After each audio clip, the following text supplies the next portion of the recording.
The Out There channel. Please sub and share.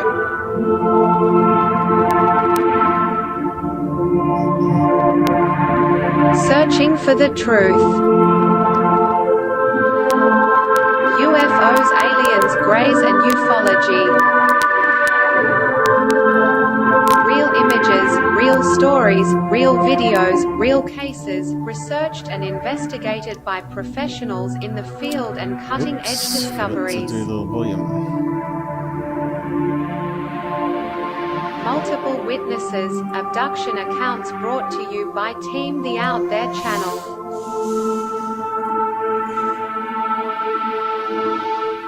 Good to be back. 5, 4, 3, 2, 1. Action.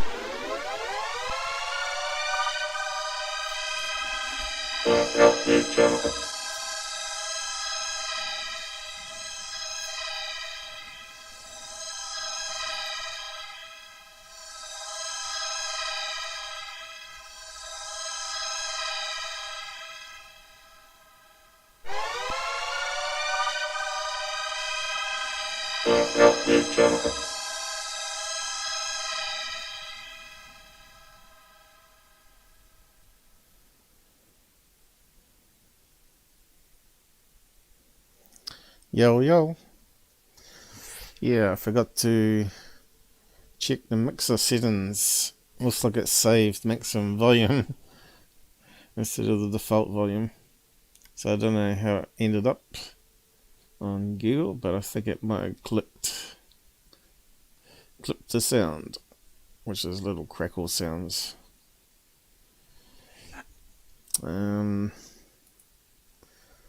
So I got a bit to go over today. Not feeling too well as usual, especially on a Tuesday. So yeah, it's just a matter of starving myself again. The juice helped a wee bit this morning. But yeah, I still feel a bit sicky. And we'll see how we go. If I have to dash off to the toilet, I'll put intermission on probably. Probably I should cue that one up just in case. Where is intermission there? Okay.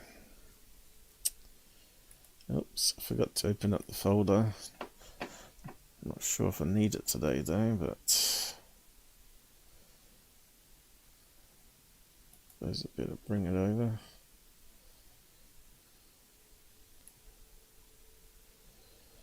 Radio.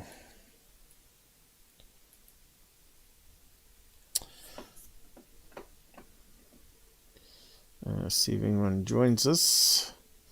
Normally I don't do a show today, but yeah, I thought I got nothing, sitting around doing nothing, or go back to bed and sleep the whole day, which I don't feel like doing. But yeah, yo. Anyone out there? Got some interesting stuff to cover. We also got part 4 to read out from McGowan. So yeah, we'll see how we go. See who shows up. Yep, that's working. I'll just paste up the side comments. So we're talking about trees on Mars. Trees on Mars. Is NASA covering up trees on Mars? What do you think? You're on the Out There channel. What do you think I'm gonna say? There's a lot of frauds out there pushing garbage. And Angels in Space by the Russians. Okay, so killing the noise, people. Playing that one. It's looking good.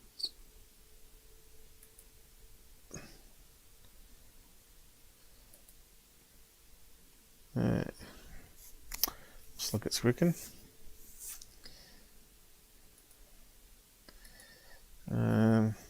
Not seeing anyone show up yet. I suppose it takes about 15 minutes, you know, for people to get email alerts. I'm not even sure if I've got one. So, yeah, I heard back on the copyright claims. One was released. The one I said, oh yeah, you need the money from a disabled YouTuber, was released. And the other one, which was the third phase one of 12 seconds, they refused to release it. But I didn't put a guilt trip on them saying they can keep the $1. So at the moment I'm currently muting it, and it'll probably take 4 hours or more to process it. Just to remove 10 seconds of sound from that one. And they can keep the $1 ad money, even though it's not fair, and if I lived in America I would have obviously taken them to court over it, because it's clearly fair use. It's just so much hassle. We need, like, someone needs to set up a group of lawyers that actually work on the behalf of the creators and take all these clowns to court in America. So, yeah, what can you do about it? America, cesspit of greed, basically. I just hope they get back problems, broken backs and stuff, and feeling sick all day. The dark energy, go and get them. Hey, who we got out there? Got someone on the side. Someone that doesn't want to say hello. Let's see how many people show up anyway. So yeah, I've been playing around with AI art. Let's see. Have I got it listed here? I got a few things to go over. There's chapter 4. It's probably part 5 out by now. Let's see. Oh yeah, the Russian angels. Alright, the art thing. So, I've installed a standalone arts AI program on your PC. It uses your GPU instead of going to the cloud. And you don't have to worry about credits. And this is the first, well, probably the second time I tried it, but probably image number 20 that I was mucking around with, and I took GUFON's picture and said he's in pact with the devil, and that's what it produced. The AI knows, I tell you. Looks like him too. Looks like how evil mean he is. Goes for a nice little sweet innocent face to that. It's got the beard right. Scruffy old beard. If I had grey hairs and a beard, which I would have because I'm older than him, I would certainly not have a beard because it makes you look older. People that don't want jobs grow beards, I guess. Well, especially if you're older. Makes you look older. But yeah, I did run through a few other ones, just for interest's sake. So the web never forgets. Yeah, this one here. Fat Shaman, I put in. Fat Shaman AI predicted what he would look like if he wasn't taking drugs to keep his weight off. Actually, if you look at his older videos of where he was on TV, that's what he did look like, though, doesn't it? But he had more of a tan when he lived in Arizona, I guess. McGowan looks like Irishman there, but he's meant to be Italian. He's got this sort of what's it called? Lord of the Ring eyes. What's those things called? It's funny that how many likes did we get? Probably not many. 2. Sad lot out there, and none on that one. And on that one, I just got a comment this morning, I think. Let's have a look. How can we get it up? Was it not working? Got a problem. Houston. Was it not coming up? Maybe I have to reload it. There we go. Can I click it now? There we go. Where's the comment disappeared to? There's a comment there. Okay. No, GabberTV. There's another comment on it saying, why am I so angry? But it's not me that's angry, it's him. And I did another set. These are other ones that run off with Demon, and Demon owns them, and Bitter Old Man, and these are the ones that produced. That one does look like a really old man, doesn't it?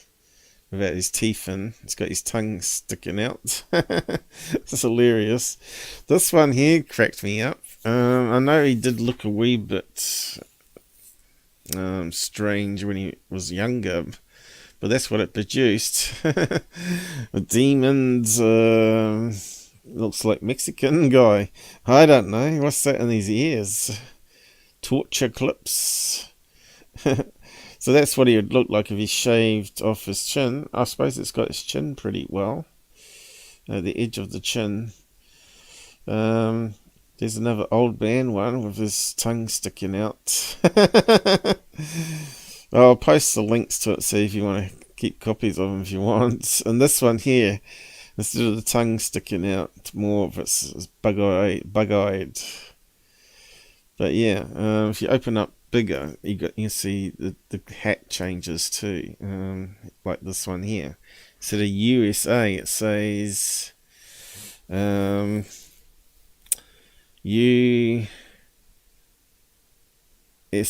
maybe. Maybe, I don't know. UBH. Is that like a Mexican cartel, is it? Maybe he is part of the cartel. Criminals online. Okay, I'll just post the link. Hey Gabber, how's it going?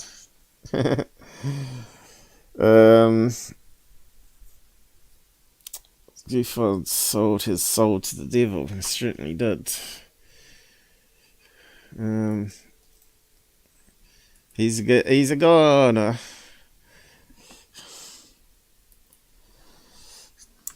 There it is there. The soul to the devil. And that one there. I had a few more other ones. All of them were pretty good, actually. If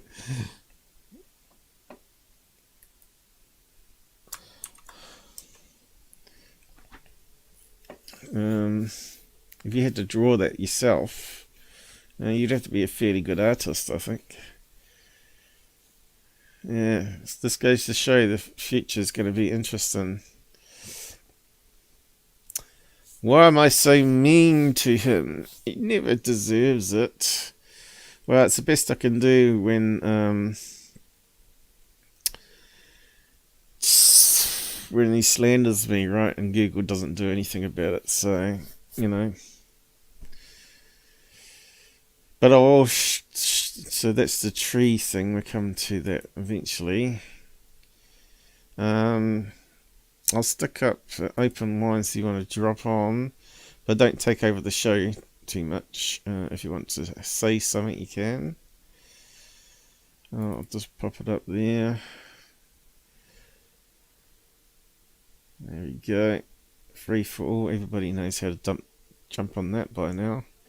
So as I said, I'm currently processing episode 73, removing the copyright claim, and losing the money on it because the guy wouldn't release it under fair use. This is the kind of scum that we deal with in the copyright industry.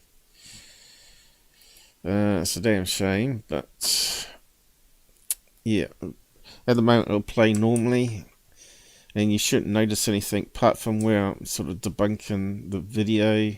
You'll lose 12 seconds of sound on it, and you'll lose the side chats for some stupid reason, even though it doesn't change the timing length. And if you need to download the app, I've not got Chrome, Firefox Brave latest on Windows 10, then need app for phone,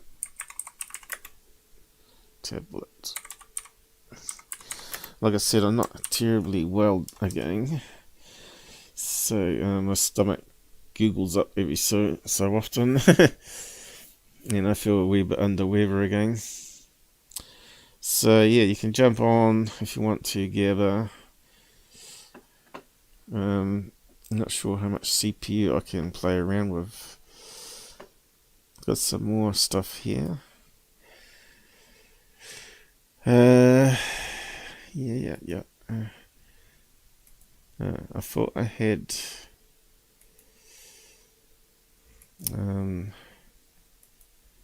link to the software that it's going to show you.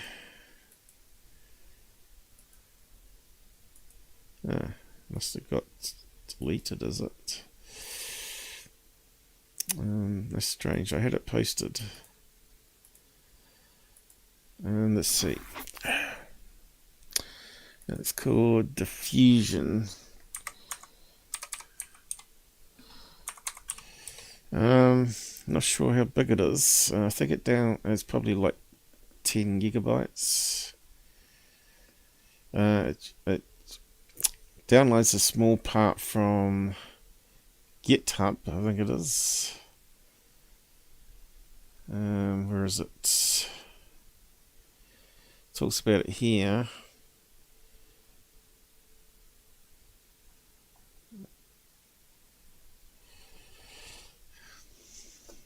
So it's talking about atoms there, but that's not the software. Movement of atoms. Maybe I've spelled it wrong.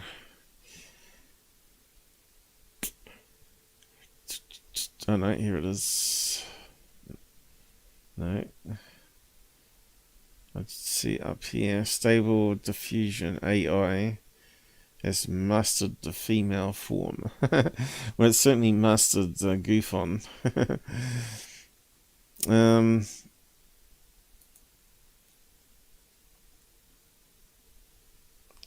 I suppose I have to put AI. Stable public release. Here we go. But that's not the link, is it? Run on with an API. Well, there's the Wikipedia on it. And that's the sort of artwork it does, plus the GUFON ones I just showed you. It's quite simple to use. Basically, it downloads the zip file, and then you can extract it to any root of any drive. I got mine running on E drive, which is my second hard drive in the laptop, and you just run this command script to start it. It's inside the folder. Just double click on it under Windows 10, 11, 10, and it starts up downloading stuff and checking for updates and stuff. And basically it kicks off a web server, running the software. So I'm not sure if I can do that live or not, but we could have a play and see what happens. So yeah, they keep adding new arts AI to it, and it's getting better and better. Where's the link to it though? And it only takes about a minute if you've got a decent computer. I'm not sure how well it'll go with streaming though. It might crash the stream. So I'd have to keep an eye on it while it's running. You never know what it's going to do to a stream. It's there somewhere, the download link, I guess. Training.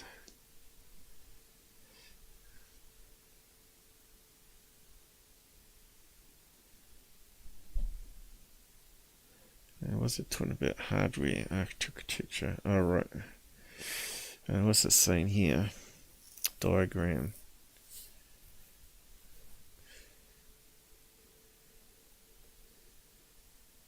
So you can do it like the cloud-based ones that we're playing around with.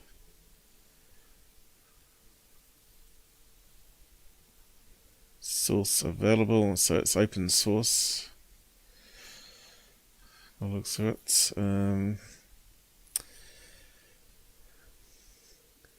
So they got some sort of license prohibited. Certain cases including criminal libel, harassment, doxing, exploiting. How could you dox someone with that though? Hello. Hello, Gabber. Yeah, just talking about that. Paul, how are you, mate? A bit rough, but hopefully it will pass. Feeling if I have better? to dash off, well, a bit better than I was when I first woke up.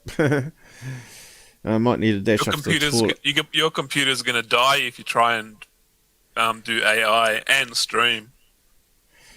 That's right. I can always reboot. I could share my screen and like do an AI thing to show it. That would stop, your resources clogging up, because you're gonna bottleneck your laptop. It's definitely gonna crash. Maybe. Want me to share screen? I've got it running right now. I'm like constantly running it all day, all night. This guy's addicted to it. But yeah, we could share it. Yeah, I'm just wondering how you can dox someone with that though. They're saying it's part of the license, including how would you use it for crime, libel, harassment. Doxing. How would you harass someone with it? Because people are doing fake nudes and then uploading new nude photo of Angelina Jolie, and they're doing fake photos and. Oh, you mean like putting someone's head onto a nude body sort of thing?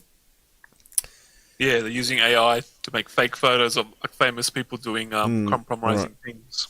Yeah.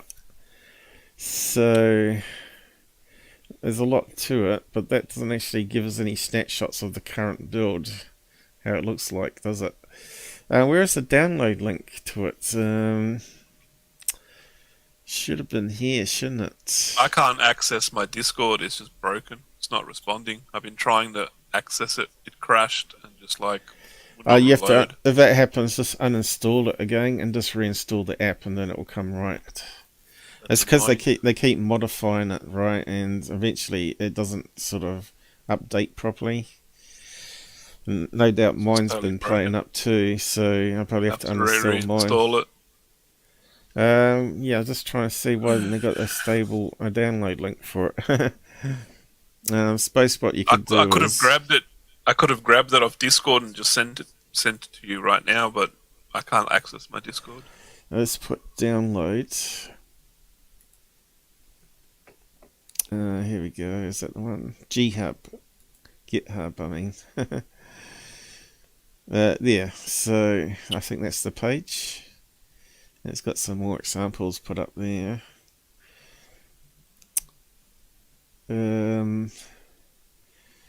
How long does it take to run on your ones?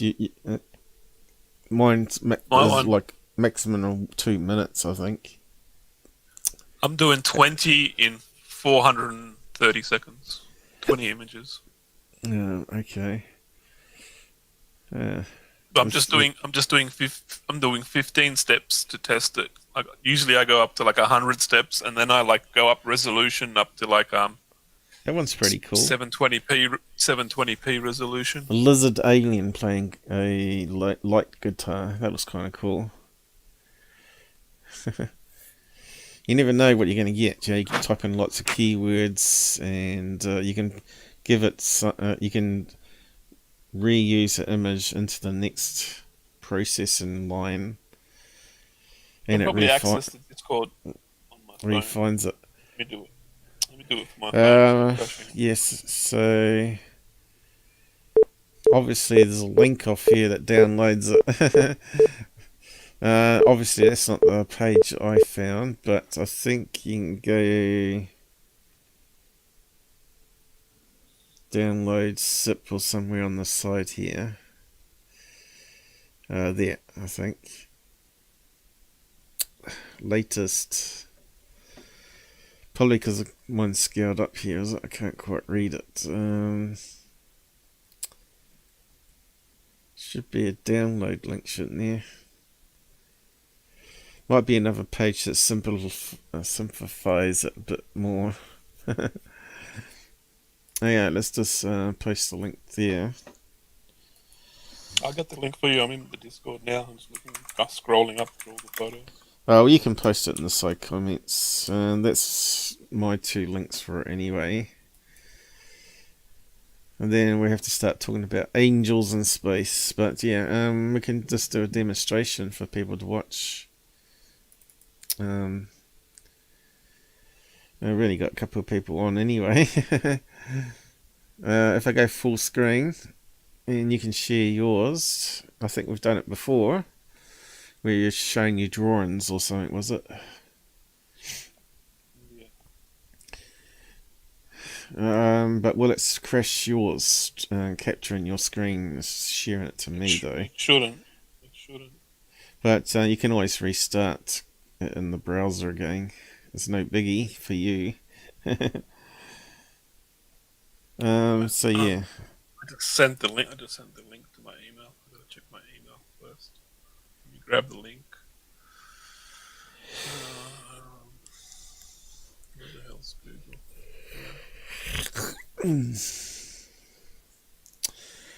Yeah, how do you share your screen again?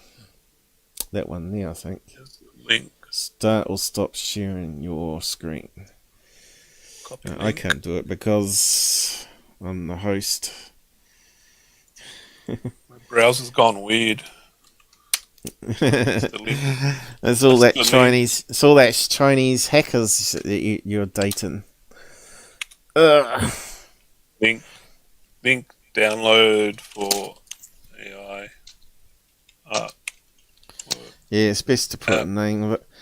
But if you get a copyright strike on this live stream today, all those will disappear. Because once you remove the copyright strike. Share screen with that one, I guess. Select window or screen. That's the third one along. That 2. one there. That one there. I suppose it's a bit confusing, but at least my alien's on my screen, so it sort of gives you an idea that that's my screen and not your screen. Yep, it's working. Is that on there? You got it on super fine font, unlike I normally zoom in, just to show people what it says. I don't know. I don't have a zoom in thing. I got a 227. So basically, it runs up. Let's explain it. It runs up on a web page. So what it does is it downloads all these files. It took about 40 minutes on mine to download everything, unpack it, and initiate things. And then it kicked off the web server, and this DOS window stays open in background. And then you go to your web browser, any of them, and type in localhost port 9000, and it loads up. I'm not sure if you got your line to that there. Let me just zoom in. So that's what I've been doing lately. I've been doing like the aliens from the Alien movie with the face hugger and the eggs and HR Geiger. Yeah. So you can see that he's got localhost 9000. So it's running a web server pretty much off your computer, and the codes to generate it. And you can choose all sorts of things. So what settings have you got here? So you generated 20 images. And you're using UAP sampler. Yeah. It's been doing 15 steps and 15 guidance. Prop settings. If you go to that one's quite interesting. So if you want to make it more based on your photograph, you go to prompt settings and you dial it right back. I've been playing around with it, trying to... No, has a number. It normally comes up with a number. That's if you want to do minus, and you can actually exclude things from it. So yeah. I've been looking at this program, and it shows you prompts and what comes up. Like I think what you have to... Yeah. I can go copy prompt, and then... Yeah, I think the prompt... I can put a new prompt in, and then click make, and then it'll start making stuff according to this different prompt. And then I'll see what comes up, what it prompts up, and then I'll just like delete stuff or add stuff, and like, you know, you got to fine tune it. Okay. You got a funny scale there. I normally leave it on 512 to 512. The star means that's the minimum size. And does them longer though. Longer it fits in more detail. I've been getting stuff where like it'll draw a really high definition, intricately detailed alien. It'll just be on the side of the photo. Yeah, I haven't mucked around with that too much. I was upping the resolution out. See how it's cut the UFO out. It put the UFO in, but then it's cut it out. So I probably want to crank the resolution right up. You know. Yeah. That'll stop that cutting out. I'm still playing around with that myself. The UFO's behind a tree though, isn't it? There's a tree there. Are they separate images going that way? My ones normally go downwards. Down the page. Yours are going next door. Oh, right. How'd you change that? Oh, it might be because you got it on really small fonts, probably. Yeah. If you change your font scale on your browser, I think it changes it all. So there's no way I'd have to zoom in and read that all the time, right? Hey, look, you got the Travis Walton fake UFO tower. That's what it looks like. I don't even know what that is. I don't even look up UFO videos anymore. There's just too much fake stuff around. It gives me a headache looking at it. If I want to see a UFO, I just go outside the backyard, rip out the infrared camera, and stare at the stars for 4 hours. So at least two or three UFOs will fly past in that time. You know, that's how GUFON started. So it means you might eventually go crazy. What do you mean, go crazy? And your girlfriend will leave you if I'm being crazy. Doesn't matter. Girls a dime a dozen. Think I'm worried about a girl leaving me? Forget about it. I've got more important things to do in my life. But it does some really nice forests. It draws some really nice forests. Look at this detail, mold. What was the keywords you inputted though? You got it right. This one was UFO in the forest, concept art, intricate details, eerie, highly detailed, photorealistic, octane renderer, 4K resolution, Unreal Engine, art by Zdaslaw Bekansinski. See, I don't do that. I just put in certain keywords, just like we were doing online, and going down further. If you scroll down to the styles and things you can choose, I went to faces and chose detailed, and then I'd go styles and choose realistic. That way you don't have to put it in the keywords, right? And you can also choose artists. So if you want to do a Van I Gogh like version, I like Unreal Engine. Unreal Engine does some really good 3D models. you can do Artists 3Ds. I've been using a lot of H.R. Geiger and Greg Rutulski and Gustave Dore. They're really good artists. They do more sort of So dark where's themes, Van Gogh? sinister Is art Van and Gogh stuff. there? I'm not sure if he was there in the list Van actually. Gogh would have to be here. Vincent Van Gogh here he is here. Yeah, there he is. Yep. So You can see do a that's some Van pretty Gogh cool stuff. one for us. I know it might stuff up for you. Are you still processing new ones at the moment? So yeah. Yeah, it's got What's it? 2 more minutes. Does it actually save your inputs so you can actually just restore it back? I'm not sure if it didn't. I It go seemed to to I lack. go to I go to settings here and see how it says automatically saved to my hard drive. Yeah, it's the images though, isn't it? No.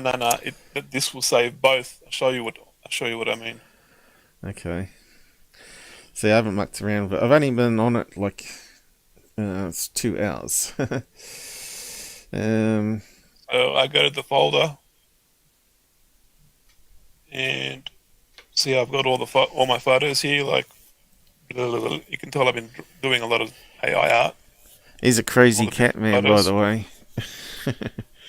He So likes his cats and aliens for some reason. You would be kittens in you UFO should team up bikini. with that. You should team up with that truck driver that's meant to be in Texas. And what was his name? Claimed that he had sex with a cat alien. Look, this is the LOC, Lunar Operations Command on the moon. It's run by kittens. This is what Corey Good was talking about. I just thought funny stuff. See, what look, one? So what kitten in the keyword did UFO. you use for that? Did you put cat in a hatch or something Kitten on the flying in moon? kitten flying in a UFO in space, 8K resolution, space in color, moon in the background, basically. So if you see, if I click on See, that, this is there's a text file. There's a text this file. is It saves the harassing text file. cats. You're harassing a See, cat. see how it saved the text file. It tells All right. me everything, all my settings, all my prompts, sampler, everything, and then it tells me my text prompt up the top. Yeah. That's why you want to have that save setting, so it saves that text file Oh, and your you prompts. should see how So full if you my want to, hard drives are getting. so if you, you got better buy a bigger hard drive. Easier said than done. I'm not even sure how you open up an MSI laptop. Yeah, probably Yeah, could you run can it get off a an external, USB drive actually. yeah, just get an external drive. But that would be a lot slower. Really, ideally, this would be even faster on a solid state drive. I only got I've got the main program on my M2 drive, which does 3 terabyte a second, and then I just save it to a mechanical drive, my data drive. yeah. I suppose I could do that. I still got 7.5 terabyte free, so it's going to take a while to fill that one up. Yeah, it's probably why yours runs faster than mine. Yeah, I'm sort of it's on an M2 drive. Limited by my It's harder when you're on a laptop. yeah. But you can see the pictures it's generating. There's like I could never paint this. That looks like the egg thing from that movie. What was that movie? I know the one with the girl from Silence of the Lambs. Was that the one with the egg?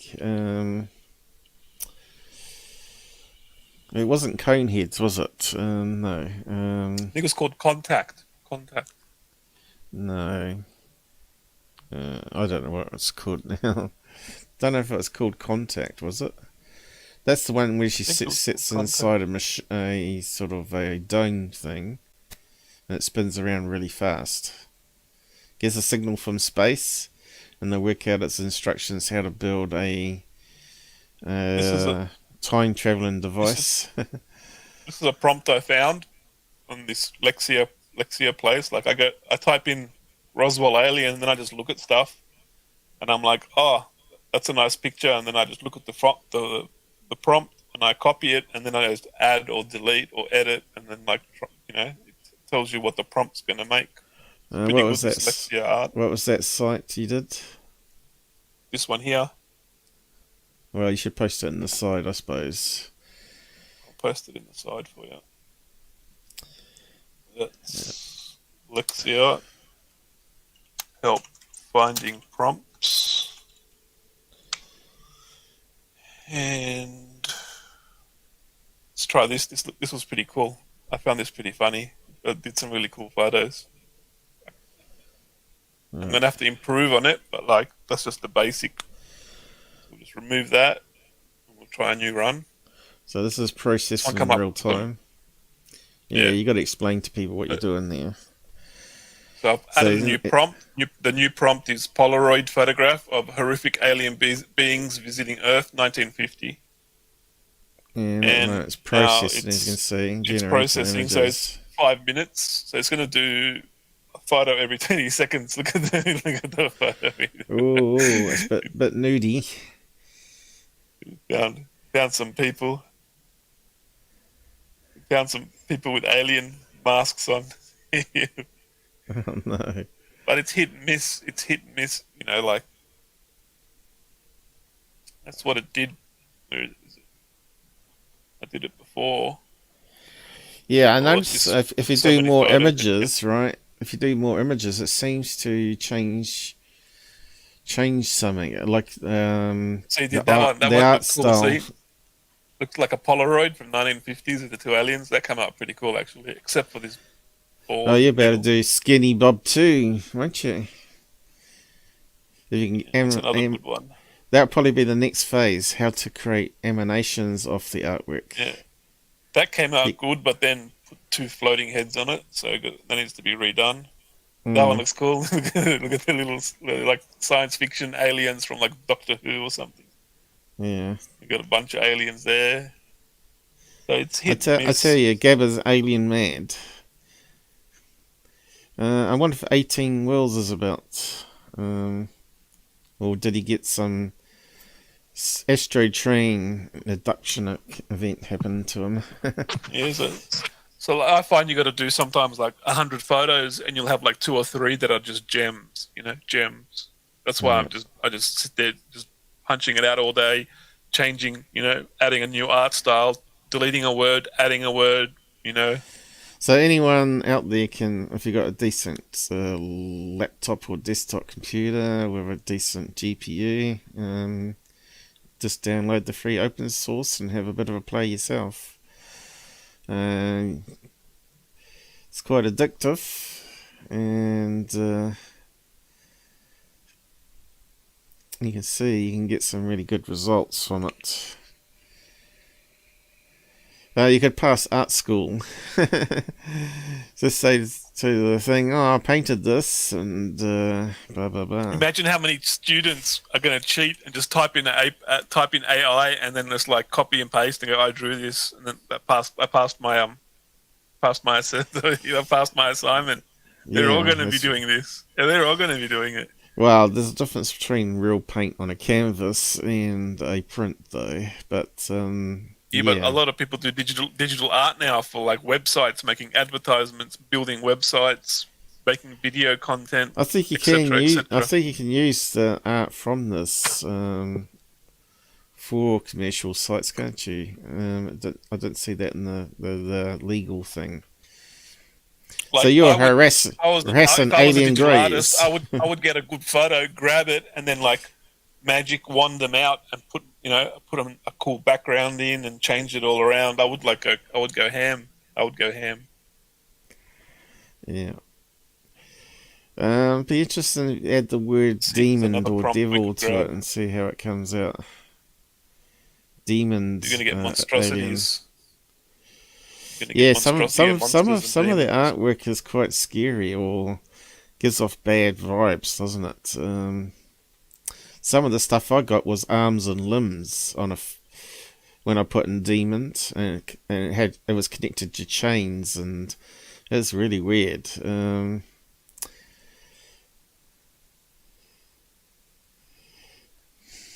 We don't So wanna I'm be not sure how it putting gets the images that it bases its processing on, though. Obviously, it must crawl the web for some base images. it's already crawled the web for like 5 billion photos. And then it like from your word prompts, it's got like an algorithm, and it like starts pasting pixels and adding pictures together, trying to figure out what you want it to paint. Well, have you found all the photos on the hard drive? Have you? I don't think it downloaded it because I feel it still accesses the web to get real time images. Accesses it in real time. Hmm. I don't know how the AI does it. It says it looks at 5 billion photos. So like, why would it look every time someone inputs it? Wouldn't have it already inputted it, then indexed it, and have an index of all those 5 billion photos? Like, if it went out searching every second there's 1,000, 10,000, 150,000 searches, it would just clog up. Searching So like that. this is all things that people have been generating. Yeah, this one shows the prompts, so you can use the prompt and then edit it and readjust it to make it, There's certainly more lots of customized. variations there, isn't it? Look at that one. It looks like the goblin. Go up again. One with the big ears. That's a good one. That one there. That's No, creepy. no. This one here.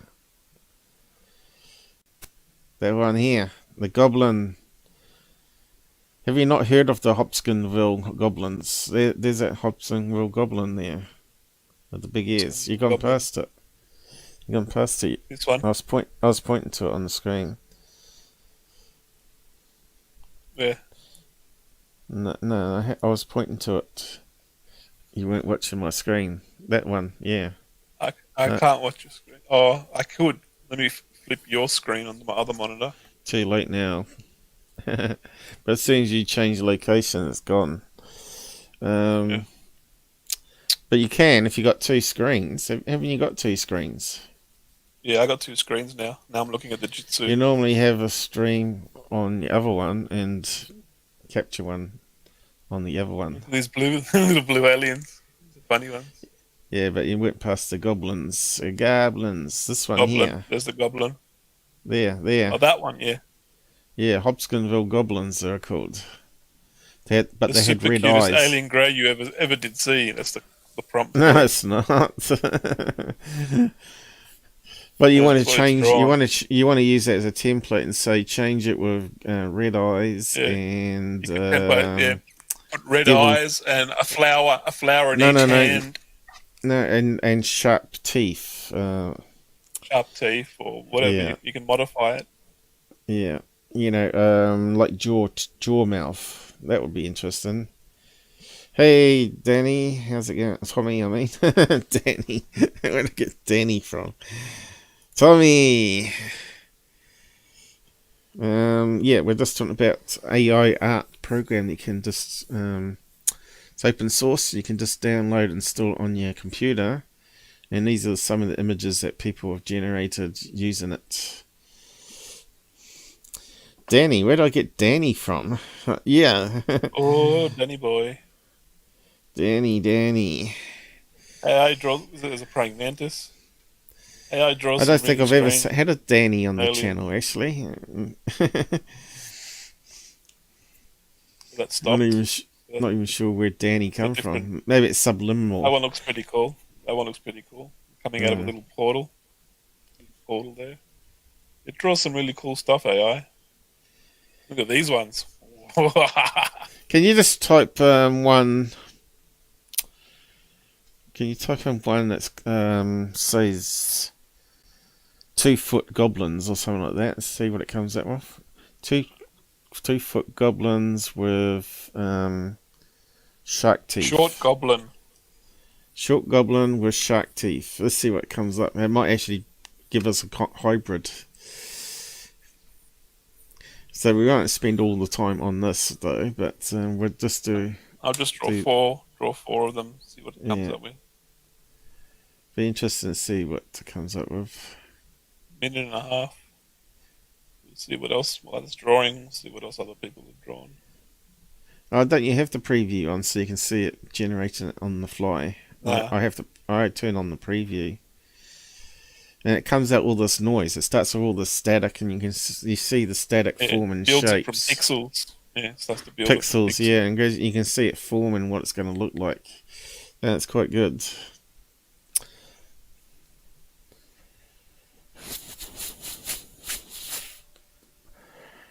This makes you wonder what the alien hybrid would look like, because there's quite a few ones there that look like imaginative alien poster art. They come up cool. Can you go back to your rendering one? Has it actually? You haven't got render on the fly though. Oh, here we go. Destroying sharks. Yeah, that's what I thought it might do. I spelled goblin wrong. Oh, did you?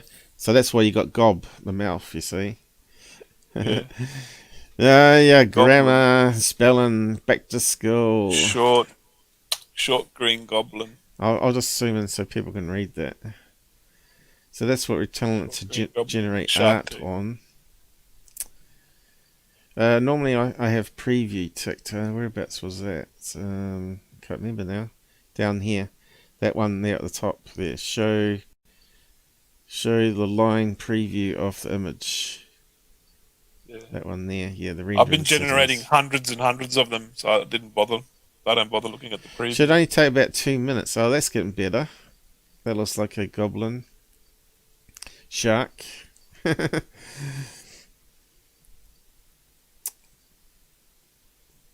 Didn't ask for it to be green though.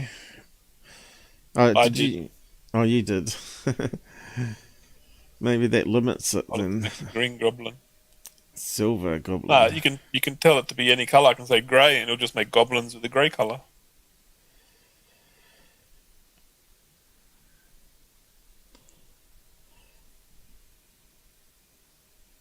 That one looks cool with the teeth. Pink alien with yellow eyes. Mm. Yeah. A lot of alien artwork. A lot of them look really weird. There's obviously a lot of people like aliens. Well, there's a lot of hybrid aliens using the software out there for a bit of fun. They're walking amongst us, guys. Alien with teeth. Alien poster. You can do some really gory stuff too, and it can be quite depressing, as I said. So you got to be careful what you ask for. 3D one. Alien on the phone. Draw some pretty cool stuff. Yeah. You just got to feed it the right prompts. Yeah. You can do nudes. A guy looking alien. There we go with the ding. Oh. That's pretty good. That's pretty good. That one's pretty cool. Yeah. Wow. You should save that one up on the thing. It saves them all automatically. Does it save it onto that? No, does it save it up on the web? Does it? How'd you share it back on? I save it to my hard drive and just copy and paste it. Yeah, you can paste it in Discord, copy and paste. I don't think it works on YouTube though. But yeah, it's pretty good. That one's the first one it did is actually quite good. Probably need to make big black eyes, maybe a goblin alien. I've had difficulty trying to get it to do black eyes. Sometimes does it, sometimes doesn't.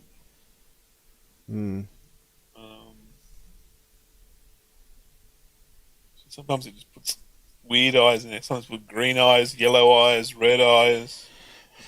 Sometimes it just does its own thing. Even when I think Secure Teams found this too, and he's been generating arts for his T-shirts. I don't think it's illegal. I think you can do it, can't you? Yeah. Well, it's the AI generated it. It's not like you're copying anybody's work. Yeah, you could create really cool logos for your websites or YouTube channel now. And you don't have to be an artist. But to do emanations, that's still limited. Like I said, that's the next thing they need to work on. Create an emanated scene Blender. You can. It's got now. They've got an add-on in Blender that does 3D modeling. So like, I think they use. Yeah, but you 3D want to models say create a movie intro sequence using alien grey and a devil on a motorbike or something like that, and you got chasing this alien grey with this devil on a motorbike. And you could do all sorts of cool stuff. I could add it to my control panel. Yeah, so even people with zero art talent can actually generate art Good for for the wall making if they want to content. do. What's taken someone 3 days to draw, you can do it in 30 seconds. It's a time saver. Yeah, for your computer games even. If you could create a 3D model, I think people will be. That's where it's all going to be heading. Anyway, I suppose we better move on. That was just meant to be like a quick look at it. That one's pretty cool. Ugly alien. It kind of looks like a stormtrooper alien. Stormtrooper alien. Look at this one. Close-up black and white studio portrait of an alien. So you could use that as a template, right? But you haven't mucked around with that, have you? What you can say is use that image as your base, and you can then start to modify it. Use that image as your base, yeah. Yeah, and then you can start modifying it, make it into a demon and all that sort of stuff. Put lightning bolts in the back, a portal, UFO flying past, picture of the moon. You can put him walking like what I've done over here. Find the right folder. This one. Have a look. Kittens flying in space in a UFO. Yeah. And it's in the other folder, I think.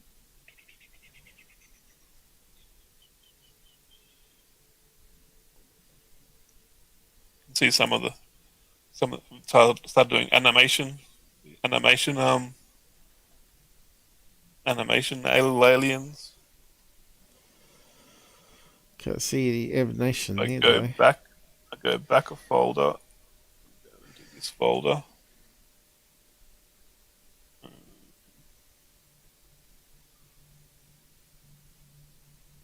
That one. This one. I think it's this one. So, yeah, Was there options to alien emanations? walking. Was there? Alien walking a cat. Walking a cat. Is that emanation? This. Yeah, it doesn't actually move. No, That would be really cool if you could do that. I didn't think there was an option to emanate it. that would take a bit of work. Yeah, But but like I got yeah, cat depends alien how much the AI is trained, I guess. But yeah, this doesn't do animation. This doesn't do animation. It does still. Yeah, I thought maybe it did. You found it did. No. You can create a sequence of frames of the same art. I could load this into Blender, make this into a 3D model, and then put it into an animation program, and then walk it around. You know, like it's not hard to do. Yeah, but how would you do all the shaded and all that? Because you're only seeing one view. You need to see it on different angles, wouldn't you? Yeah, I think that's the next stage. 3D artists know how to do all that. Yeah, I think they need to. That'll be the next stage of this AI art progression, I think. Emanated sequences. Won't be that far away, I suppose. There's an alien, but it comes up with some cool drawings. I just said put an alien walking a cat on a leash on Mars, and look what it comes up with some pretty cool stuff. Like it did exactly what I asked I for. thought the cat would have been the master, actually, because cats are always the masters. Humans are the slave, and the cats are the masters. The cat's taking the alien for a walk. Yes, it's very cool. You can look at all this stuff all the time. You can actually create a video sequence using it all. And you don't have to worry about copyright then. I've crashed my browser. I've got a white screen. Alright. I'll leave it there anyway. So it's going to talk about this other stuff. It's only you and Tommy T around at the moment anyway. I suppose people are not interested in the AI art side of things. They're more interested in the UFO stuff. So, carrying on. So, as I've shown you, I did some using a famous person known as GUFON image and told it to do in League with the Devil, and it drew those evil images of him. That's based on him. Kind of looks like him, but not 100%. But yeah, it's just amazing. It's just like going to a police station and where they do one of those sketches of the criminal they saw. So anyway, this is a story about the angels in space. Myth of a Soviet cosmonaut seeing angels in space, 1984. Now, when I heard this story, I thought, oh, right, sounds like either they went mental or they're fabricating the story, because Russians are quite orthodox Christians, aren't they? So they're pre-programmed, as I call it, to expect to see religious things in their mind's eye, right? Like some people see Virgin Mary and some see Jesus and baked on cheese bread, right? Remember that one? I'm not sure if you can still find it. Might just find that one. Let's see. Jesus and cheese on toast. Cheese toast. See if it comes up. Remember that one from about 5 years ago? There's probably a lot more out there by now. Here we go. And someone sold it on... was it that one? I think someone obviously faked it, but there was one that looked like it was actually melted cheese. Was it the woman there? These are going to be frauds, you know. They're sort of using a sort of like a iron to burn it on the toast. But yeah, where's that story? I'm pretty sure he hoaxed it though. Was it that one? Grilled. What's that say? Chinese sandwich. That's not Jesus. Is that the one? Jesus on toast. Just a sign your brain is seeing things. Okay, let's have a look at that one. That looks like the real one. The star, so it's bound to be correct. Jesus on toast, just a sign your brain is doing. What's this bullshit coming up? Doesn't miss it. What's that say there? Maybe later. Nag, nag, nag. Alright.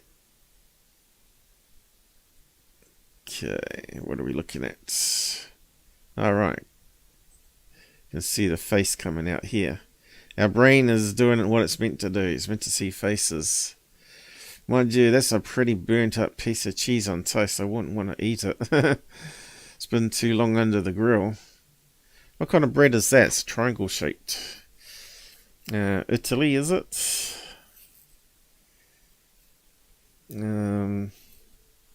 Spotting Jesus on your morning toast. The Virgin Mary on a piece of bark, or the face of Elvis on a potato chip. Oh, we have to look up that one. We've got to look up Elvis, unless I got it here. No. So that one does look like he didn't fake it, that one, but the other ones obviously were fake. That one looks like it's just simple pareidolia. Can see the hair. Did he sell it for $48,000? Yeah. Sold on eBay. Did it say that there? I can't quite read it all. What is that? Picture of? There was one, yeah. Oh, He sold it for quite a lot of money. And what is it a picture of? Elvis? Oh no, Jesus. the first one that came out years ago was Elvis. Jesus Christ. But anyway, Elvis on a potato chip, was it? Did they prove it was not faked? Yeah, I'm always a bit suspicious, but I think you can tell which ones obviously were faked and which ones weren't. Because the ones that are not terribly great, right? Images, here we go. So this must be the potato chip one. Senator Johnny Eris, did you know? I can't see Elvis in it. Oh, right, the outside, the silhouette going around that way. Oh, that's this garbage. Elvis Presley, no. Ah, does that chip too? Elvis is not dead. No, he's in potato chips. She didn't sell it on eBay, did she? Oh, that one's kind of clever. That looks like one of these cheesy snacks that's formed a thing. Anyway, back to the Soviet story. Why do people say that Elvis is still alive, that he faked his death? What would he fake his death for? Well, apparently he was recruited by CIA to infiltrate mafia in Las Vegas. And he was trying to fake his death to get off the hitman's trail. Yeah, basically.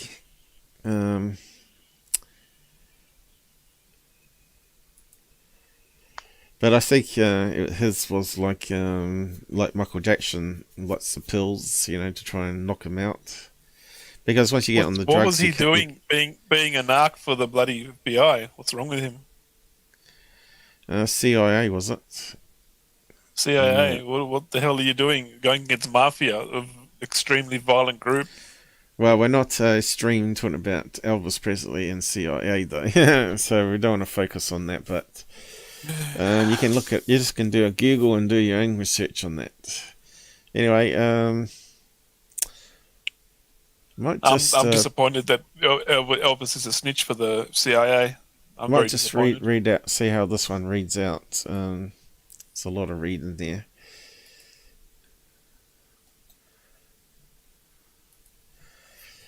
It's quite an interesting story, but I think it's made up. See, it's coming up with ads on this one though. Let's see if we can get it to read.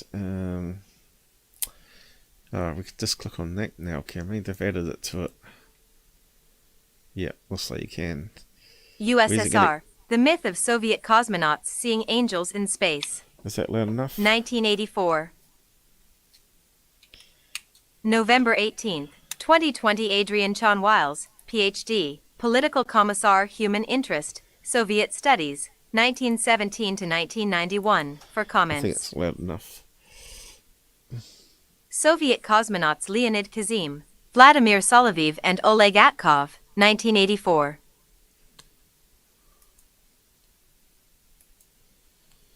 What's it doing? Oh, it's reading out the picture. Just trying to minimize that. Translator's note. Contrary to U.S. Cold War disinformation and the forces of... Okay, we got too many windows open here. Was it? I think we're clugging a bit. Got too much going on for CPU. Come on, Microsoft, you can do it. Rah, rah, recipe. Whatever that song is. Rah, rah, Rasputin, Russia's greatest love machine. In fact, I've actually got an uncle. Well, actually, is he your uncle? No, he's a cousin. And he looks just like Rasputin. I should show you a picture of him. But I can't because it's private. Yes, Google, what's happened to you?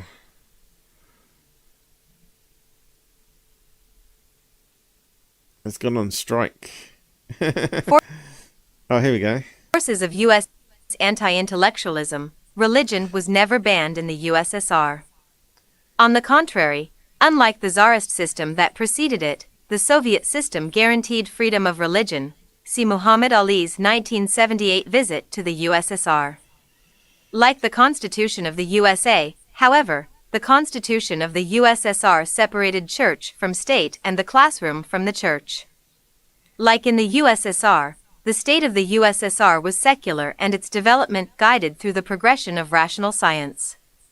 Although the military men and women who were selected to be trained as cosmonauts were chosen for their socialist morality and stability of character, there was nothing stopping any single individual personally professing a belief in a religion as a private matter. Not all Soviet cosmonauts were from a military background, as the first woman in space, Valentina Tereshkova, was selected because of her solid proletariat background, as she worked in a factory. This extraordinary woman was granted an honorary Soviet Air Force commission as part of her reward. ACW, November 18, 2020. Sally at 7 to 1984. So that come part of just the general. That's what come part of the space station. Remember that they was clipped together with modules from USA and Soviet Union. You can see how it even looks like the early space station, and it just clipped on parts on airlocks, right, and just kept expanding it like a jigsaw set. Oh, what happened there? It wasn't me. Just carry on. Just try and get to the general story, translated into English from the original Russian, surrounding this issue of supposed Soviet cosmonauts encountering angels in space is as follows. Yeah, come on. This is what happened in the summer of 1984 in space.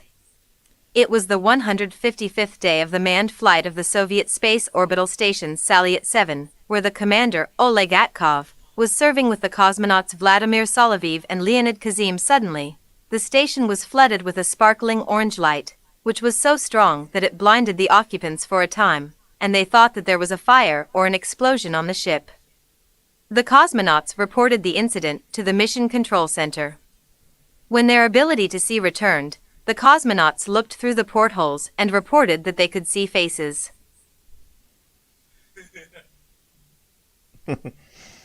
Seven angels seemed to be hovering next to the spaceship. They had human faces and bodies, as well as wings. The angels accompanied Salyut 7 for 10 minutes, repeating the ship's maneuvers, before finally disappearing. A group hallucination was the only sensible explanation for what had happened.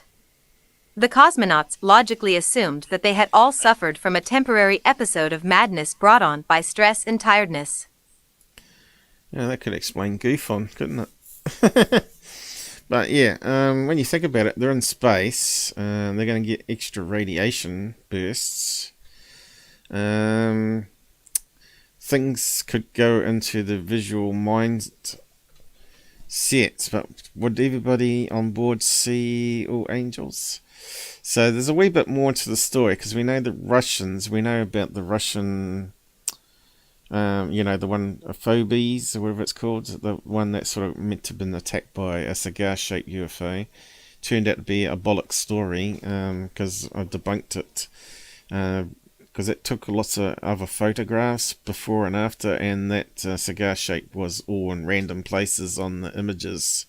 So, but they just cherry picked it, and that woman released it saying that had been attacked by a UFO was actually a bollock story. It just malfunctioned, and I think this might be just another one of these Russian disinformation stories myself. But if you think about it, if there was like low oxygen that happened and they didn't realize, maybe the sensor wasn't working, wouldn't they hallucinate seeing things?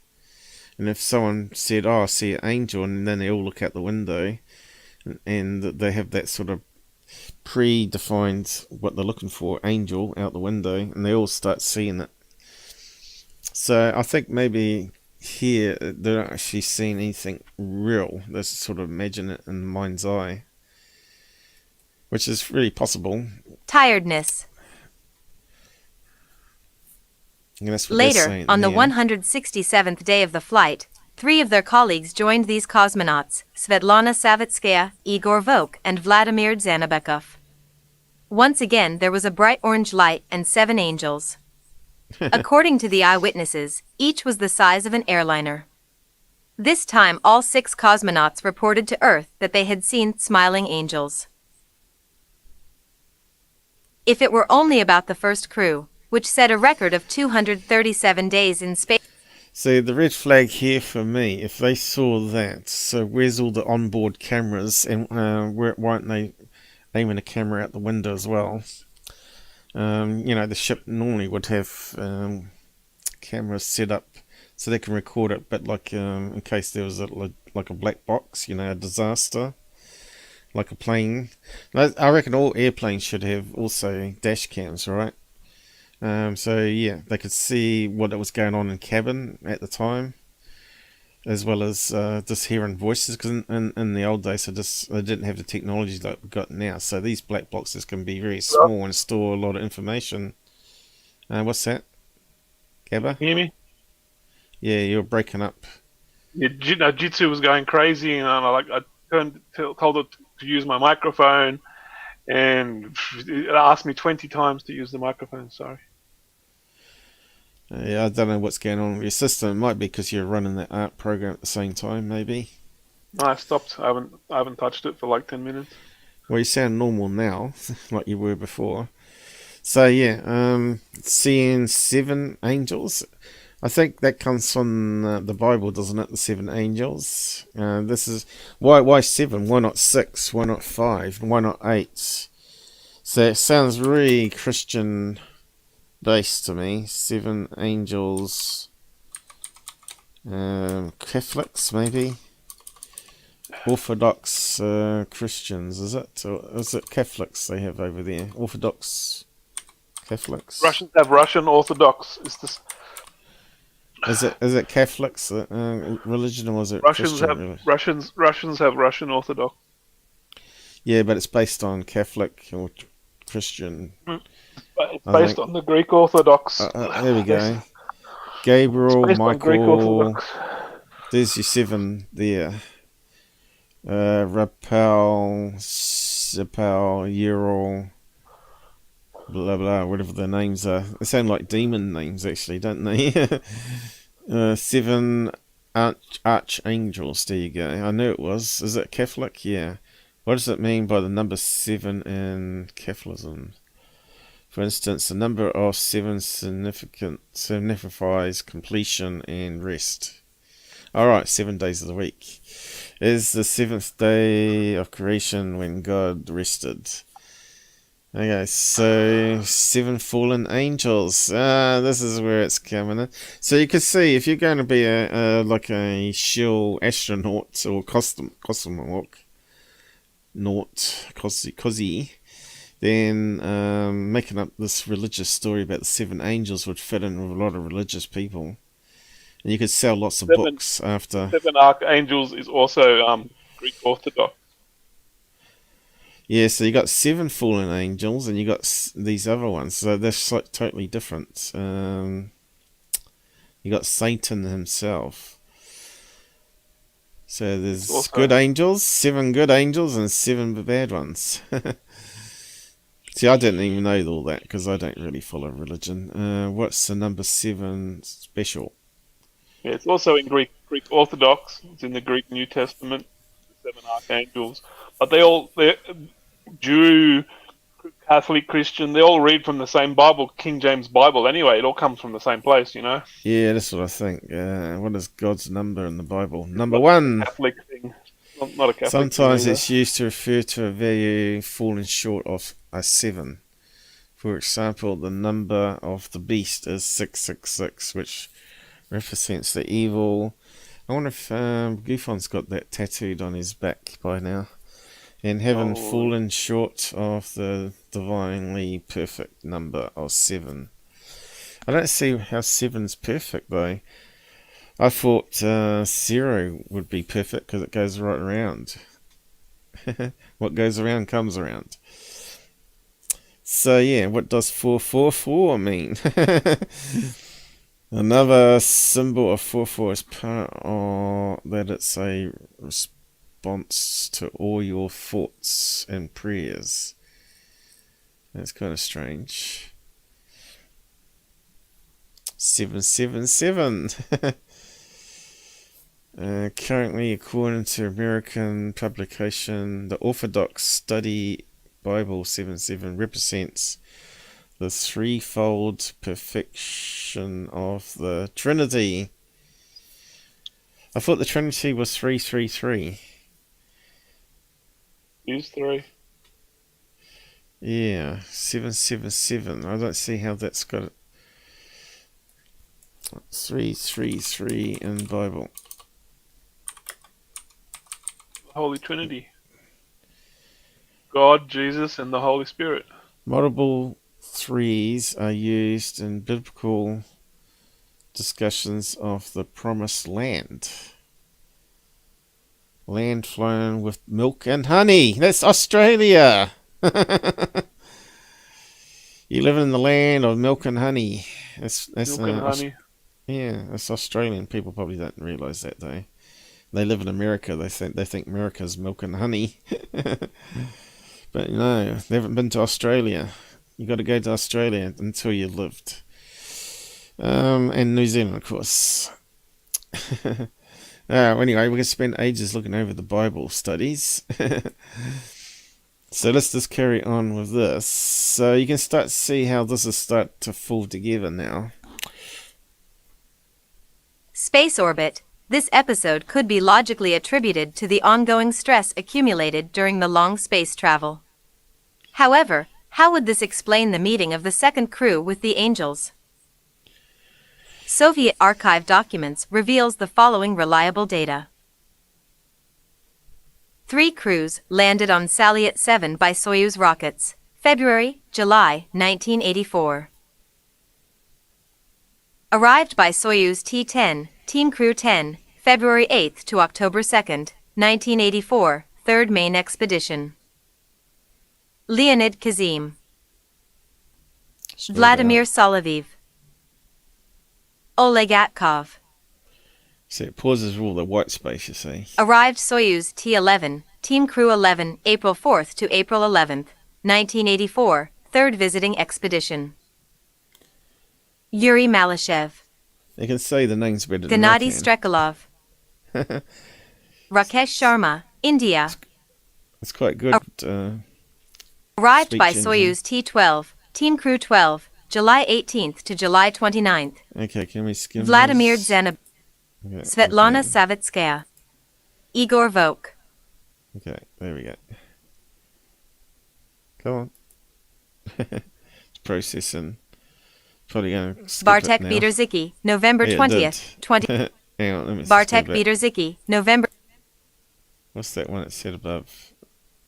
It couldn't go. really come up from my story, as it was published years after the original Angel incident was already well spread all over the internet. Also, there is totally no mention about angels in it, and it presents event on a fictitious Europa space station involving a Polish and a Chinese cosmonaut, even though it's based on the Soyuz T-13 rescue mission. So, basically, this is good for recognition, but mentioning me here is rather unrelated, winky face. Bartek Bierzicki, November 20th, 2020.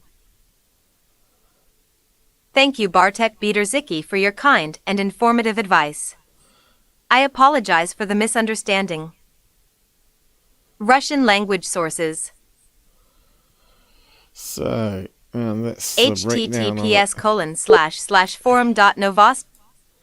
I thought there was a breakdown of it though. Let me just have a look.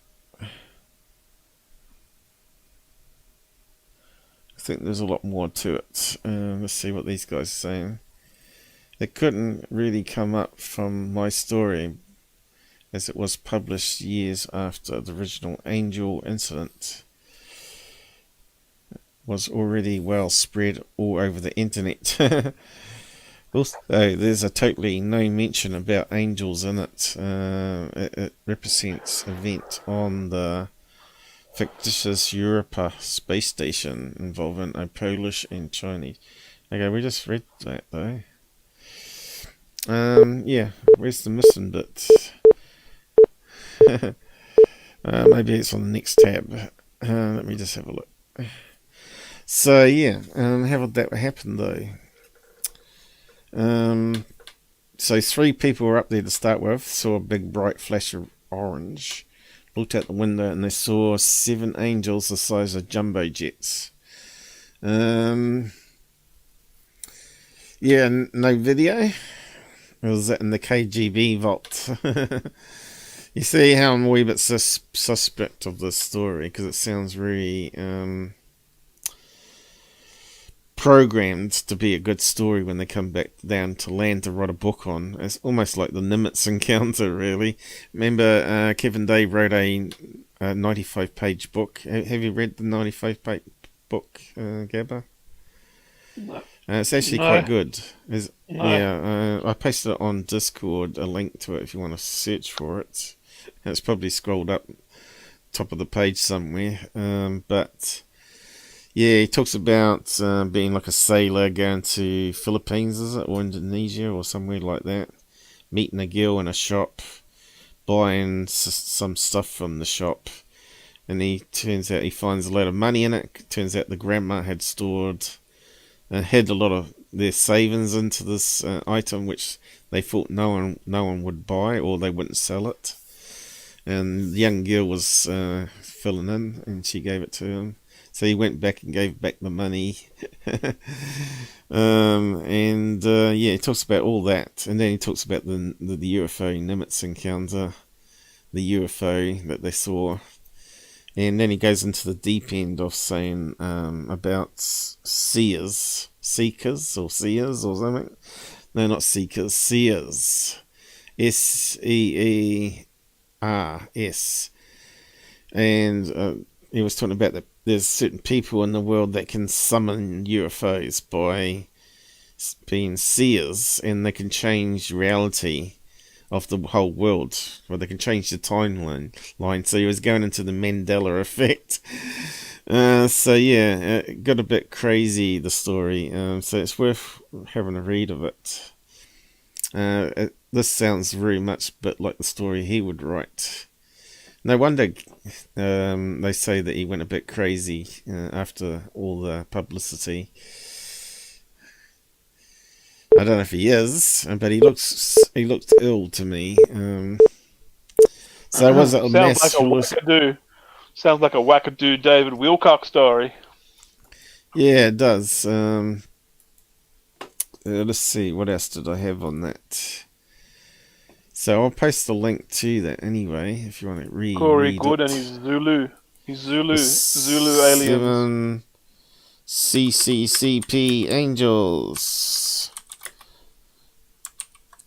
Now, we've heard about some of the US astronauts seeing flashes of light in the eye, and they put that down to radiation entering the eye and stimulating the nerve endings. Isn't the spacesuit radiation proof? To some degree, yeah. So they opened up they abandoned their spacewalk and went back inside, I think it was. Let's see if we can find that story. So it sounds very similar to that experience. The flashes might have been some sort of solar flare.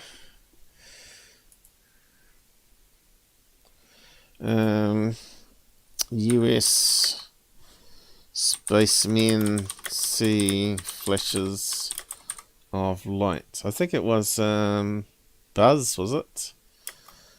Let's see. I can't remember now. I think I have covered it before though. Seeing cosmic rays in space. Astronauts have long. So I think this might be the story. Let's have a look. Now you can actually get that on your phone. There's an app that allows you to cover your camera so you don't get any light going into the camera, and it runs with the camera on, and it looks for any flashes of light, which is actually cosmic radiation. And if I did it here to demonstrate it to you, I normally would only get like 3 or 4 peaks every minute.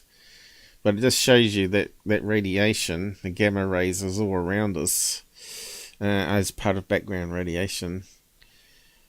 So let's see what they say here. Seeing cosmic rays. Astronauts have long reported their experience of seeing flashes while they're in space, even when their eyes are closed. Neil Armstrong it was, and Buzz. There you go, Buzz. And Buzz Aldrin both reported these flashes during the Apollo 11 mission. And similar reports during the Apollo 12 and 13 missions led to aliens.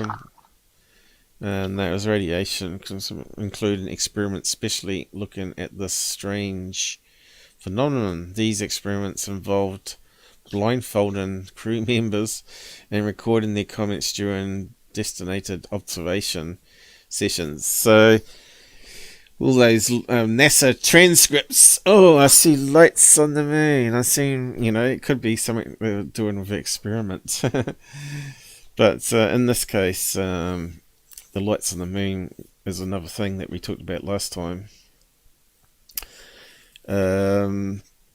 Later missions had special device, Apollo light flash moving emulsion detector, which was worn by the astronauts during dark periods to record incidents of cosmic ray hits. It was determined that the astronauts were seeing cosmic rays sipping through their eyeballs. Cosmic rays are high energy charged subatomic particles whose origins are not yet known. Fortunately, cosmic rays passing through Earth are usually absorbed by the atmosphere, but astronauts outside the atmosphere can find themselves. But also we've got radiation that comes from the soil that we live on, and that's where we end up with it in the house. And radon gas, if you got America especially, they got basements off the top of rock that has trapped radon gas in the pores, and it gradually leaks out into basements. So if you're living in a basement, you've got to be careful of that. Maybe you should have some sort of radiation detector, and just to check your radiation levels in your house, because it could be double the background radiation to what it should be, and it might impact on your health. I'm yet to do a video on the equipment I've bought, the meters I've bought, and the radiation detector I've bought to show you. But we haven't got really much radiation where I'm at. It's very low, which, if I start getting peaks, then maybe there's something abnormal going on, like alien visits. That's why I bought it, to document things. And I think any investigator in ufology should have a radiation thing, but I'll go over it.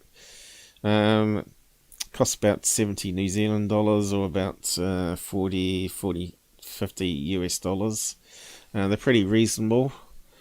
They're very fragile though. They've got little glass tubes in it. But yeah, we'll talk about that another time. How close would the UFO have to go for your Geiger counter to go off? You'd have to have it running all the time. It makes little click noises, but I will demonstrate it. There you go. That's the thing they had to wear over their heads. While they slept or whatever. I don't know. When they're doing the experiments. Yeah. Okay, who we got on the side? Susan, I noticed there was something flashing up. Cosmic rays of light. So, yeah. I think Buzz called them, or was it Armstrong called them fairy lights.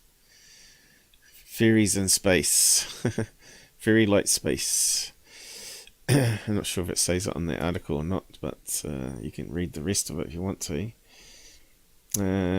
Dual origins of light flashes and seen in space. So they got more on it here. Interactions of energetic Cosmic ray particles. So what's the other one? Jewel. So we've heard that one, but what else can cause it? Does it say? Two separate components. Oh, right, they're saying there's two components in cosmic rays. Cause the flashes, one due to heavy nuclei and one due to protons. This indicates that the perception by the astronaut's visual apparatus could involve two complementary mechanisms. Okay. But did they see 7 flashes? 7 angels. Cosmic. So could that explain what the cosmonauts saw? Cosmic rays. Explain. Let's see if it comes up. Explain 7 angels. Susan wants to believe in angels. I'm sure of it. Good mood. That's good. Tight mould, but phone's funny. Eh? Did I miss something? Not sure if I understand that comment. Yes, they sell tests for radon. Tested that and mood before purchasing. Alright. Yeah, doesn't beat getting a little meter that you can keep on using. You can even connect in the USB cord, right, and have it running off one of those power adapters, which is a good idea. So that way you don't run down the batteries all the time. The one I got originally was broken. I'm pretty sure they sent me a broken one on purpose, thinking I wasn't going to complain about it, because it would have had to have been kicked for it to break the tube the way it did. Maybe posties do that, I don't know. But I complained to the AliExpress, and they refunded it and said I didn't have to return it. They overruled the seller, and the seller was trying to con me. Oh, I'll send you a new tube, you can solder it in. I'm not going to open it up and solder it. Damn that. Just send me a new one and I'll send this one back. But it's probably going to cost you a lot of money, because you got to replay the postage. Then I thought, well, damn this, I'm going to dispute it, and that way it makes sure they pay for it if they want it back. So yeah, I'm pretty sure they knew it was broken. I got it within like 5 days of an ordering, which is suspicious. It's almost like they got someone to post it within the country that's broken, that lives here. Send their broken one to me. I won't be surprised. But anyway, it's all working, the new one, but it hasn't actually got the same case. The first one has a little hole in the back where you can clip it onto your belt. This one doesn't have. And you can quite easily drop it, you see. And it hasn't got a sort of like a hand thing that you can wrap it around your hand. But yeah, I was hoping to find some radioactive sources where it goes berserk. It only goes up to a maximum of 100 sieverts, as they call it, per hour. But yeah, if you're living in that sort of range or something, giving off that radiation, you're going to be dead before long anyway. Because normally you get 17 a day, I think it is, or something. But anyway, we'll look at that another day. Angels of the 7 rays. Oh, okay, what's that one? Rays of spiritual enlightenment. That sounds very Corey Goody, doesn't it? Angels and cosmic energy. Since the angels travel through the universe using energy of light rays to do this work, various types represent the kinds of angelic species. 7 archangels over the 7 rays. So, I wasn't expecting to find this stuff. But there you go. Again, it's related to what we read about the Bible stories. Angels in neon. What is the astral plane?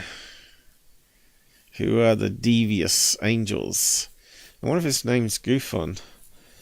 That's a good name for a dark angel, GUFON, I reckon. Types of angels. Cosmic ray introduced. Explosive chemical.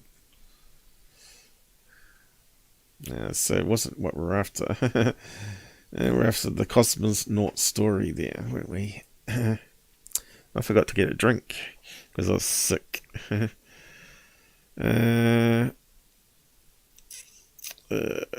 Okay, that's what I was going to bring up next, actually. Yeah, I had a link to other debunks about the story. Apparently, I didn't see it on that page anymore, which is kind of strange. But they were saying that none of the other astronauts saw the angels. It was actually a bogus story. When they got back to Earth, they said they saw the flash of orange, but they didn't see the angels.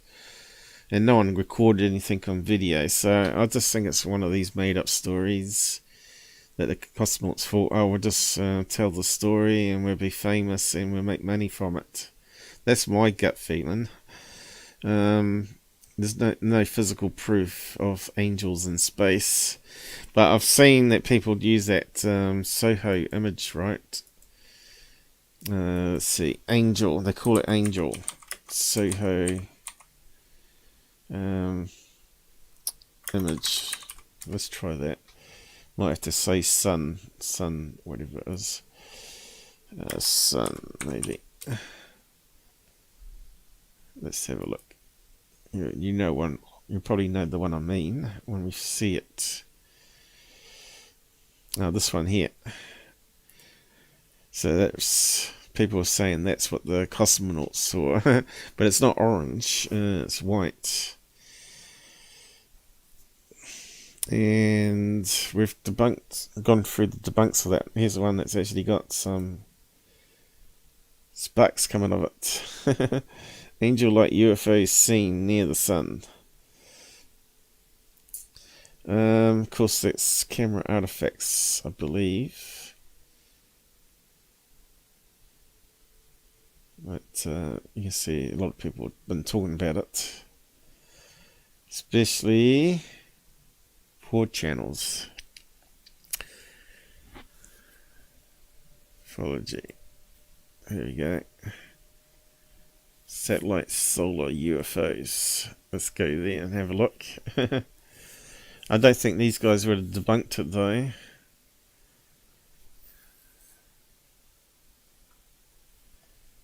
Yeah, there's one there.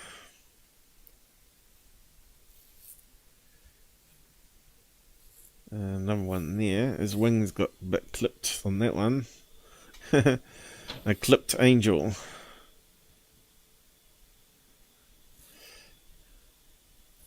And we got that one. We've seen these on Tyler's show, haven't we? And Third Phase. What's this, guys? Isn't that the hair? Is that the one that's a hair on the thing that floats around? Thought it was more rounded.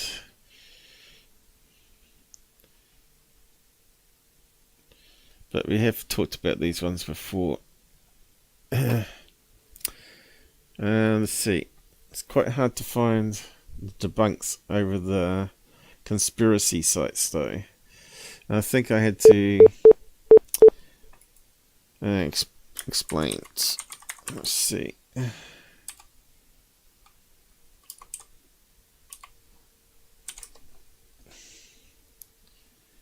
Whether it tell us or not.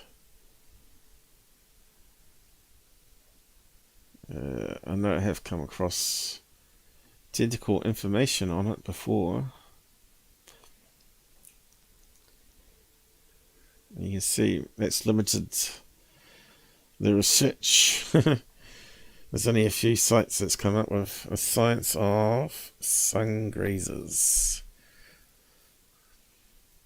One for that sign.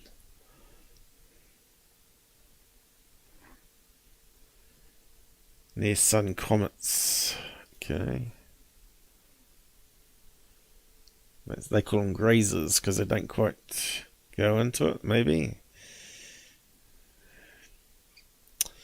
Some get swamped, obviously. Some probably spin around and go back up into space. Yeah, but that's not what I was after. Let's see. Oh, I closed down the search. We have covered it before, though. What was the link I found?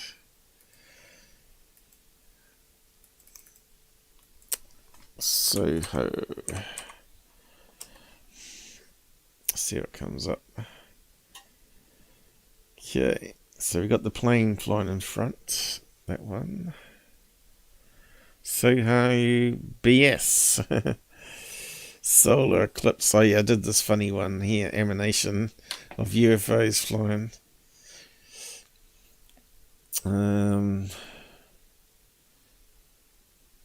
All these ones must have SOHO in it, I guess. Could that be one?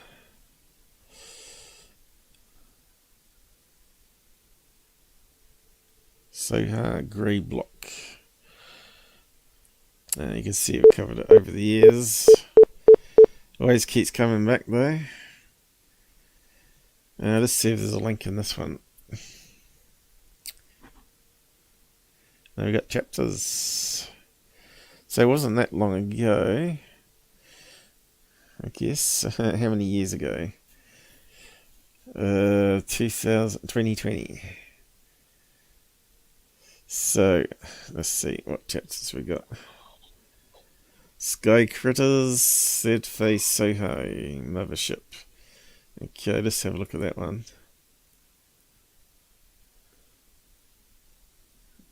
That doesn't look like SOHO, but it must be coming up. Oh, error message there.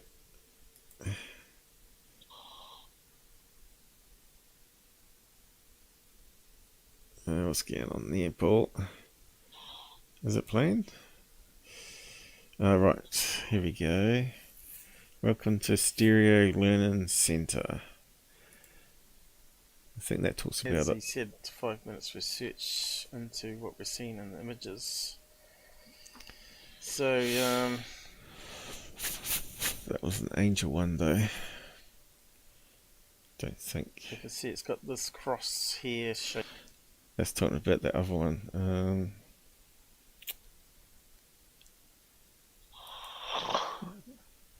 You right there, Gabber? You feel like you fell asleep on us.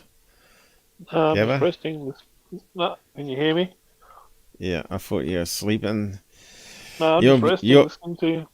Oh, Waiting right. for you to show us the trees on Mars. Yeah, we're getting to that. We're getting to that next story. Yeah, I was just trying to find that web link to it. But yeah, I have covered it before. It might be on that page. Yeah. Angel image sun SOHO. Debunk. Maybe try that one. Sent by NASA. NASA, here we go. SOHO spacecraft. Image of the sun. Let's see. Daily image. Keep an eye on the sun. It's all about angels though. I know that's out there. I know I've covered it before. I think it's something to do with the CCD sensor, and it's getting oversaturated, so it creates these lines going out that look like wings from a planet, I think it is. But yeah, Can't pin the information on it. But I wasn't going to cover that, else I would have had it prepared. Because I know those ones can take a wee bit of time to find again. So this is stuff that's happening currently at the moment since 2008, I think. And there's just some major leaps on this technology in 2017. Tech firms using brain cells in neurosilicon computer chips. The ethical dilemmas amid the rise of neurocomputers with the likely capacity of developing consciousness and feel pain. So this article talks about this here. The year is 2013 and we're at the world's largest tech conference. CES, not CE5, in Las Vegas. A crowd is gathered to watch a big tech company unveil its new smartphone. So this is like a story they're making. A journalist asks what technological advance allowed such a huge performance gains. The chief executive replies, I created a new biological chip using lab-grown human neurons. These biological chips are better than silicon chips because they can change the internal structure adapting to the user's usage patterns. Another journalist asks, aren't there critical concerns about computers that use human brain matter? Although the name and scenario are fictional, this is a question we have to confront now. In December 2021, Melbourne-based Cortical Labs grew groups of neurons, brain cells, that were incorporated into a computer chip. The resultant hybrid chip works because both brains and neurons share a common language, electricity. In silicon computers, electrical signals travel along metal wires that link different components together. In brains, neurons communicate with each other using electrical signals across synapses, junctions between nerve cells. In Cortical Labs' dish brain system, neurons are grown on silicon chips. These neurons act like the wires in the system, connecting different... How are they doing that with stem cells? Brain stem cells? The major advantage of this approach is that the neurons can change their shape, grow, replicate and die in response to the demands of the system. The dish brain could learn to play arcade game Pong. We're talking about Pong. Faster than the conventional AI systems. The developers of dish brain said nothing like this has ever existed before. So the world's going to change. You're going to have lawn mowing robots with human brains on a chip. It's an entirely new mode of being, a fusion of silicon and neuron. So let's have a look at... there's a link to the Pong game. I'll just type that in there. Cells chip Pong game. I wonder if there's a video showing it.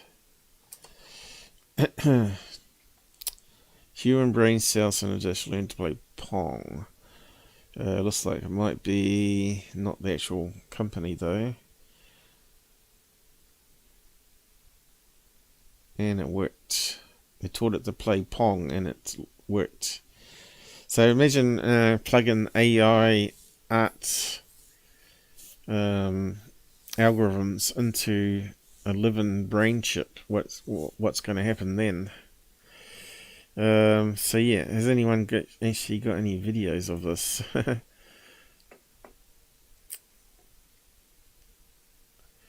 Could that be the pitch of the program. So Pong is this one where you bounce around stop a ball going past the bats. Surely everybody knows about Pong, ping pong. But yeah, can't seem to find any images to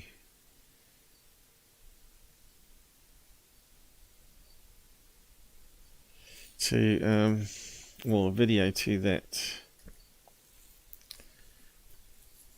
experiment. We're even allowed to show it. So there's a lot of articles on this. I don't think anyone's actually really talked about it. Artificial intelligence.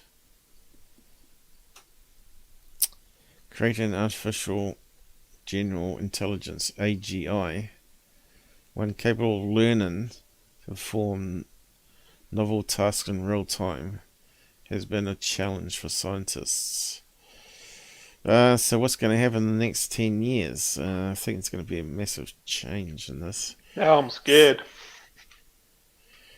Yeah, they might put it in those 3D gaming ones where they're shooting at each other, right? And you won't be able to take it out. This thing's available from here. Reprint. I don't think we got any video of the experiment. We just got various artists' work. We got a chimpanzee.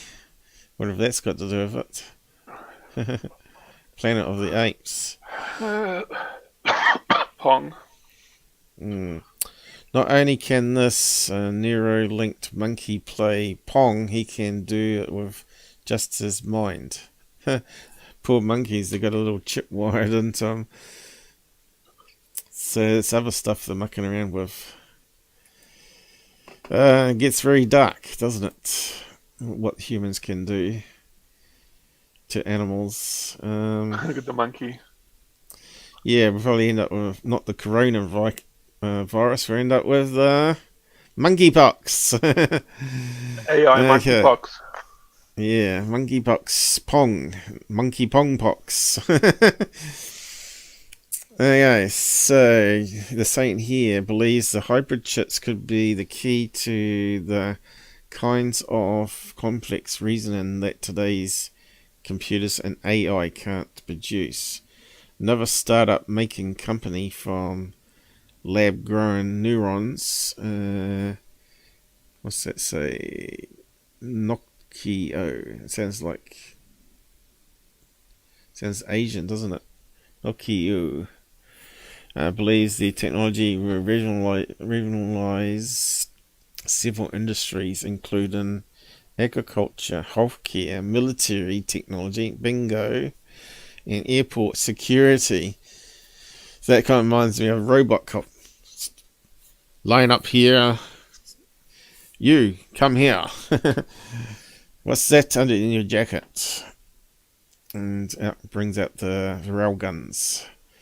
Types of organic computers are also in the early stages of development. So that's another thing.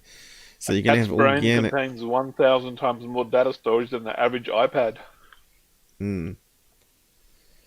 Amazing, isn't it? Maybe I was talking about quantum computing, what it is, and it produces lots of results, but not always the correct results, and they have to take the most popular result from at least a minimum of let's see, what was it, 12 results, but they normally do like 50 or 100, and then that's the answer, because it can do it so fast. So they said it won't replace a normal computer, but if you now looking at neurons on a chip, would that be still any good for a graphics card? I don't think so. But what could happen is they're going to have like they might have it as part of a laptop. So you might have your normal laptop chips, and then you have this one with the human brain on it that does very fast calculations using what do you call it? organic computer, pretty much, and like a co-processor. So it's good at some things, but it's not good at generally moving dots around the screen and that sort of stuff. And it's good at doing calculations. So when you got doing like encryption and all that, they might be implementing it in such a way that it can coexist with the current silicon chip technology. While silicon chips transform society, they are still outmatched by the brains of most animals. For example, a cat's brain contains 1,000 times more data than the average iPad, and can use this information 1,000,000 times faster. The human brain, with its trillion neuron connections, is capable of making 15 quadrillion operations per second. God, I didn't know Susan was that clever. This can only be matched today by massive supercomputers. So you're better than a supercomputer, Susan. Don't worry. She managed to do copy and paste, she was saying last time. Using vast amounts of energy. The human brain only uses about 20 watts of energy, or about the same it takes to power a light bulb. You wouldn't get much out of your laptop on 20 watts, would you? That's just enough to run the LCD screen. It would take 30, what's it's got there? Coal-powered plants generating 500 megawatts per hour. Oh, that's Biden. He's going to be scrapping that to store the same amount of data contained in one human brain. So, yeah, we've got a long way to go still. But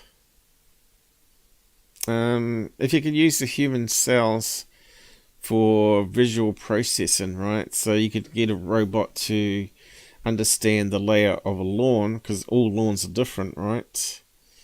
So it knows it's not going to mow over trees or shrubs. It knows the edge of the lawn where it needs to be trimmed. You can see where it could go. I see, speaking of which, Elon Musk just rolled out his robots, which was a piece of crap, really. It's going to be another one of his scams, I suppose. So, yeah, let's see, was there much more on that? There's quite a lot of reading on that. Don't want to spend too long on that one. But I'm just talking about, I thought I'd be bringing that up, because it's quite interesting. Let's see. Human cells on silicon.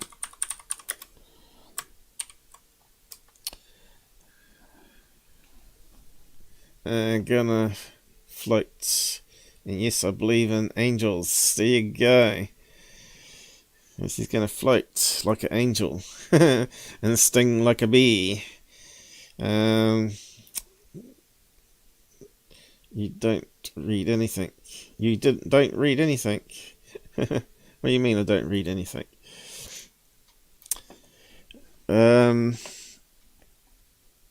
So we can close that one down. Yeah, Elon Musk did a robot rollout the other day.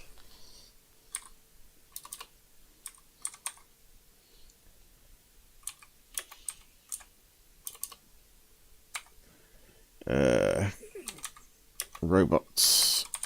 I think it was on the news 3 days ago, was it? That's probably everywhere here now. Top stories. This is amazing robot. Compare that to what was that group that did the dancing robots? They're quite amazing. How much will Elon Musk robot cost? $20,000 US.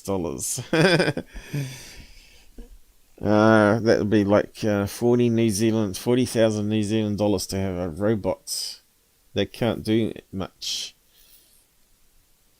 I think it's just another one of these crazy ideas. I don't know. Elon Musk showcases Guardian. I wonder if we can play that one.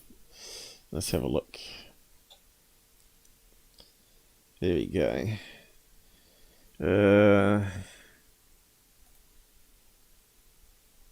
Is it going to play? want a YouTube video, really.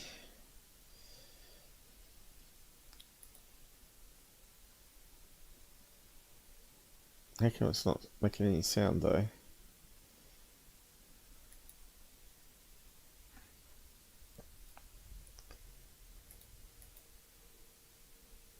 Oh, this is a robot. Yeah. It's the rebel. I can't see that. Why would you want that in the house? It's not saying anything though, is it?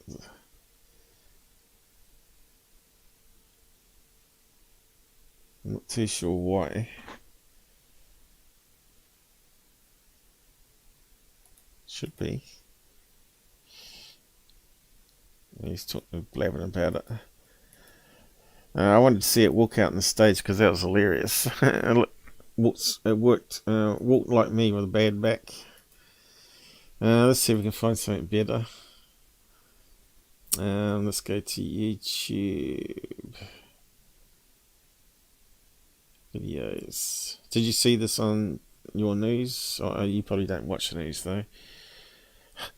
Elon Musk's half-baked robot is a clunky first step. Wired. None of these are YouTube videos though, are they?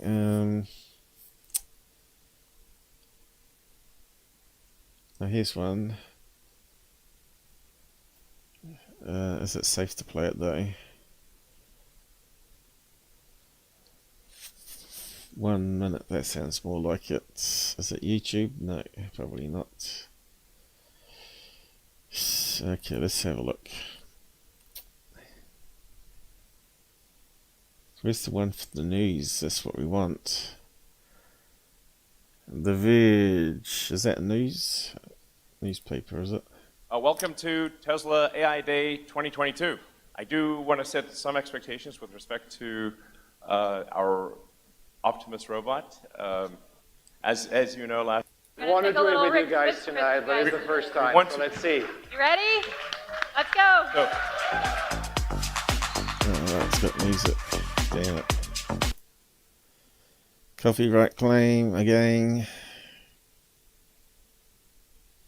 So this is a robot. Looks like something you could do with remote control though, doesn't it? Oh, exciting. Get me a cup of tea. Actually, a glass of drink would be good. Glass of water even. Oh, look, see, it's walking like a me with a really bad back.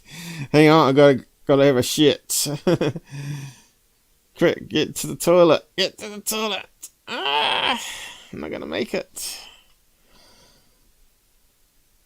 What's he got in the hand? What's that? Oh, that is his hand. I thought it was holding up something. It's got a black hand. Must have those sensitive gloves. You know, those gloves they're working on for robots which can detect temperature and pressure. Darts into music. Oh yeah, Elon Musk. That's great. Kind of looks like it's got a old Pentium computer on there. Is it a graphics card or something? Is it? He was pointing to it just before. It overheats, man. So, what would that be using? Lithium batteries?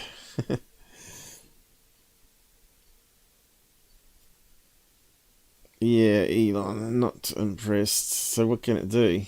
Need to talk to it. No, he's not going to demonstrate it. Oh, it can carry a box very slowly to a table. I suppose you could use it for bomb disposal unit. It can water your plants in your house. Yeah, for the price. Would someone really pay $40,000 for a robot?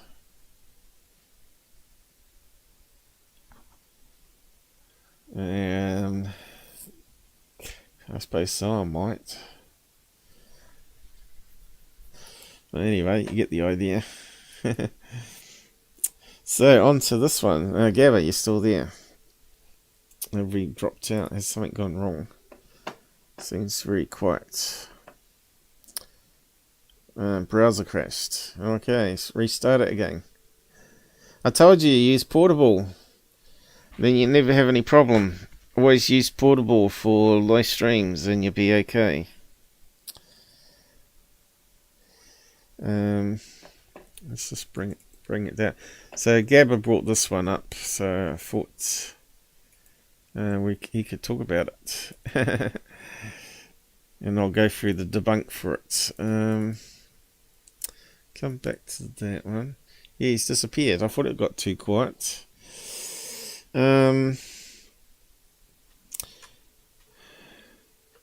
So where's everybody gone? Susan, you didn't last very long.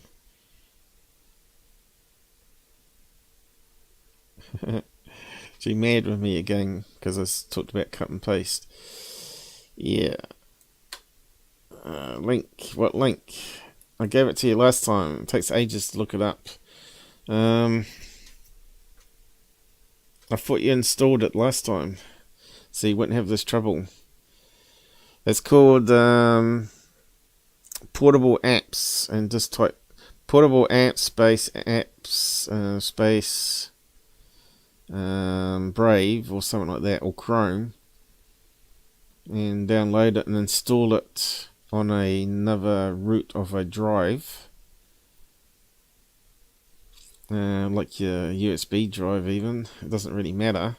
It just makes it slower to start up, that's all. As long as you've got lots of space, you can stick it in the C root even if you want to. I think it normally does. Unzips to portable apps in the C root. Puts the browsers in there. You can have a browser for Brave, Chrome, Firefox, like I have, and then just load up your normal program that you want to use in it. Jitsi, like. Old link didn't work. What link? We're on free for all today. Do you want the free for all link? Is that what you're saying? The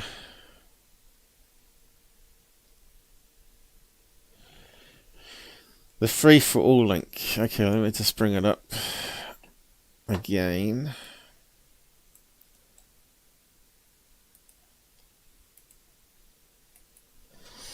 My stomach's a wee bit dodgy again at the moment. So yeah, you can just click on that and just come into side chat.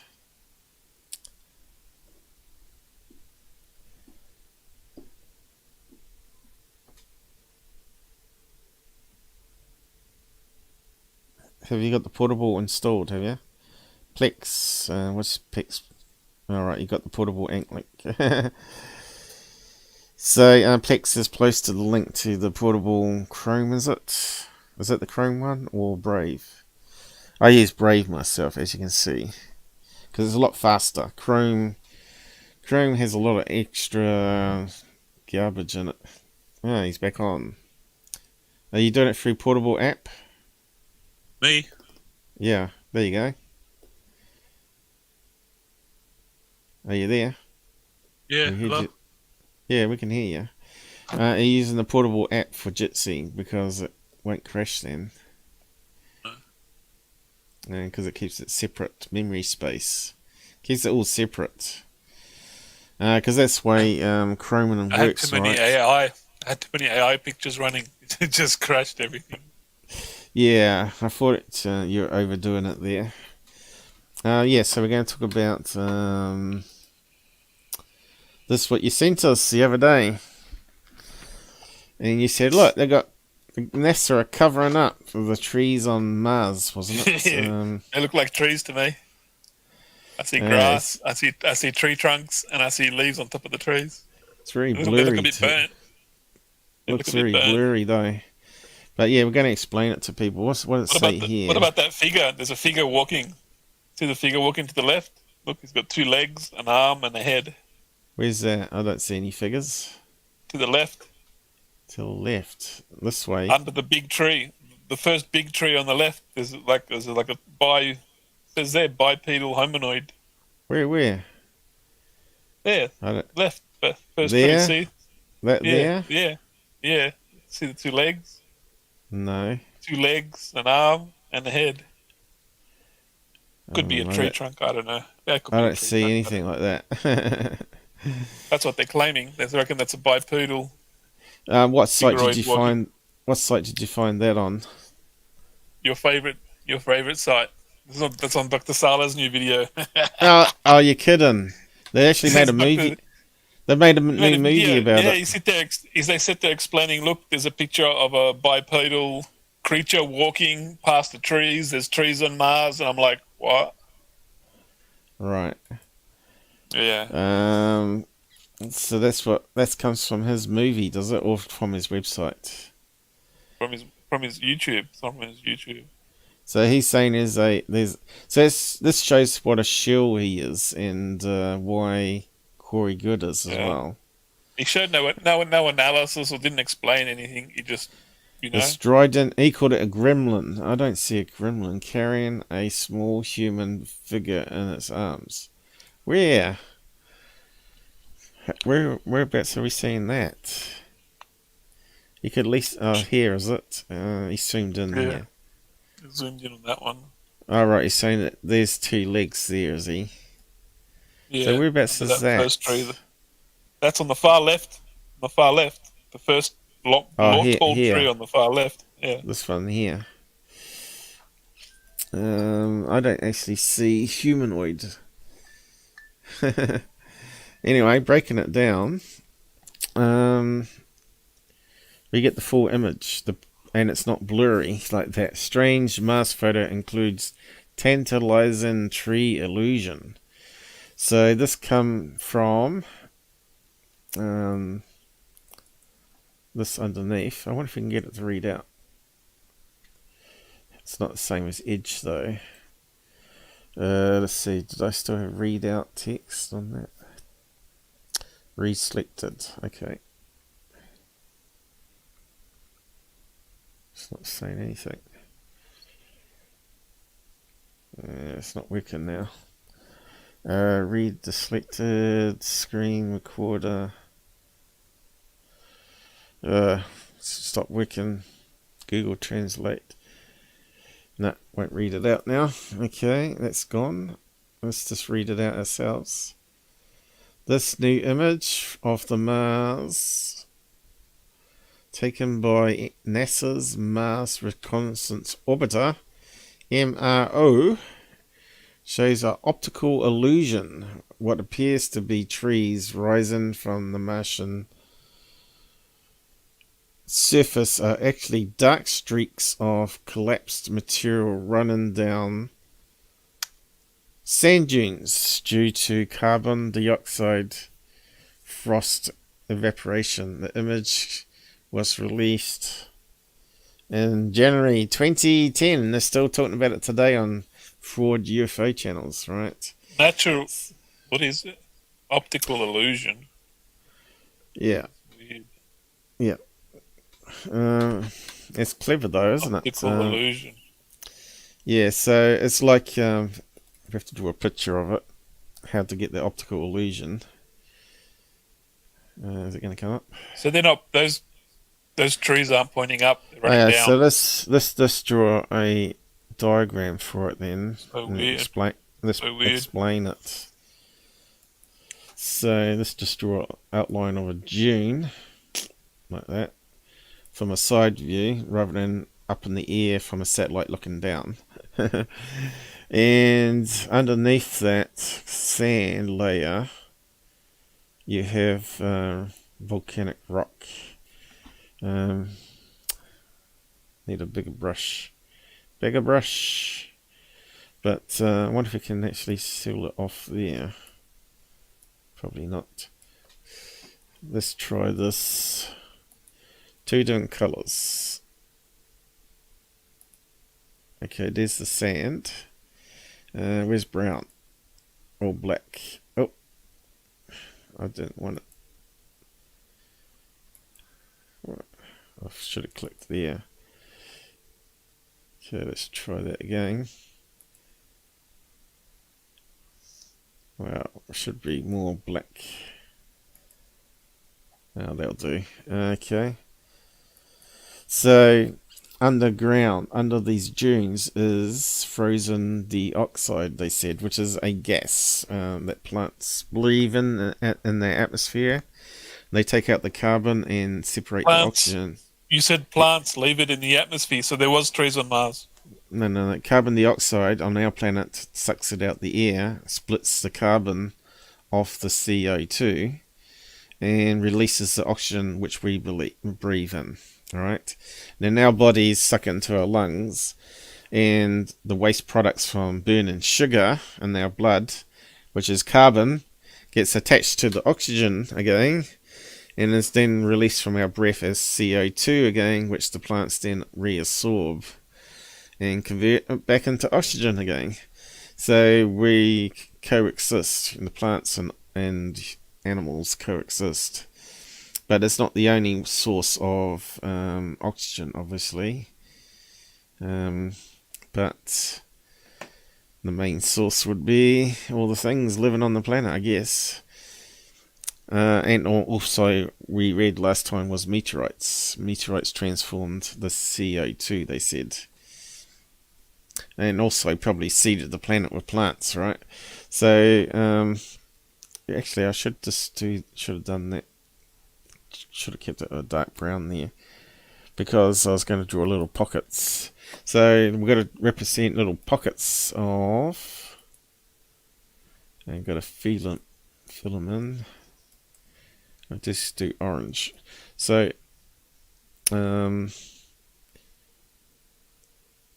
trapped into the underground rocks is pockets of carbon dioxide that's frozen. Right, of course what happens is the sun rains down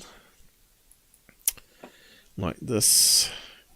Got the sun raining down. It's not showing up very well though. Rains down, heats up the dunes, right? So what happens is then these get unforward and explode. The gas explodes outwards. So it creates an explosion. Need another colour. These explode outwards. Like that. And of course what happens is this black volcanic rock, what's it called? Balsate. Runs down the dune side like a river, right? Yeah. So the side view would be the other side. Of course, it's going to be the wrong colour. The other side of the dune. So as it explodes out, it runs down, right? And then it starts splitting like little trees. So when the orbiter's up here filming it from this angle, it looks like trees standing on a dune when it's an optical illusion, right? So that's what's happening. But if you have a look at the image here, so the satellite's looking down on the edge of the dune, which is this edge here. You can see the dune edge here. If I can zoom in, you can see these all have dune edges, right? You can see there, but you can see this also has different other cracks into the rock because it hasn't got the sand over top of it. But you can see here it's run down from the edge of the dune at the very top and run down the slope, right? You can see the dune. If you saw it three-dimensionally, you'd see that as a side view, a bit like this image here. Because that image from the drone, the rover drone, or is it from a satellite? It's from a satellite, yeah. That's why we got that. That's why we can't tell that it's going down the hill. That's why it looks like it's got elevation. Yeah, I don't think they've sent the rover into that location yet. Like as it said on that, when I take a picture of the moon, because I'm so far away, stuff looks elevated. That's not. This is a photograph from space, pretty much orbiting around Mars, right? That's why that when you photograph things from far away, it makes things like give the impression of elevation when there is none. Yeah, so why would a Michael Sellers not know that? He's meant to be a doctor or something, isn't he? But he he's researches a, everything. He's just shilling stuff to sell his book. He's just selling yeah, fake you can see this one information here. to people. This one here. So he's taken that tree there, I think, is it? Is that the one? Because that one there doesn't look like too much like trees. They're sort of slope on a slope, right? That one there, that one right there to the right. Yeah, I can see the bipedal person walking. This one To here. the right. No. Is that where you got it? No. No, to the right of that. There, that one. That's the one. Oh yeah, that one's all blurry, right? This one's in Yeah. greater detail here, right? So you picked the blurry one. So they look more like humans standing around with two legs, long legs, doesn't it? Yeah. That one would have been a better one. Pixelated. That's only because I've zoomed in. It's not the first time he does this. He just shills anything that if it half looks like it, he puts it on, even though it's been debunked and it's something else. He still pretends and lies. I don't like the fakery. You can see how what's happened. It's to make those humanoids. You know, it's like two explosions, and then they sort of run and merge together at the bottom of the dune. See, it's got thicker as it's got to lower gravity there. It's pooled, made a little pool of black liquid basalts, I guess. I suppose it still looks like tree trunks sticking up to me, but like I can tell how it's like supposed to be running down. Yeah. The illusion. So what I did is I did some searching for examples. And I did have a couple ones here. Remember this one that Tyler put up with the split and slope streaks? Well, here's a good example. I don't watch Tyler. I don't watch any of Secure Team. So that's sort of obviously the same sort of effect where it's sort of erupted lots of times from underneath. Maybe there's a big reservoir underneath of these pockets. And it's just pumping it out like a lava tube there, and it's coming down, running down the side, forming all these weird looking streets. Kind of looks like hair. And there's also this other image here I got. Yeah, that's the next one I was going to look at. Where is it? These ones here are similar again. Remember that one that was like lines and circles like Morse code? And you can see this one's sort of run down the slope too, even though it doesn't look like a slope, because we're filming it from high above. Yeah, because of the angle from space, it makes everything different. Yeah, it changes everything. There was another one I had too. But here's a thing here, talking about street art, right? This looks like model houses, but this is all a painting on the street, and it looks three-dimensional, right? People can walk over that. But yes, it's all to do with optical illusion. Look, he's drawing a hole in the ground with a little building. This looks amazing. And of course, that's another angle of it, right? That doesn't look so good now, does it? It depends if you're at ground level or not, right? But now they're filming it from above. It doesn't look quite right. I think there's some other ones down here.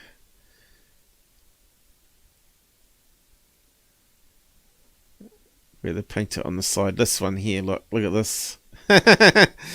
Walking over a chasm over a crappy looking bridge. Yeah, it looks real. Kasala lies about the trees on Mars. What else is he lying about? He doesn't research nothing. Exactly. Oh, he researches it, but he pretends like he didn't know. You know what I mean? I didn't know. What do you mean? Why aren't you researching information that you're putting on your website? Everyone's believing false information now. That looks like it's in Holland there, is it? Look, that guy biking along. You'd think, you're looking down, you look at that, and you look like you're on the edge of a cliff. It'd do mental tricks with your brain, wouldn't it? Yeah. Look at that. It looks like it's going way underground, but it's actually just a flat piece of art on the street. It's just amazing. What else we got? What's that one? How's that one produced? It's probably just a flat piece of cardboard that they've painted on, right? And it's forced perspective again. That one looks like a building that's sort of dissolving. How did they do that? Well, obviously they got an end of a building which they painted over it, right? They've just got a flat piece of canvas. It looks like the building's falling to bits. It's quite clever, really. And this one here, what the hell is that meant to be? Kind of weird. Modern art, I guess. Big, what's that? Redback. Or, what's that? Black widow spider. And of course, that's probably painted on the pavement. Ow, that's pretty good.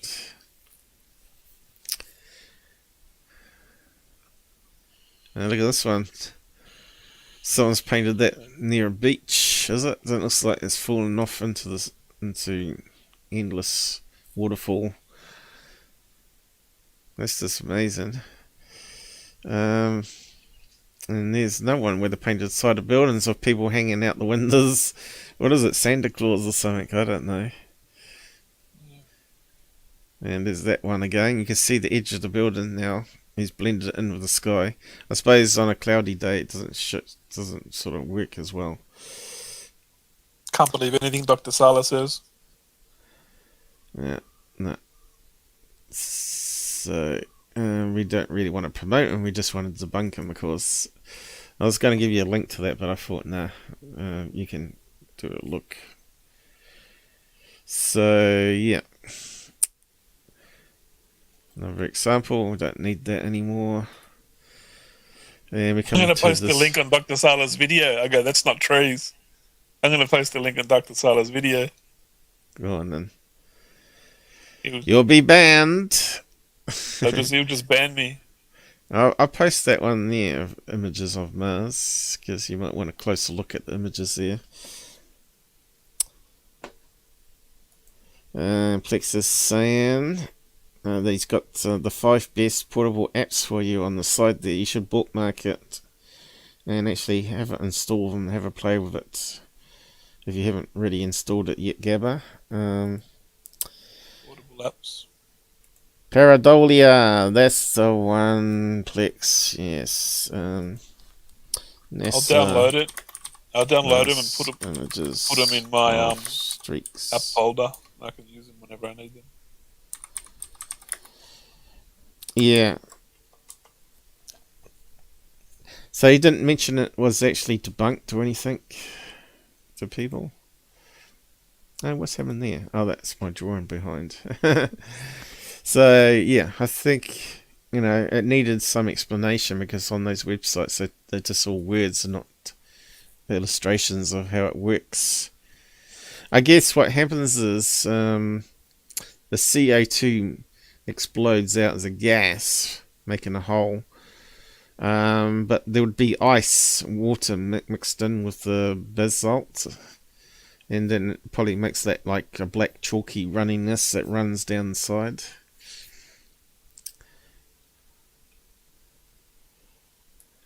Of course, people can research it themselves, but they're too lazy to, and they just believe whatever they're told, right? I like to research. I always research whatever's been told in a video or a speech or something. I will go 100 Google pages in to find a scientific journal or medical journal or something from a proper professor at university that backs up what the statement has been said. Then I will be like, oh, maybe what he's saying is truth, because scientists at universities have, Yeah, but until we talk to you about it, because you were so believing Seller when you first come on Discord last night, saying, "Well, NASA are clearly covering up here."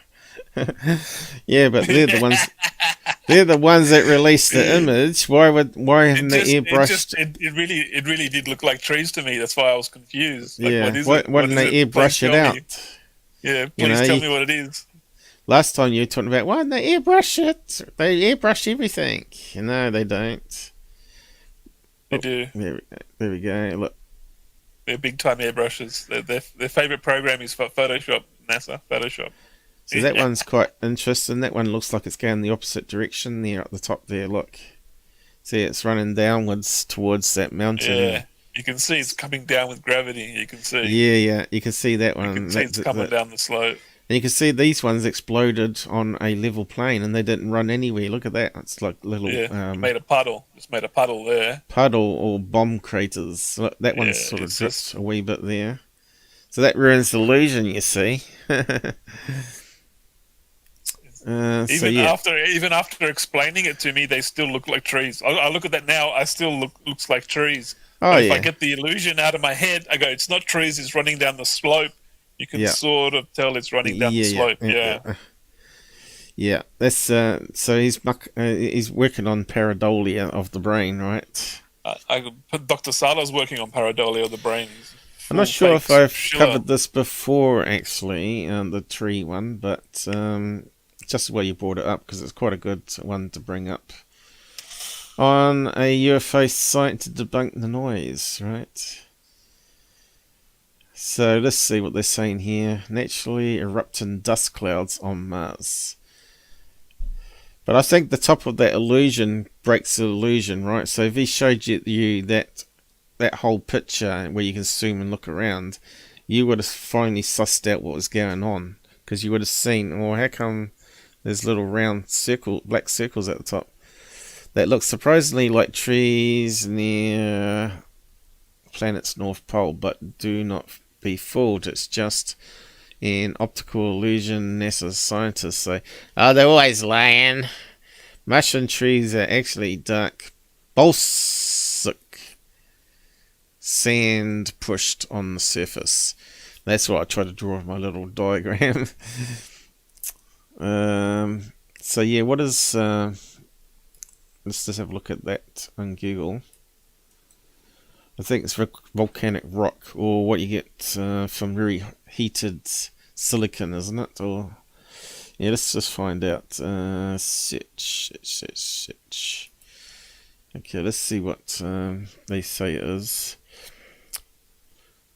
A fine-grained, dark, basic, igneous rock. Hey, is that how you say that? Consistent of plateau claws, feldspar, whatever that is, and pyroxene and olivine.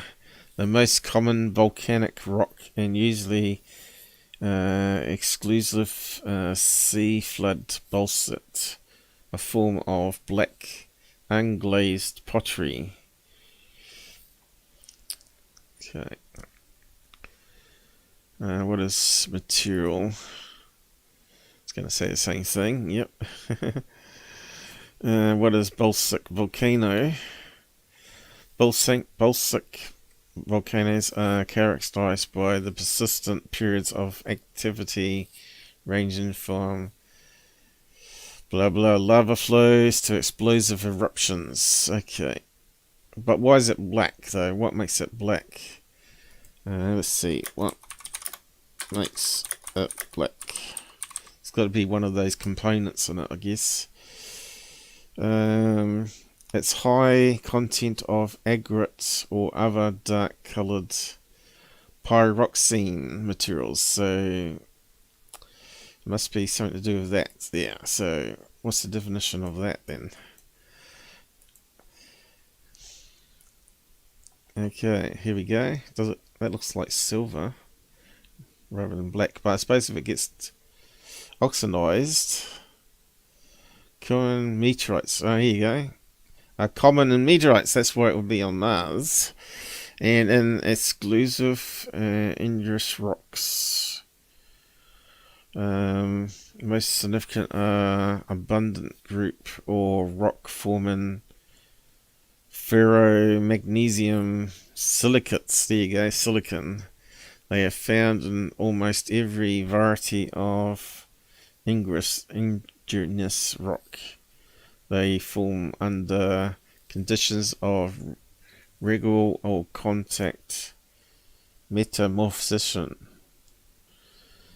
Yeah, I just want to know if it was formed with oxygen or something. But yeah, I think we got enough information there. Group of materials.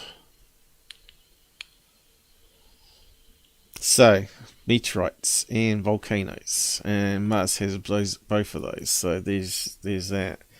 What's Martian sand though? The top layer stuff. What? I suppose it's silicon. What makes? There we go. Martian sand. Let's see what comes up with that one. Life cycle. No, that's not Martian, is it? Marsh.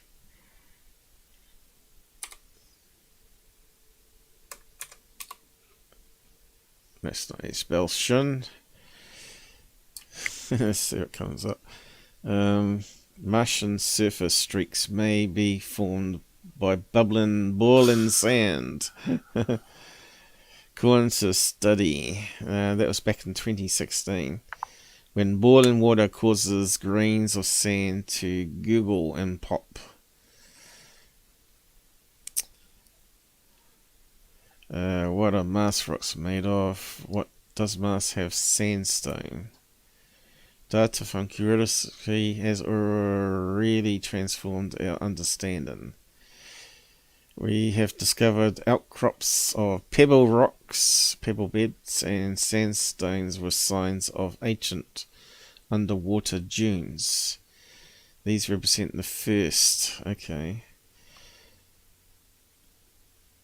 What rock or mineral is abundant available on Mars to build with? Clay materials are known. Okay, there you go. Are known to be abundant on Mars, so it's likely that these rocks are composed of clay materials.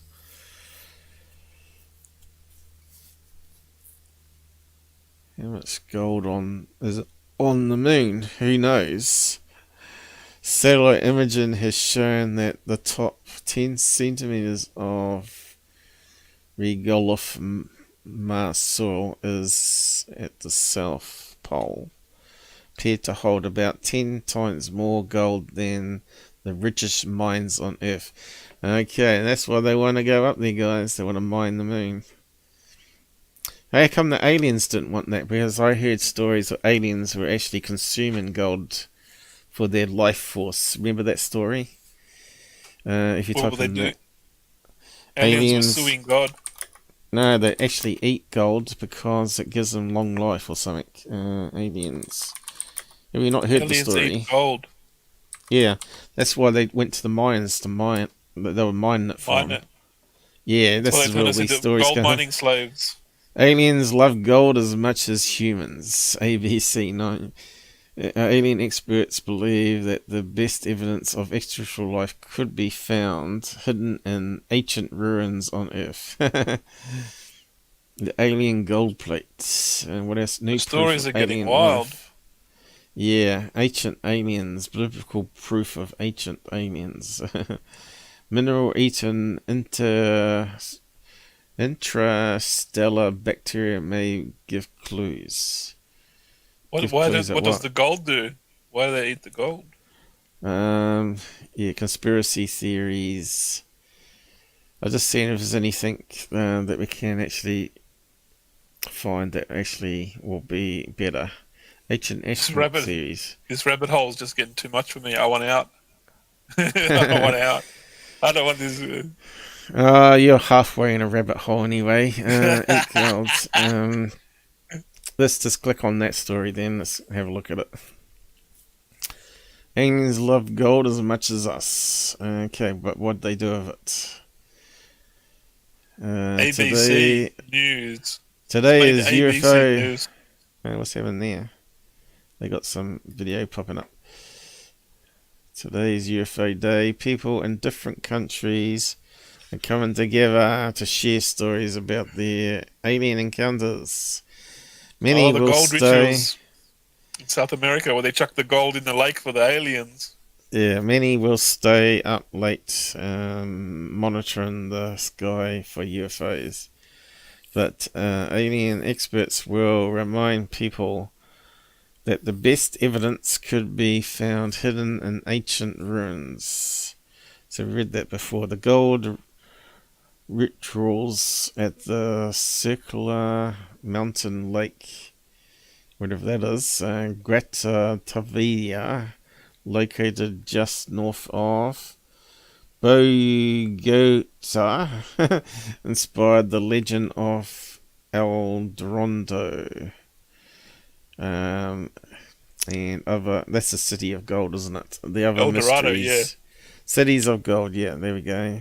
So it's the Spanish conquistadors in the 16th century witnessed an injurious chief covered in gold dust dumped precious metals into the lake. Dumped all the gold in there. Yeah, legends of vast wealth. So what's that got to do with aliens? Get on with it. Some have suggested that aliens use gold in their atmospheres to reflect the sun's ray and preserve their planet. But for those of you who are skeptical and need scientific evidence to show why aliens would be so interested in gold, Derek Pitts, chief astronomer and planetarian director for Franklin Institute in Philadelphia. He says they use it to for their spaceships because it's inert. It's a good conductor. Space separation, but yeah, this is not the story I heard about them needing to eat it. Perfect reflector of infrared energy. You can use gold blankets to protect spacecraft against the intense heat of a star or any sort of a heat source. It's for spaceships and stuff. Yeah, others believe that aliens used ancient civilizations to mine for gold, and because we're a slave nation, right? We're meant to be slaves. Probably true. Alien planet of slaves looking for gold. Probably true. That part's probably true. Oh, come on. You see, I told you stuck down that rabbit hole. Argue that if we explain old legends and temples. So where's the evidence? Why haven't they got... Dr. Salah made a video about it. Dr. Salah made a video. Oh, yeah. The temples could identify patterns that prove the existence of extraterrestrial life following this argument over thousands of years ago. I didn't say it was true. I said it's probably true. Maybe true. I don't know. Still, it hasn't come up with the eaten part. I'm not going to read all that. Aliens eaten gold. ABC's going on with it. God. Ancient aliens, yeah, it'd definitely be on there. What'd they say? Their mission, evidence that points to when they will return. No. Ancient aliens and the age of giants. Well, giants would be handy for moving large rocks, I suppose. Yeah, where's the one about eating gold? Eating aliens? I know I've seen this, seen the story somewhere. Eating gold. Alligator eating goldfish? No. Jesus alien ancestors? No. The eaten gold or metal of any kind produces eternal youth. Eternal youth, I mean. Eternal youth. Yeah, there you go. That's what I said. It slows down aging. Does it really? Who come up with that story, though? Cult of alien gods. Read more. Oh, there we go. It's totally true. That's Dr. Salah's cousins. It could be Sir Lawrence Gardner, the historiography rural to the House of Stuart, and a prominent sovereign and symbolic genealogists produced a powerful and sometimes persuasive volume tracing I could see how you drink little bits of powder gold, and it would go into your brain and like fill up the neural pathways and neurons. Okay, so he's talking about the bloodline of the Holy Grail. Jesus was drinking gold too. It's funny how this episode's been talking about lots of religion when we're looking at this stuff. They were the true sons of God. Anunnaki. The dimension of orbit of light. Okay, where's the thing about the gold though? I know I've read lots and lots over time, but trying to find the articles now is not so easy. Ancient moon gold was both the god of cosmic mind and cause of menstruation, and the source of conception. So it comes from fables, is it, or what? Or someone's just with a good imagination. Gold of the gods. It goes on a bit, doesn't it? Pages and pages. Don't tell me Dr. Seller wrote this one. Conclusion. The sad part of that gardener often has interest in and provocative ideas, but he buries his important scholarship in theories and a maze of trans-dimensional beings drinking menstrual blood. Menstrual blood. Mixed in with gold flakes, I don't know. Gold flakes. Weird. You go down a really dark, demented path in ufology when you get into religious. It's like a strawberry gold milkshake. It's a strawberry gold milkshake. Yeah. The Drake snake, vampires, mud flood, blood, gold, Doctor Who, the gold eaters. There you go, sci-fi. People have started literally eating gold. Okay, what's that one about? Lord. Maybe they're part of a UFO cult.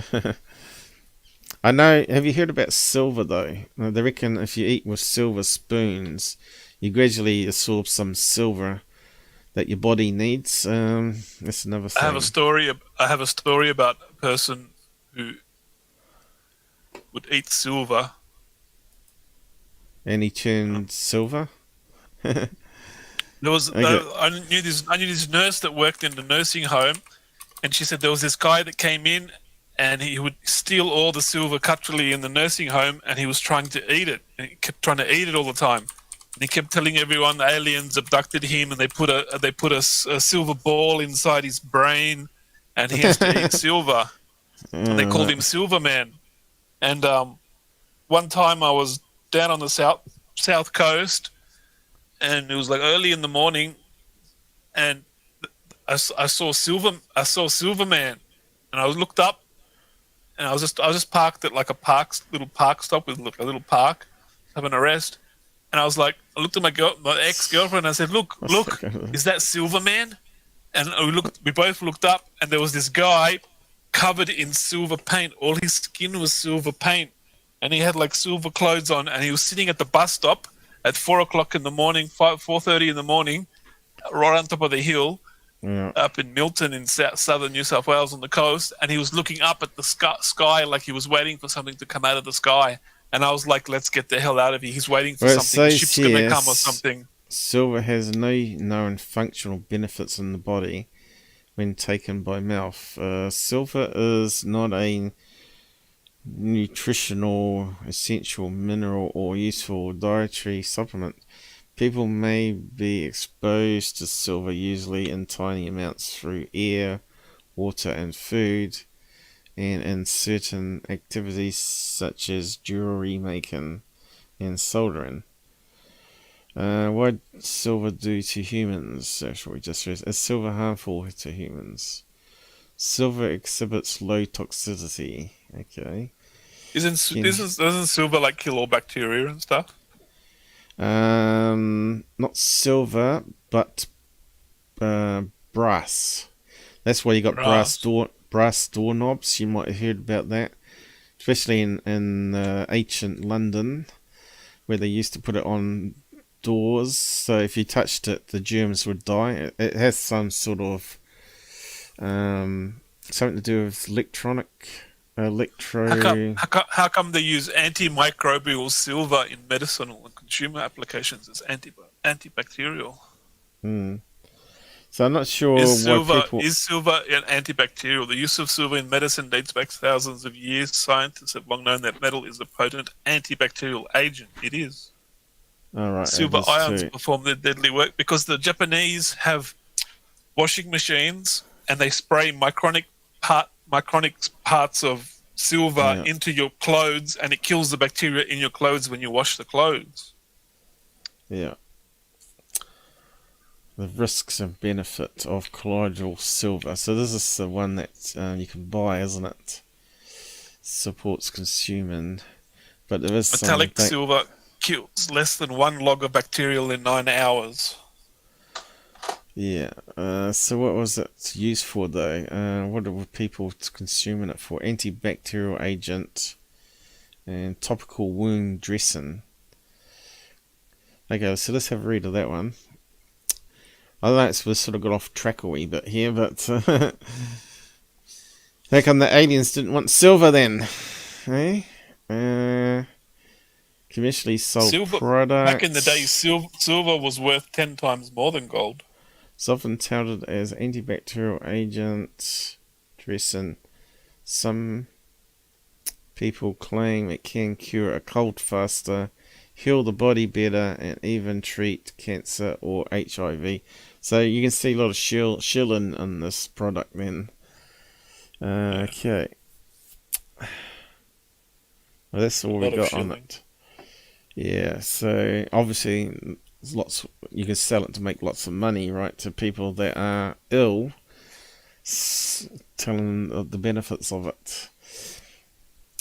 But yeah, you got brass used to kill bacteria, and obviously it's not.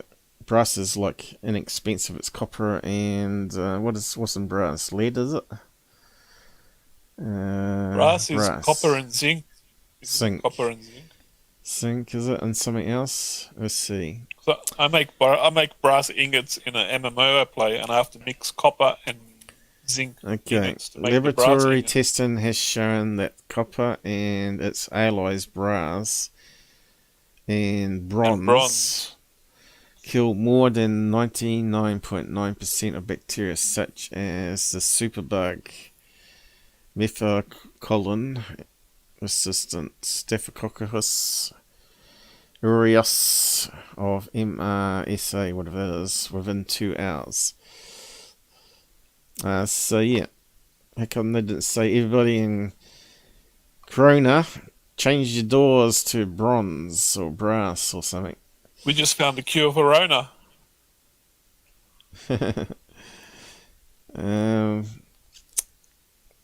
Okay, what we should do is say, how does brass kill bacteria? I think I've covered this before, but it's quite interesting. And the surface that kills bacteria and viruses. Here you go. 2020, that was in the outbreak, by copying the texture of insect wings or using new types of materials to create surfaces that kill or inhibit microbes. Metallic copper as an antimicrobial surface. But yeah, how's it kill?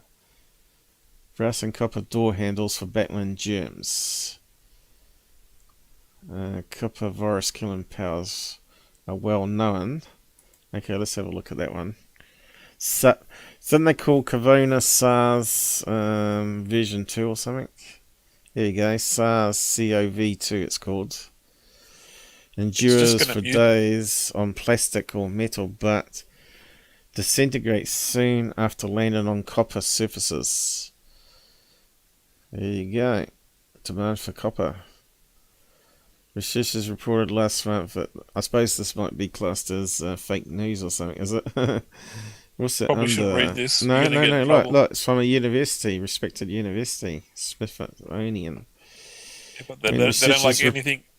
They don't like anything anything- medicinal. You should disclose it. Disclose it. Yeah, pandemic survives for Anything days on pandemic, glass, medical related, you're gonna get in stainless trouble steel, but dies within hours. It landed on copper. The only thing that surprised Bill Kevil was that pathogen lasted so long on copper.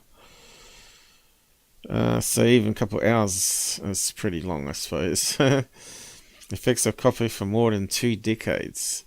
So I never even knew this articles are about the surfaces in the house. Yeah, but UV kills it. They could just put UV lights every time you walk into a hospital or a shop or the restaurant or the grocery store.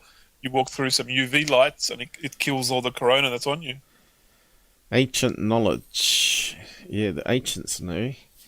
The pyramid, basically the crown of it was coated in a metal cap, wasn't it? And said to be copper with gold plating.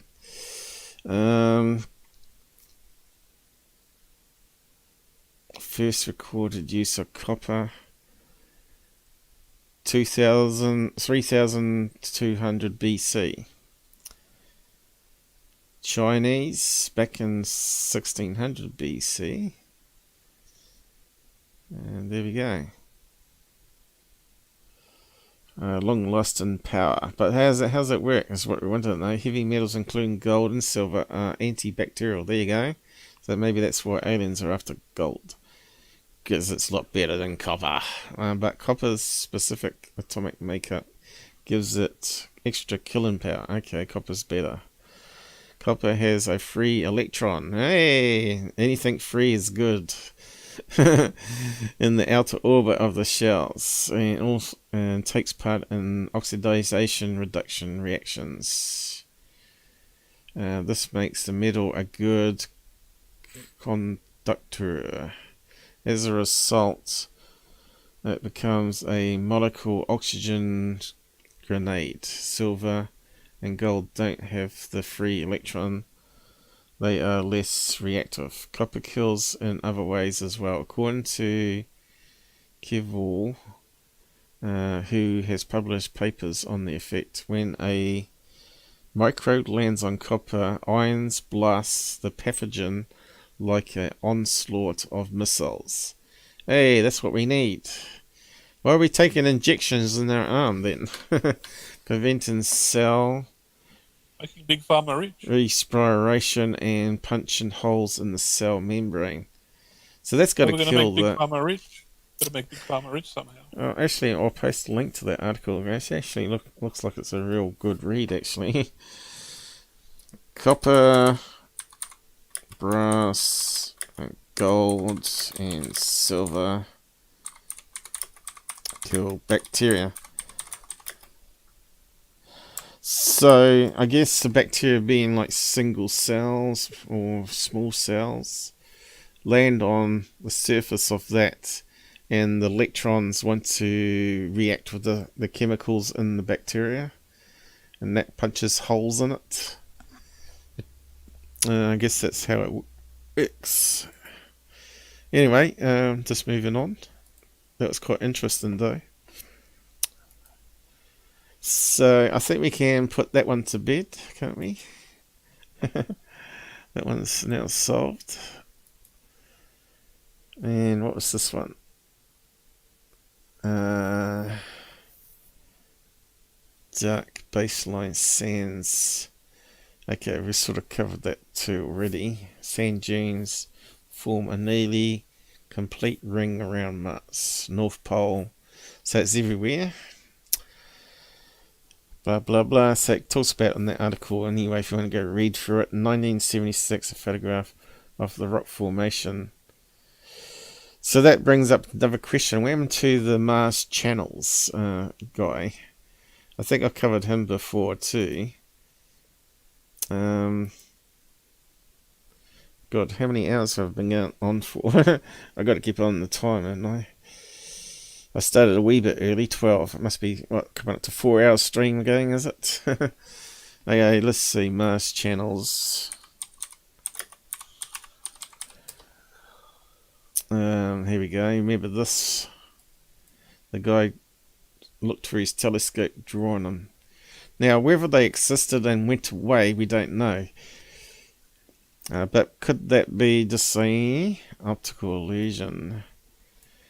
Channels of Mars, apparent systems of long straight lines, markings on the surface of Mars that are now known to be illusions caused by the chance alignment of craters and other natural surface features seen in telescope near the limit of resolution. Okay, so it's just low res images again. I wonder if they could show an example though.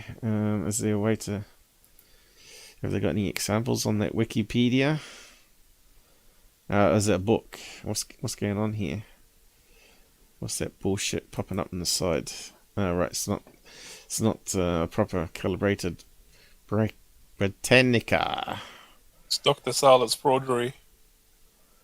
Yeah. I thought they might have some pictures. So is that the guy that was drawing them? Spent his whole life drawing through a telescope. Poor bugger. I suppose that's where H.G. Wells got his idea from Martians, right? And made this famous story, War of the Worlds. So everything produced influence, right? To creative minds. During the late 19th century and early 20th centuries, it was erroneously believed that there were channels on the planet Mars. So delivering water everywhere. Well, they believe underground train stations now, though, don't they? Which could be, because we've got no evidence against it. So, yeah, that one's not debunked as such. But people have claimed various things, which turn out to be like rock formations, you know, like little round tubes they're saying as part of the top of the underground transit system. I think Tyler has shielded that one. There's nothing Tyler hasn't shielded. Dave Darlin, who's that? I wonder if he explains it. The Hunt for Mars Mystery Canals. What's that? Mars Secrets. Everything Science. I wonder if that's a legit site. I suppose it's copyright though. It would be good to be able to play some videos on it. Seeing and interpreting Martian oceans. Okay, let's have a look at this one.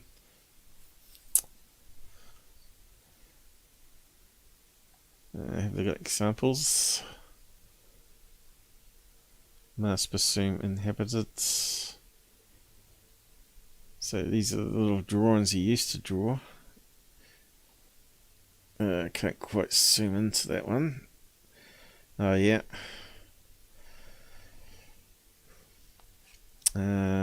Was popular back in 1871.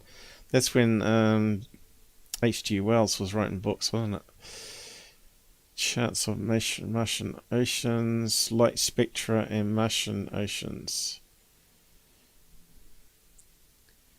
Flowers in the sky. So what did Dr. Sala say about the canals on Mars? I don't want to know about Dr. Sala. He's shilling this guy from the SSP. He's working on the SSP program, and he's got this device that looks like a wrench, a socket wrench, synchrome socket wrench, but it's got special magnets inside with these crystals inside. It costs $600 for this special wrench with magnets inside that make a special magnetic field, and you put the crystal prism in the middle of where the socket of the wrench goes, and you can it'll target pain and get rid of pain and stuff and arthritis. And the crystals cost separate. You need 7 different crystals. It costs hundreds of dollars for the crystals, for a $2 crystal. And you need the whole set of crystals because each different crystal targets a different chakra when you're repairing your chakra energy levels. And I'm just like, And Dr. Sato is shilling this. I'm just like, are you kidding me? Wow. Yeah, it's just terrible. It's terrible. Yeah, so it didn't really say much. Oh, it has a lot to say there, but I'm not going to go read through it all. Well, I was looking for a simple explanation. Probably be on the YouTube videos, probably. But that probably explains why you see buildings on the moon, right? It's the same sort of concept. You see dark, straight lines appear and you think they're canals or buildings or whatever. So for you're down to a smaller level than what he was with the telescope. Mars Fever, 2015. So I'd like to see actual photograph of what he drew and compare it. I was looking for something like that. But these people just like talking and not actually doing it with graphics, right? Like I like to do it with graphics and show you what he drew and the actual photo of what he saw through the telescope versus what we see today to see how he interprets it. Marsh Canals. Let's try debunked. Maybe some debunkers done it.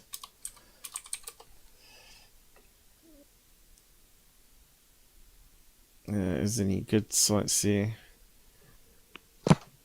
to expose the animal? One astronomer's quest. Okay. And what's that talking about?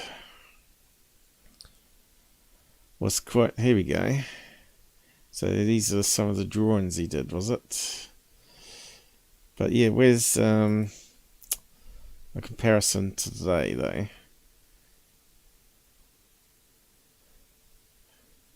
Okay, are we going to get comparison? No, we're not going to get. So he's actually made a globe, joined it all together.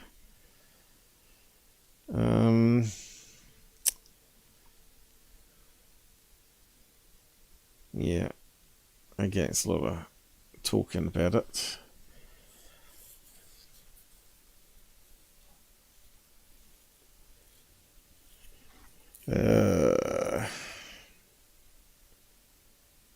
So that's one of our modern images there.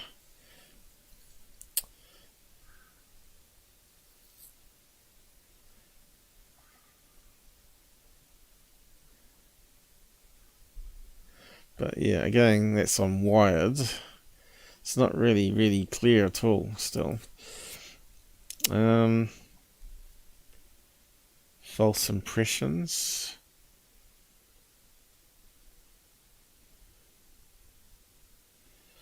People used to believe aliens built canals on Mars. 5 scientific theories that were proven wrong. Martian canals are proven to be some sort of myth. See and interpret Martian ocean. But yeah, we want to see someone actually debunk it, you know, with images. And I think I have covered it before though, and did find some references like that, but nothing's coming up now. So on to this. So yeah, this is something else that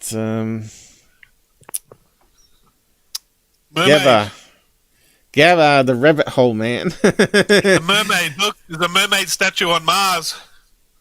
He was saying, look, NASA are covering up. It's a mermaid. It's a mermaid. How do I explain this one? It's a mermaid. Mermaid statue. Yeah, you feel a bit silly now, though, don't you? Now you know how it's done. No, it really is a mermaid statue. So this article talks a lot and breaks it down, but apparently that's meant to be taken from the image there. It's stitched together with multiple images, right, of a long image. You can see the rover bits in the image here. Do you see how the rover deliberately takes a huge picture instead of taking like close-up pictures so we can see detail? It's all photoshopped. All photoshopped. Okay, tell me where the monkey sitting on a rock is. I don't know. Or the mermaid. It's deliberately doing a wide angle shot, so when you zoom in, everything's pixelated. Yeah, but apparently you can get the image and click on it and actually zoom into all of it. It's pretty cool though, you must admit. But this, break it down simply, it's just a rock.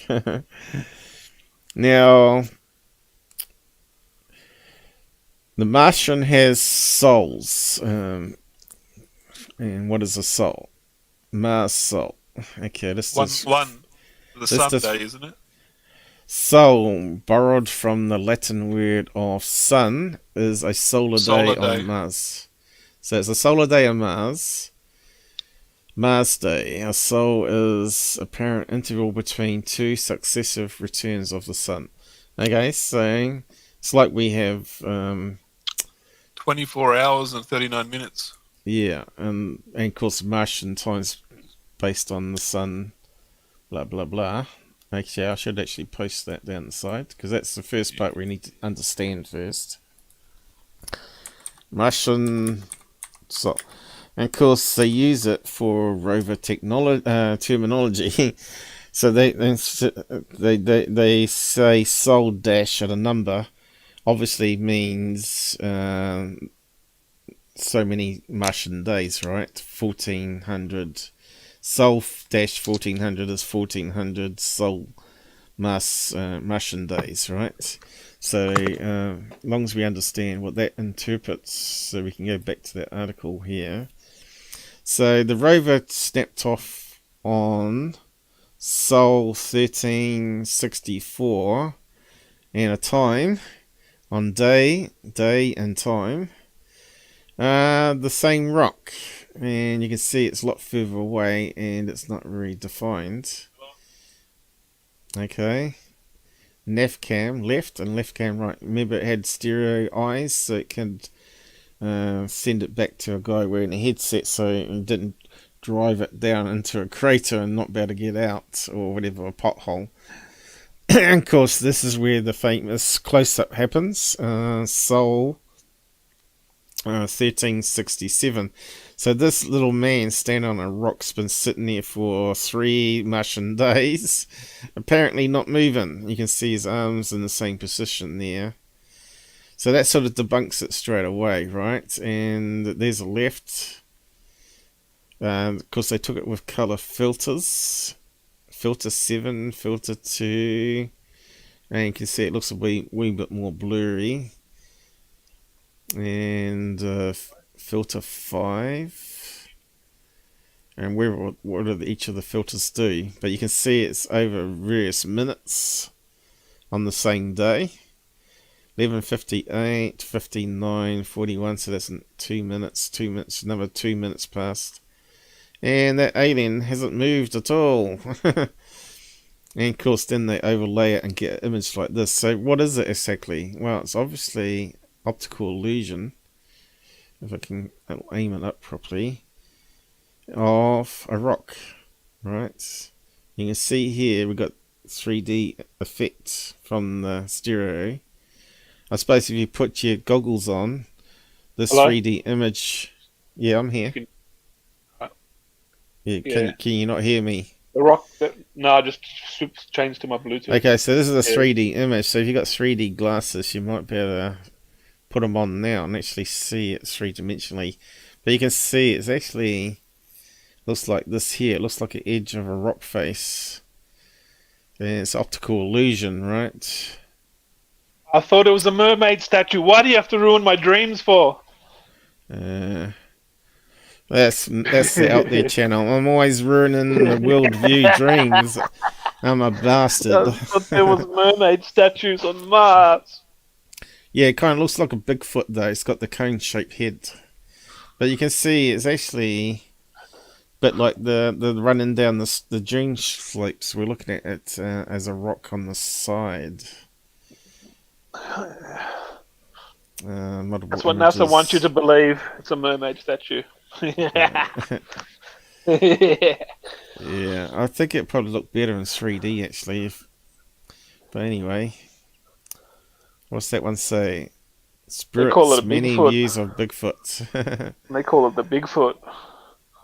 Seen Why does it have in- to be a Bigfoot? because it's got a cone-shaped head. When you look at the real image, I thought it looked like a mermaid statue to me. Yeah, but I look at things differently. no, but it looks like a tiny Bigfoot, right? See the cone-shaped head on it. It's sort of I thought like, it was a mermaid. it kind of looks like it's got its legs angled this way. Yeah, it kind of does look like the mermaid thing. I think That's Dr. why- Sala has this. He has got this photo on his new video too. Oh, you're kidding? I'm pretty sure he's got this one on there. Yeah, I was just like, what? the mini Bigfoot. I like it. Yeah, he's got a lot of word in here, but he hasn't actually really broke it down like I did into simple pieces. Yeah. Like he didn't say it like a soul is a Martian day, and you can see here it's when it was the rover was a certain distance away was Martian day 1364, and it wasn't until we got this clearer image when it was closer again for 3 days later. And they took the images over several minutes as well, looking in the same direction. And then they put it all together, process it on Earth, I guess, and make a panoramic view of the whole area with all the different filters. I guess some of them would be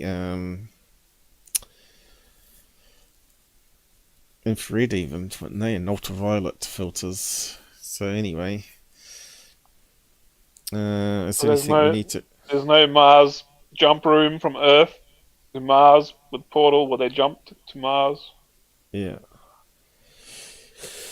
So yeah, I'll post a link to that so you can read that one. But I think my simple explanation and breaking it down for you just sort of solves it. Yeah, that explains a lot. Thank you for explaining that.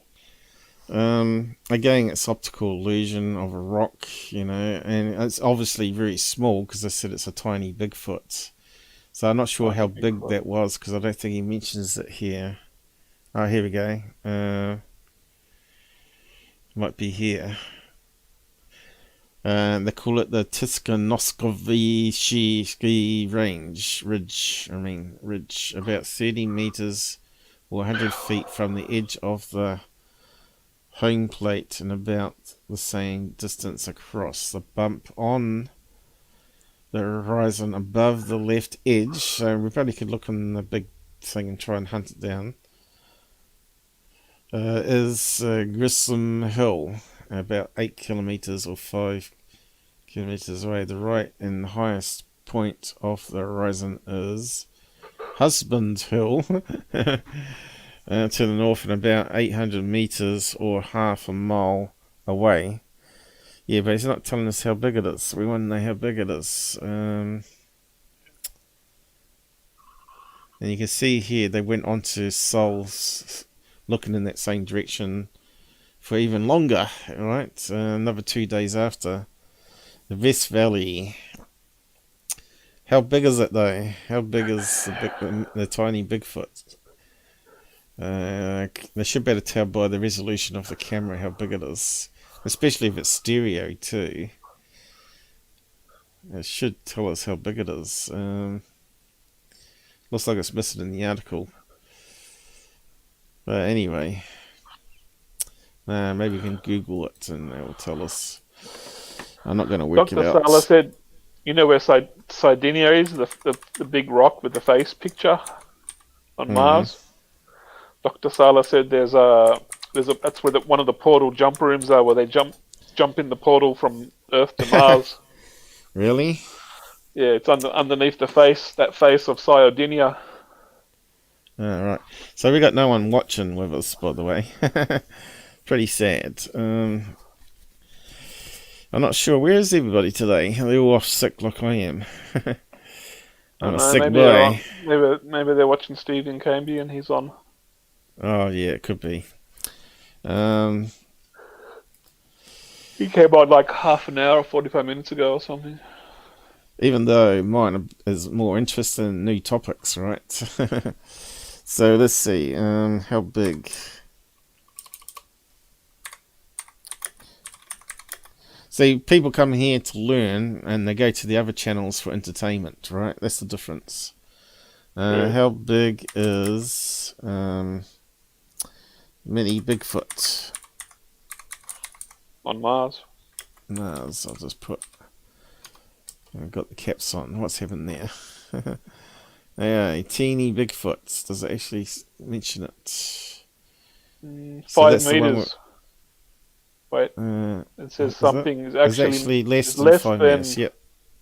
From the rover. That's how far away it was. It's only 5 meters from the rover.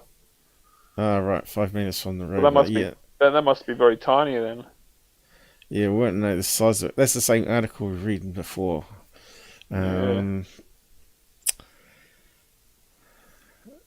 Okay, it looks like maybe no one else calls it a mini Bigfoot. I don't know.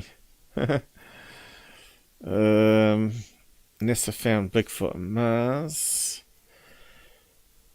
I don't think anybody knows what size it is.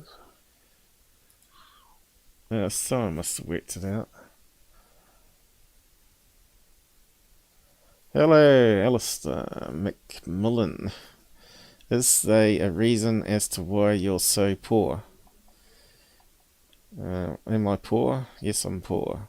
Do you find it hard knowing every decision you make is a financial struggle? I think we're being trolled. What's going on here? Might have to get rid of that troll on the side. Okay, a 6-world fierce, tiny 6-inch aliens are targeting Earth. No, that would be on Sellers' site, wouldn't it? Daily Star.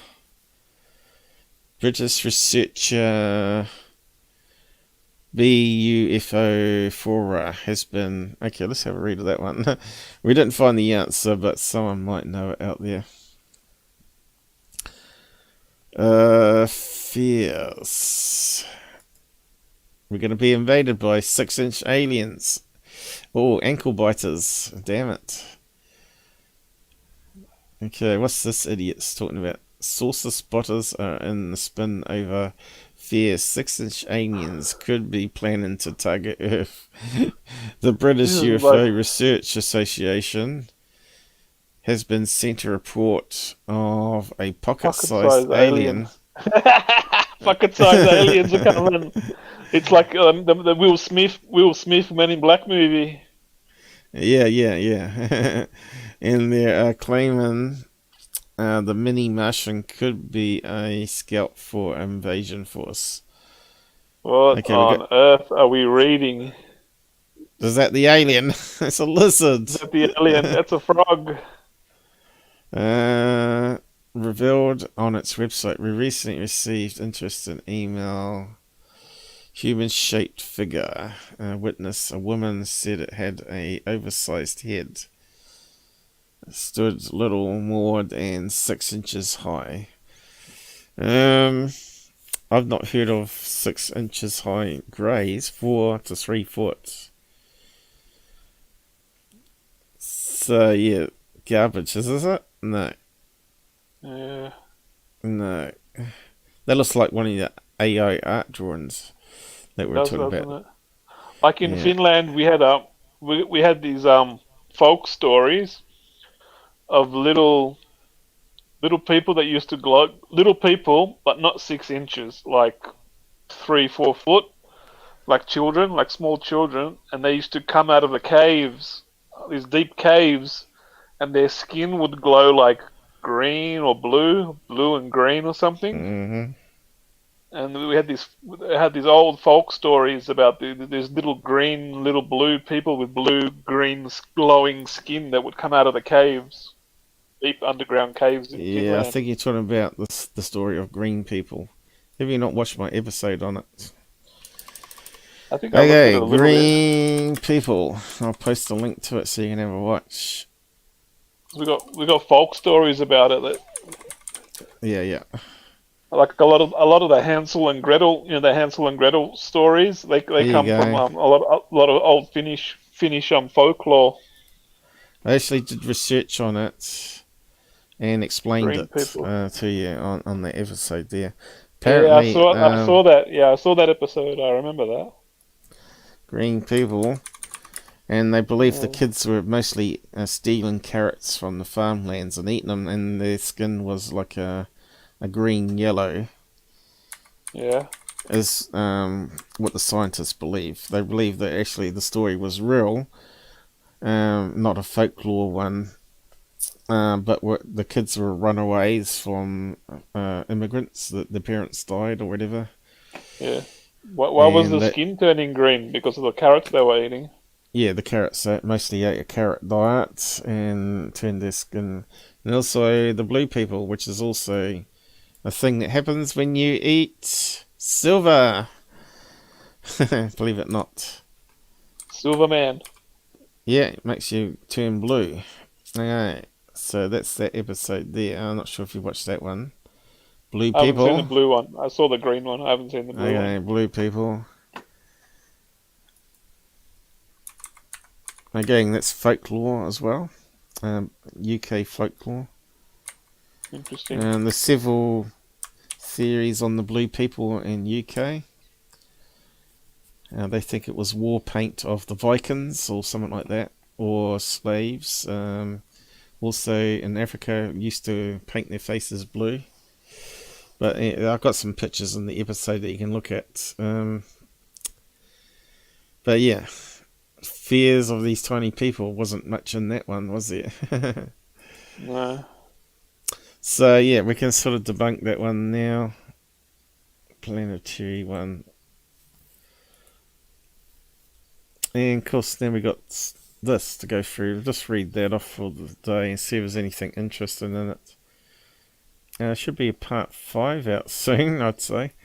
Let me just go back to the main page. Let's have a look. Oh no, he's only got part 4 up still.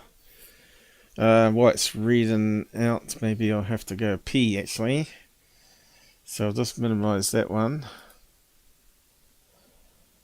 Let's see if it can read it out.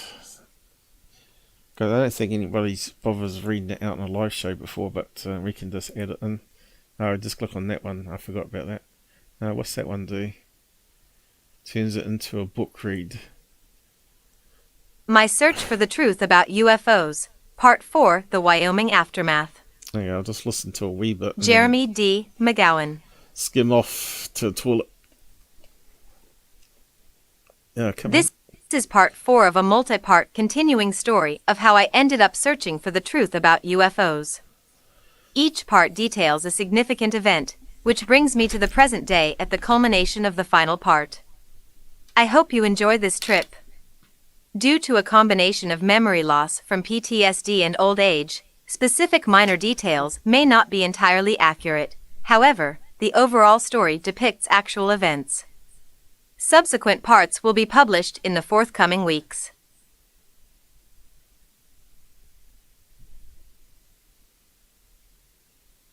Disclaimer, a couple of things here first. What I am writing is my experience, opinion, and interpretation of events. I am not claiming anyone is part of Scientology or perpetrating a psyop, only that I interpret the events around me in a way I would expect if it was. Also, I'm a technical writer, not a novel writer, storyteller, or any entertainment writer. If your chief complaint is that my articles are rambling, well, you're right, they are. This is, so far, the longest of the pieces. A lot happened, and I tend to write as I think. I don't have a professional editor. I would also like to note that I have not sold my story, brokered any deal, or received any money for these articles. I am writing these for 2 fundamental reasons. 1, I need to get this off my chest, and 2, I would feel responsible for others, should they also suffer from apparent manipulations as I did, if I didn't inform people of my experiences. At the end of these articles, I can have a clear conscience knowing the information is out there for others to read and incorporate into their informed decision-making processes.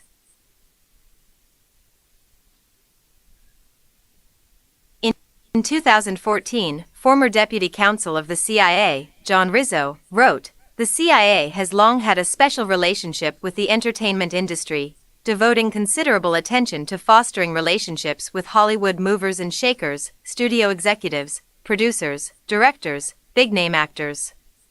Matthew Alford, National Security Cinema, the shocking new evidence of government control in Hollywood. Imagining national security, the CIA, Hollywood, and the War on Terror, Democratic Communique 26, 2, Fall 2014, pages 72 to 83. Let's pick up where I left off in part 3, with me thinking I was leaving the project, but then I didn't.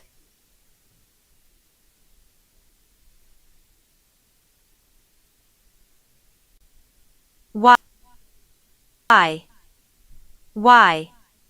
Why would materials from Rendlesham be in a private family's hands in Ohio? Why would this have not been analyzed before?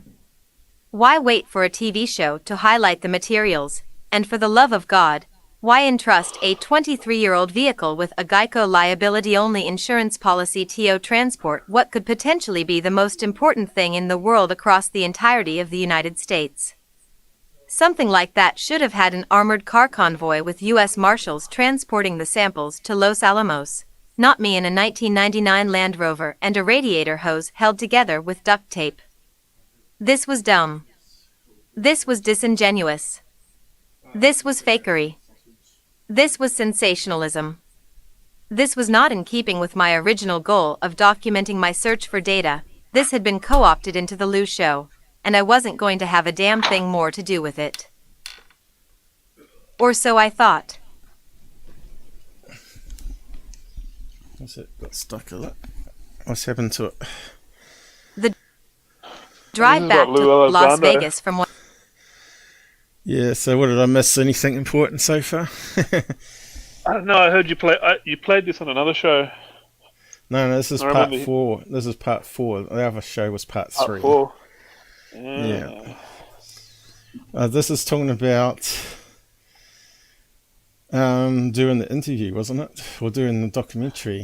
He drove back to Las Vegas. How's the reading going, though? He's a bit of a manipulator. From Wyoming was interesting. Hitting that wash had sheared off the bolt holding the top of my right front shock. Yeah, was it poison, though? Absorber in its turret. As my wife and I drove, the vehicle started to make some interesting noises on small bumps, and the suspension began to feel wobbly. Oh no. I pulled into a small gas station in the middle of nowhere, Wyoming, and managed to convince them to allow me to rummage around their maintenance supplies. Eventually, I found a bolt and a nut that seemed like they would fit. The problem now was how was I going to compress the shock enough to get it lined up with the bolt hole. My wife weighs less than my pit bull, but I had her climb onto the front of the truck and stand on the bumper while jumping up and down. Each bounce allowed me to compress the shock more until I finally slid the bolt into place. Finally, we were back on the road and heading to Las Vegas. The last day in Wyoming had been a bit hectic. I'd like to go to Las Vegas. I lost 2 radios, 2 World War II-style jerrycans of fuel, and a camera. Nevertheless, the trip was enlightening, with the time spent and the reflection of events becoming formative to my overall thoughts and approach to the idea of disclosure in general. The Osiris at Devil's Tower, Wyoming. Okay, it's talking about your special camera. While I was still processing the circumstances, the red flags, and my concerns, wrestling with the idea of pulling out of the project, it wouldn't be until a few more weeks before I genuinely withdrew from the project. Yep, One thing that kept replaying in my head was a conversation I listened to in Lou's kitchen where I, Sean, Lou, and a few others were discussing our project and making statements as to how this was what TTSA was supposed to have accomplished. Ironically, this conversation would come full circle in a later conversation with studio executives from HBO Max. That comparison inevitably leads to someone asking Lou, what happened to TTSA? Lou's response was rather shocking. Now, please remember that I am paraphrasing in this next directly following section, and the quote isn't exact, but the gist is. In other words, he doesn't know exactly Lou all told the us words. that TTSA collapsed because Tom DeLonge's sister was mismanaging the organization and that Tom had taken the investor money and used it to make a movie. Interestingly enough, What after movie, saying though? that it would likely be that Tom would go to jail, that topic was dropped. The conversation then concentrated on how Lou never received messages through Tom's sister and how he missed shit. many opportunities to speak and be interviewed. I found it a bit odd how the concern was about scheduling and not. That's a good question. How much was donated to TTSA?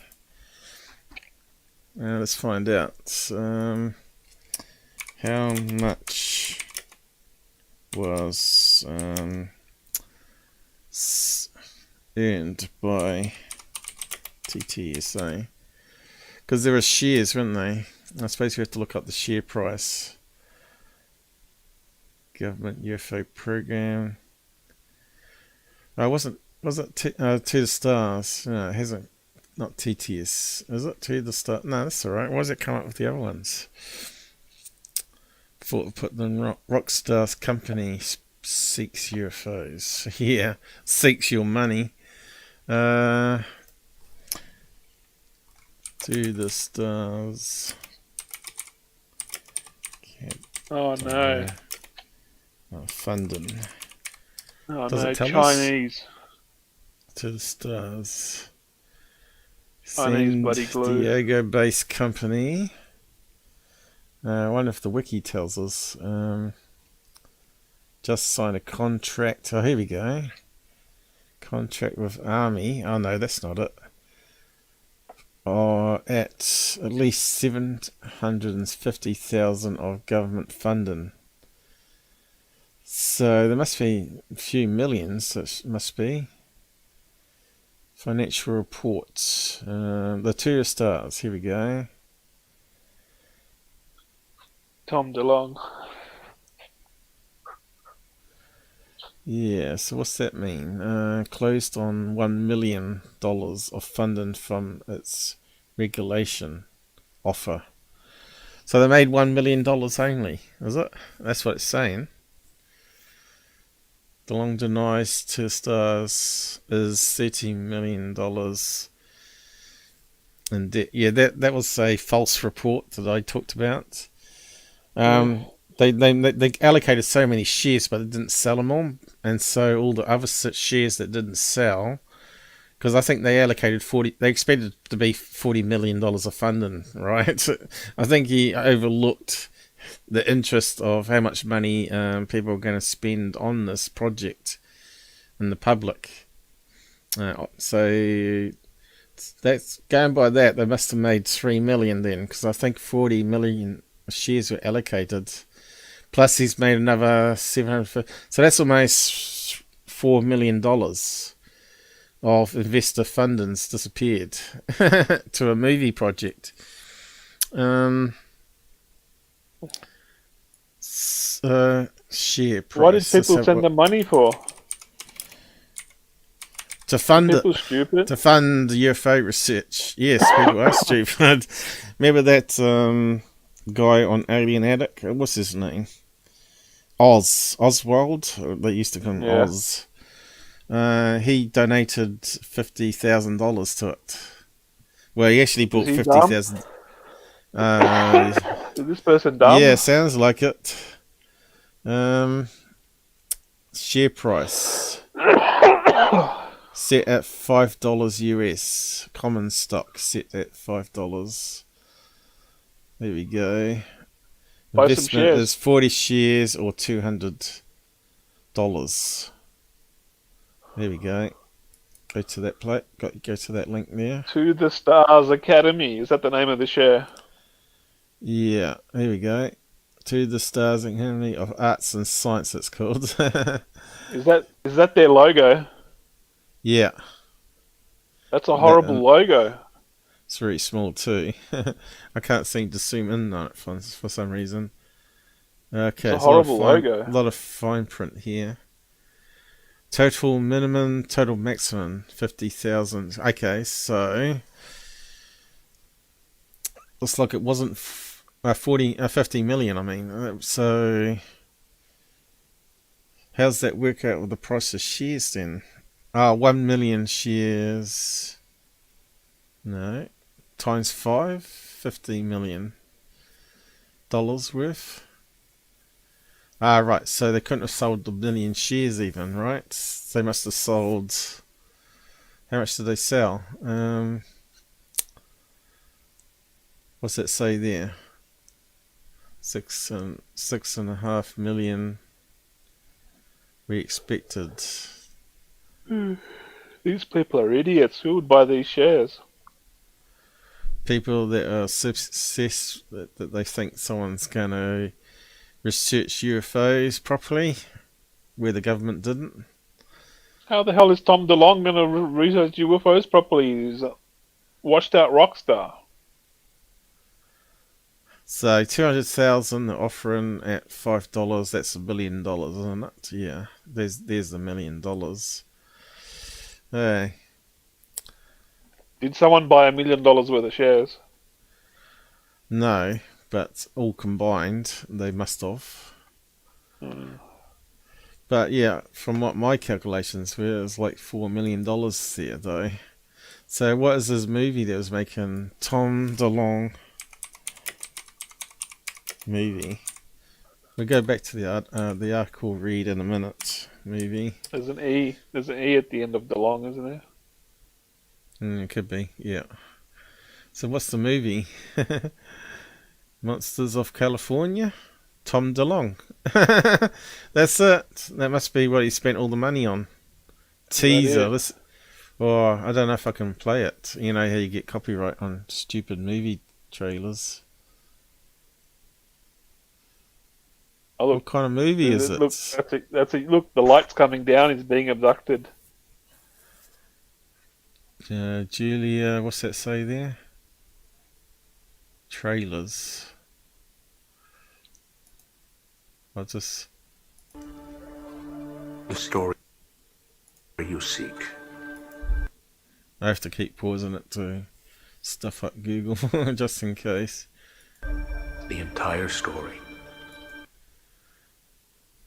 Sounds like Lord of the Rings so far. It's right there in front of your eyes, hiding in Can't you plain play sight. 10 seconds? Yeah, I just don't want to take a risk, huh? Oh no! Looks like Steve Cambion in the dark. This is a terrible movie. Well, Steve Cameron This is is a an terrible actor, movie. you know. He is an actor, and he's actually been in some movies. I think one of them might have been a horror one. Yeah. Oh my god, from the imagination of Tom DeLonge. Yeah, so it's not based on real research or anything. Oh no. No. It's Bigfoot! This is a horrible movie.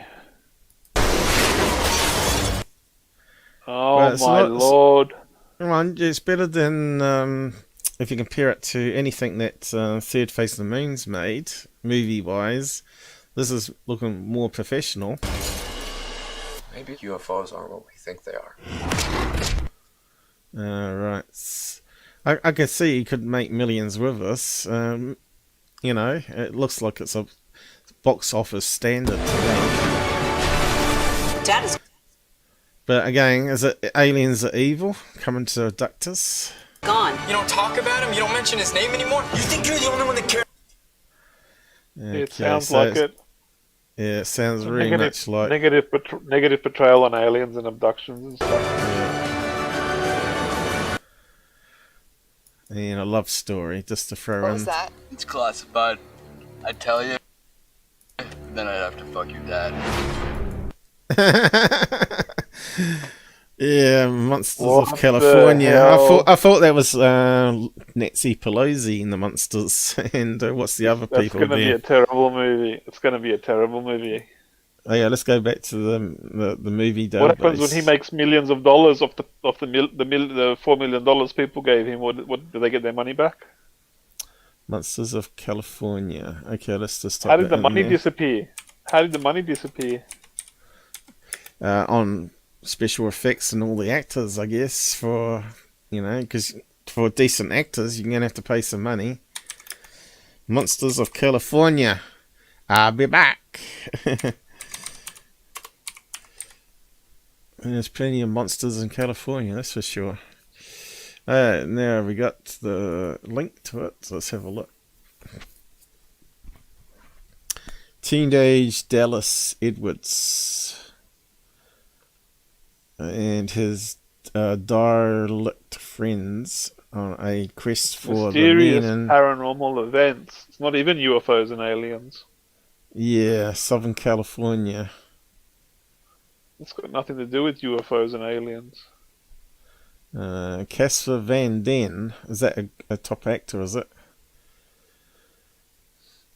No, they're all just B-grade actors. They're cheap. B-grades? Yeah, they're all B-grade actors. There's no proper actors in it. Look how young they are. They're only doing the movie because it gets them on the credit scene. Hmm. Yeah, that's a terrible movie. It can't be as bad as that other one we watched. What's the last paranormal month. events? Plot summary. Is that plot summary? What's that movie with the black director and black people and all that? And that one's called Nope. Nope, that's it. Can't That's be a as great bad movie. as that. This one kind of looks like it might be a bit better than Nope. Nope was a great movie. The UFO was hiding in the clouds. Oh, no, it was a terrible movie. I love that movie. It was like a big kite in the sky. It was terrible. Okay, That was the mothership. The UFO did look a bit weird. It looked like a strings and kites. Yeah, it looked like something from an old galleon ship. It got torn up. I don't know why they made the UFO look like that. I was a bit shocked when I saw that. Yeah, so If they made the UFO look cool at the end, Nope would have been a great movie. But there's strings and streamers and confetti coming out. It was just like, what UFO is that? yeah. Who's directing that one? I forgot to look. Plot summary. Plot summary. It doesn't say much. It's listed under Adventure Sci-Fi.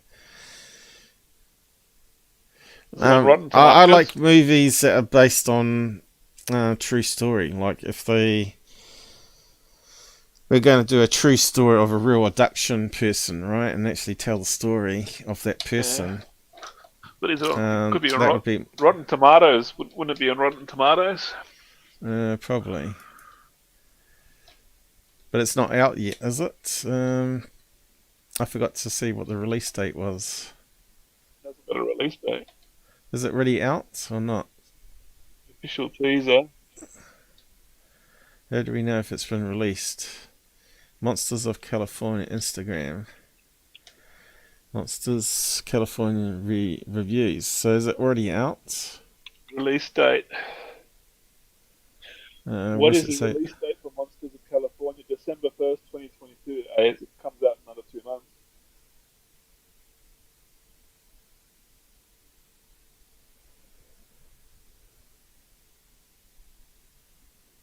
Gets a what? Gets a what? Doesn't tell you anything about it. A coming of age film with dick jokes. That doesn't sound really good, does it? The whole movie's going to be dick jokes. You know, it's got Tom Delonge as the director. It's going to be dick jokes all through it. Set to release later this year. Well, it's almost near Christmas. Well, no, it's probably run out of money, right? It'd be one of those movies that never goes anywhere. Yeah. First glimpses of the sci-fi insanity with an official trailer. What's this got to do with Academy of the Stars? Yeah, that's all their money gone. So what he's done is he's stolen the money. He's stolen the money from TTSA to fund his movie project, and he was going to pay it back once the movie started selling. That's what he expected, and people not noticed the money's gone vanishing out the bank account. So that's why they're saying he should be in prison. But anyway, well,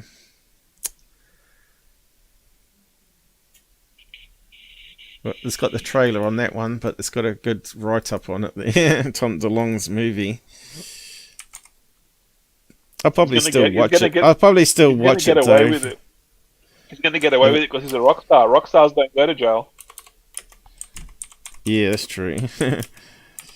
But we're going to read that McGowan thing fully and see what he said about it. Because he's already mentioned that you should go to prison. Anyway, back to the reader. Not the accusations of embezzlement and SEC violations, but the nature of our talks was like this, where seemingly important topics were only briefly touched on in favor of deeper dives into meaningless areas.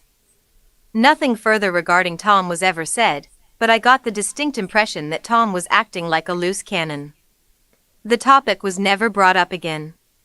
However, I would, and do, reflect on this often and wonder, if this was true, how the SEC hasn't taken action, why Tom was able to make his movie, and how the current iteration of TTSA is still soliciting funds from investors. Oh, shit. It didn't line up. But then again, not much ever had. So take this event with a grain of salt. It may have happened as he stated, or it may have been deflection. I don't know either way. Before I explain all the nuances, issues, and processes I went through and witnessed for the pitching of the finished teaser trailer from the Wyoming trip, I want to expand on one aspect I mentioned back in part 3, the alleged remote viewing of my life in the future. Since that came out, I've fielded a few Twitter Spaces conversations and had the opportunity to clarify what I never fully expressed in the text. However, those Twitter Spaces get lost, and I want you to fully grasp the depth of personal damage Lou did to me with his alleged remote viewing of me in the future.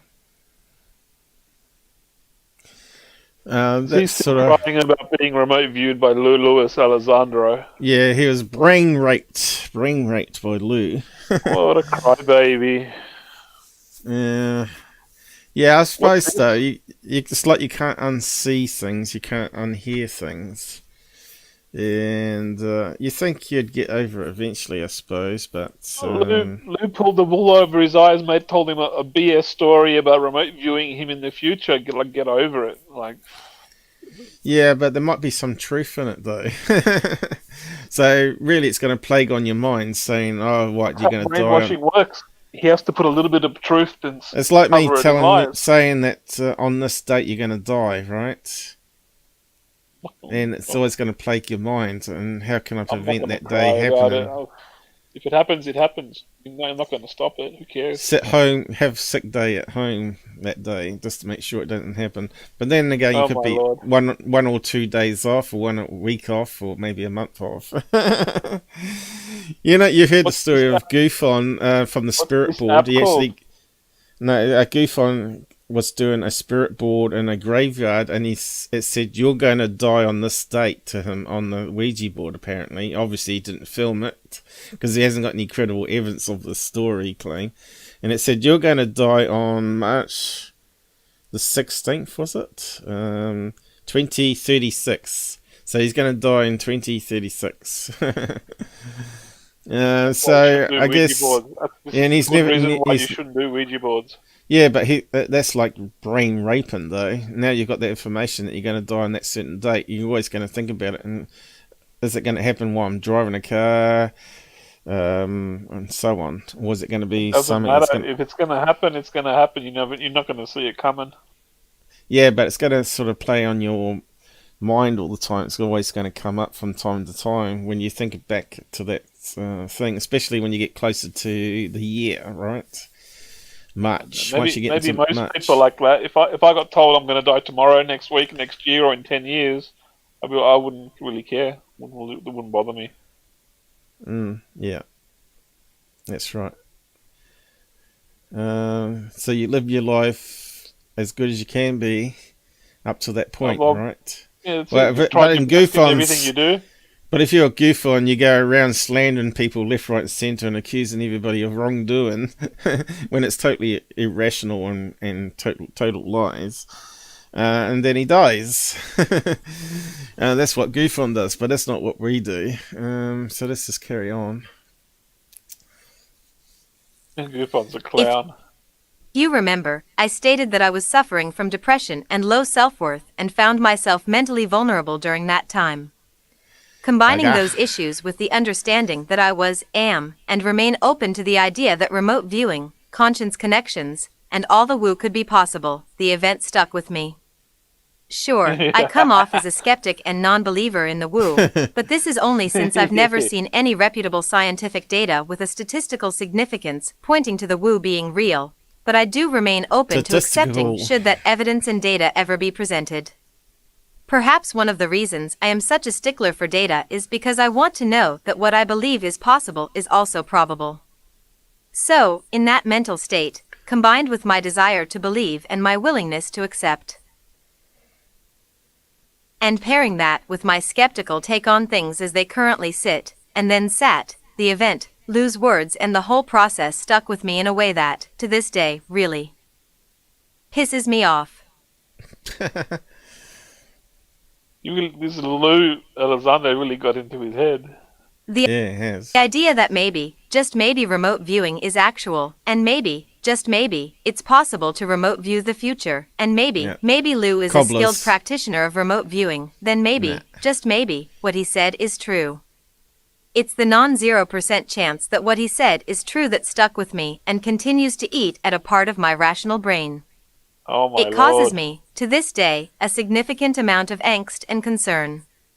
This See, poor person's there was a been part of brainwashed that by event Lou. that I didn't write. I was still considering something for relevancy and potential I think a lot inclusion of in this people have article, been. and honestly wondering if I should share such a deeply personal event.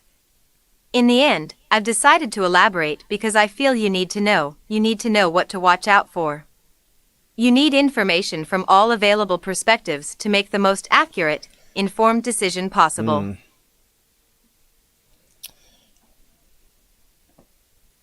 Lou Elizondo is a bad guy. Lou Elizondo Bad guy. gave me a precise date, and no, I am not Yeah. going to say when that date is, so don't ask, of when something was to occur to me that I would have a very difficult time getting over. I mentioned it in passing, but I didn't explain how hard this hit me, and it still hits me. If remote viewing of the future is possible, and if Lou has that ability, what right did he have to push this on me? I never asked to be told about my future. I never asked what was to happen to me. Had anyone asked, hey, would you like to know your future? I would have said, no. Especially when an adverse negative event. I don't want to spend years counting down the days, walking on eggshells, imagining what it could be, a car crash, the death of a loved one, a house fire, a debilitating disease, an assault. Doing exactly what you But said. that is exactly what I'm going through, and he didn't have the right to say that to me. This person is too gullible. He had no right. Oh my Lord, this person's angry. Yeah, where's the rest of it? He is now, with assumed intent, living rent-free in my head. I spend countless hours, constantly, Oh my fighting Lord. with myself. My brain is bifurcated with half of it saying That's that this like is all GUFON on bullshit my and head. Lou I was can't at get top rid of him. PT He's Barnum always in my mode, head. and the other half saying, but if he's I'm right, going will the insane. decision I just made trigger the event? Will the set of tires I just bought fail and kill someone? Will the action I just did be the catalyst for this terrible event that takes me a long time to get over? Don't listen to GUFON. These thoughts are constantly in my head. Actually, I would rather have Lou Elizondo in my head than GUFON. So he should be. I'd rather have Lou Elizondo do remote viewing on me telling me when I'm going to die than ever have to listen to another word come out of GUFON's clown mouth. Yeah, exactly. I'd rather listen to Lou any day than GUFON. But he's the truth for truthology. I mean, ufology. Oh, what a garbage that guy is. Constantly in my And head, his fans. and I directly place the blame on Lou for implanting these intrusive thoughts. What did that Dorothy say on his live show? On that Discord, I posted a copy of it. She said that GUFON's doing a service.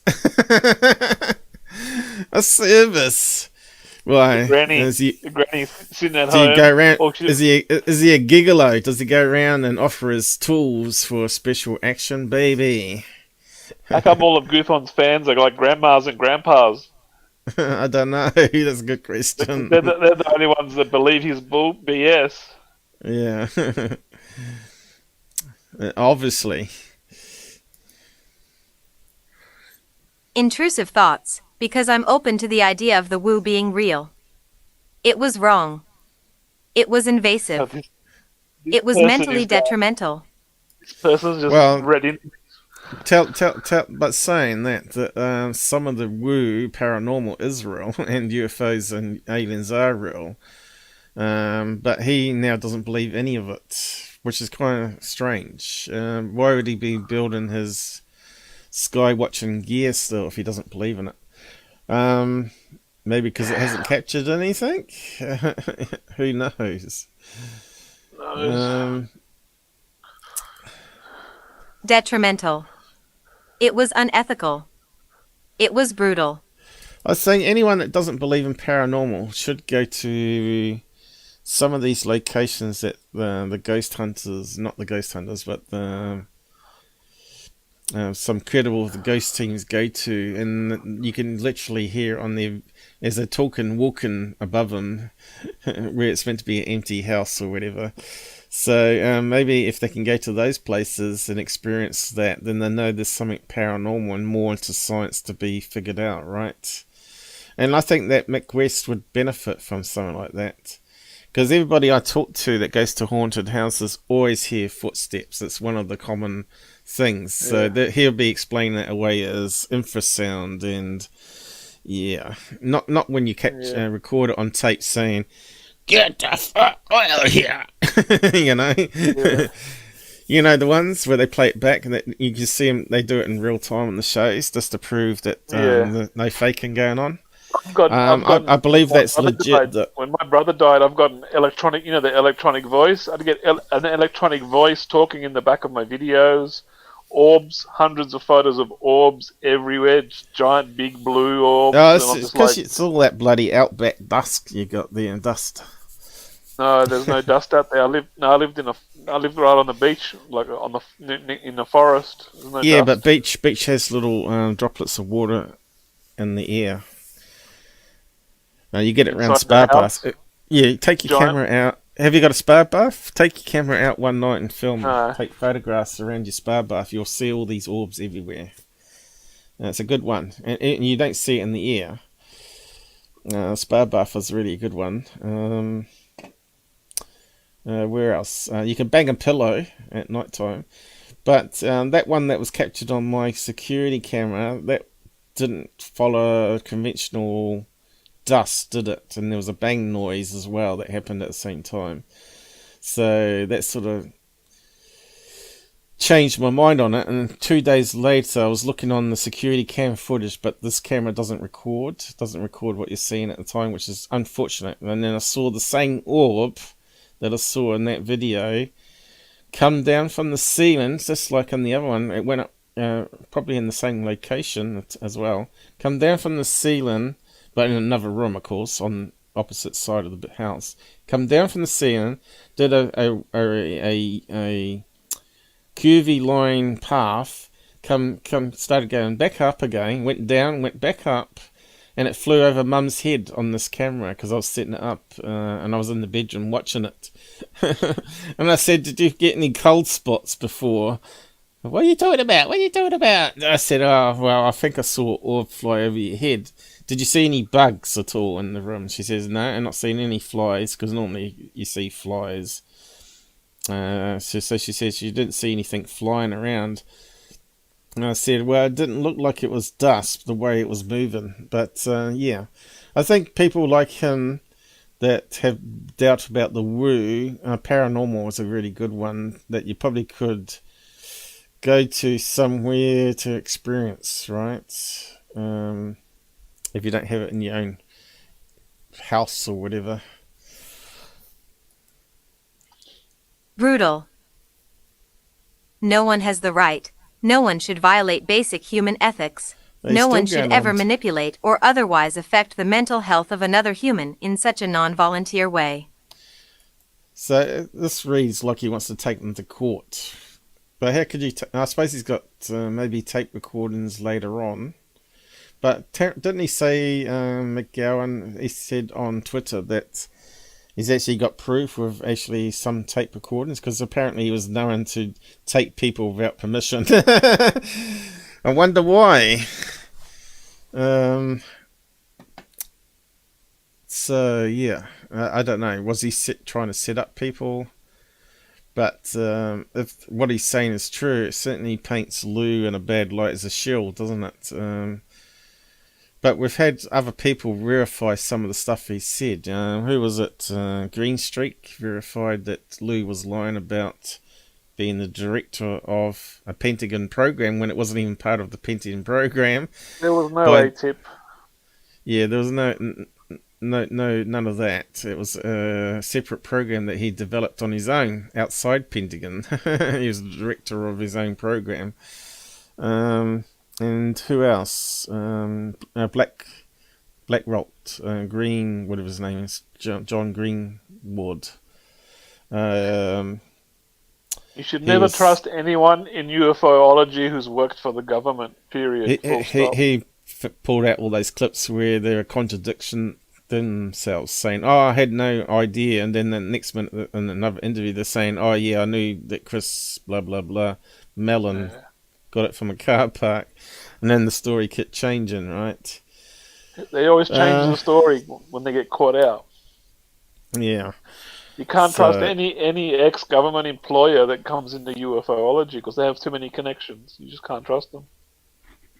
Yeah, but it makes them disinformation agents, doesn't it? This was not asked for. Pretty much. This was not welcomed. This was wrong. This is gaslighting. Oh, God. This IS abuse.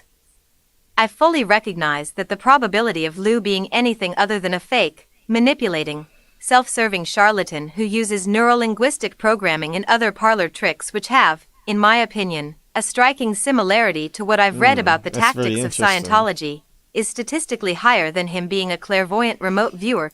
Okay, so if Lou was trained in the military as a CIA, wasn't he in CIA?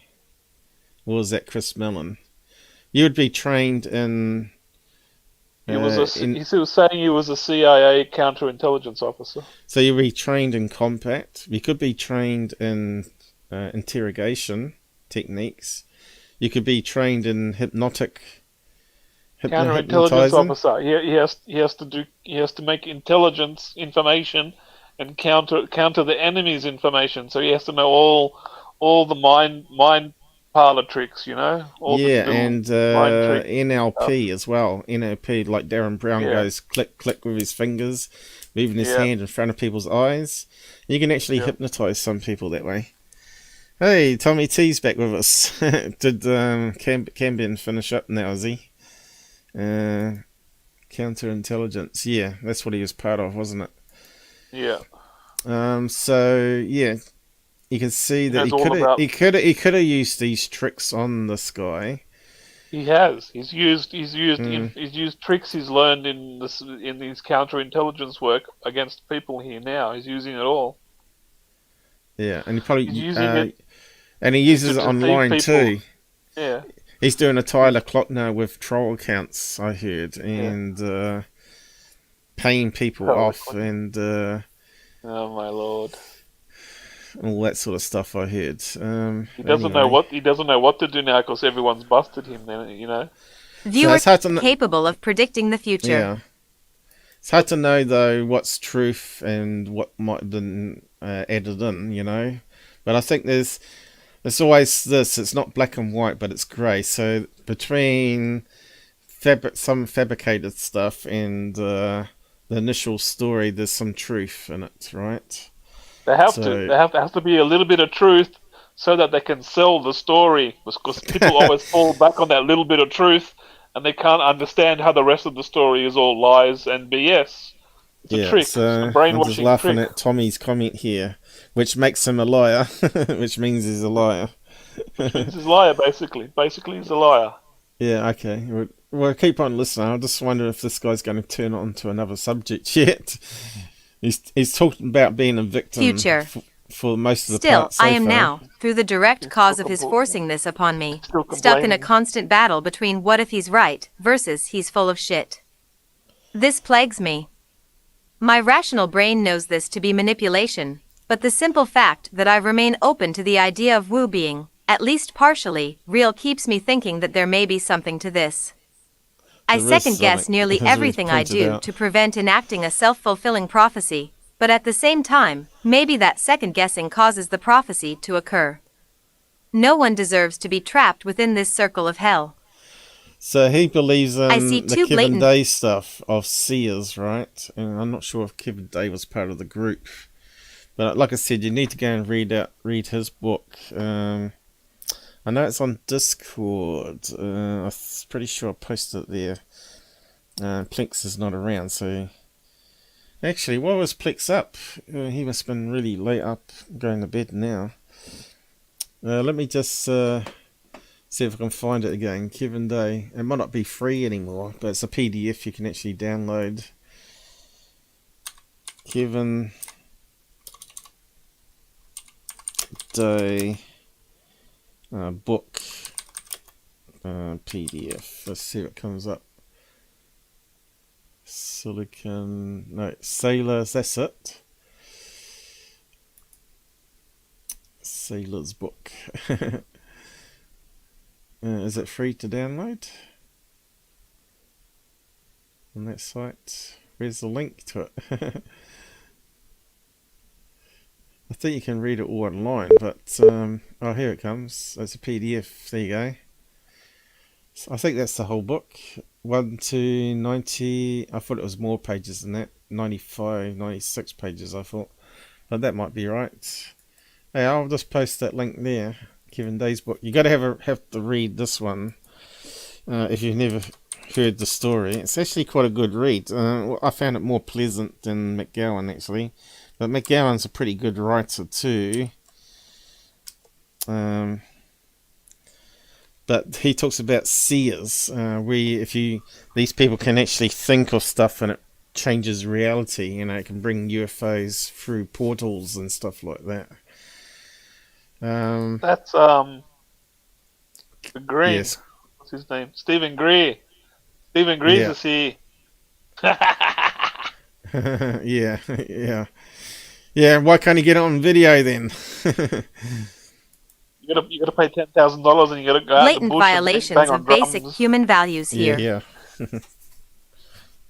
Is he going to carry on to a new topic? If he knows the future, he should never force that knowledge upon anyone it's who still doesn't going on. directly ask for it. Bloody hell. The ramifications of this disclosure alter personalities, change lives, create 5 unwanted pages stress of and this angst, and violate playing the the basic victim. foundations of personal sovereignty and the very definition of ethical behavior. Yeah. Not to mention the direct invasion of privacy by gaining might have to access skim to some of personal it. information that hasn't even happened yet. He's just repeating himself. It is anti-humanistic head in. and approaches the boundaries of being simply evil. He said this on Eric Luke's interview as well. If he is full of if you shit, watch it. then his words were designed in a way to forcefully change behavior without any Brain regard rate. to the well-being He's of the still receiver going. and without any care whatsoever to any mental collateral damage it may do, all for a self-serving reason and without care. This, too, is approaching the boundaries of being simply evil. Yeah, let's just skim some of it. Go to the next paragraph. I highlighted those 3 portions of Lou's pledge as I feel that he is in direct contravention to both the letter and the spirit of those statements. What I experienced was absolutely real in the effect it had on me, and I I've don't lost the believe place he now. always told me the truth. I don't feel I was treated with I might have to respect, go full and I screen. certainly Here we go. feel as if I was abused.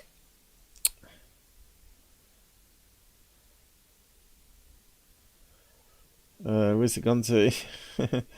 The Must be here disconnect between the constant back and forth between Cahill's statements of the importance of maintaining a scientific approach and attacking those who were woo when speaking to me, but accepting the woo of Lou was maddening.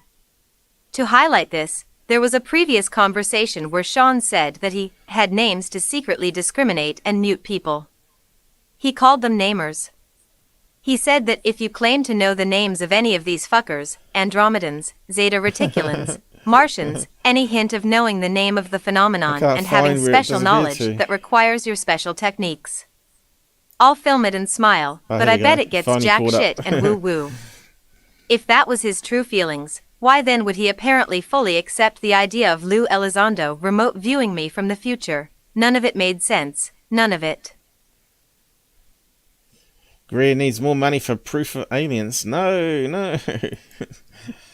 Don't get suckered. In my opinion, the public face of Lou Elizondo is drastically in opposition to his private behavior. I do not believe that Lou always tells us the truth.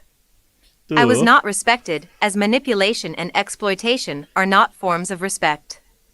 The overall approach I was subjected to feels like a form of abuse. It certainly wasn't healthy.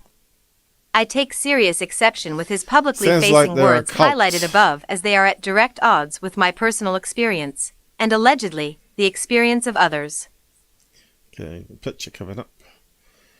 Can we actually see it? So it's quite big.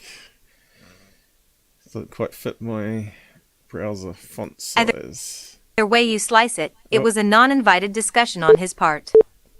Perhaps I'm oversensitive to this. Perhaps you would also feel how I do. I don't know. My rational brain believes this to be a circus act designed to bring me back into the fold.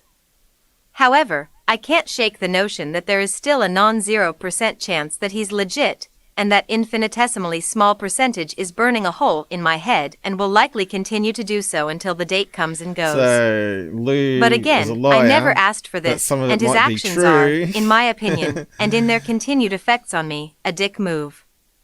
Regardless of option 1 or option 2 above, it is something that I will never forgive him for, and something that I sincerely hope no one else has ever been made to suffer through. Yeah, we got the point. Though I feel the likelihood that others are subjected to this is high. Oh my god, it goes on. Oh no, what's going on? I feel as if the people in Lou's close circle may be selected due to their damaged mental states, giving way for easier manipulations and control. Ooh, in my experience, I've met, spoken with, and even befriended a handful of people who were / are at least tangential. Mental problems, that's the sort of statement that GUFON would make against people, you know. Oh, those people are against me, they're mental. The Out There channel, the Angry channel, what's the other people he talks about? Can't remember all their names. Fessler, who else does he go on about? He goes on about lots of people, doesn't he?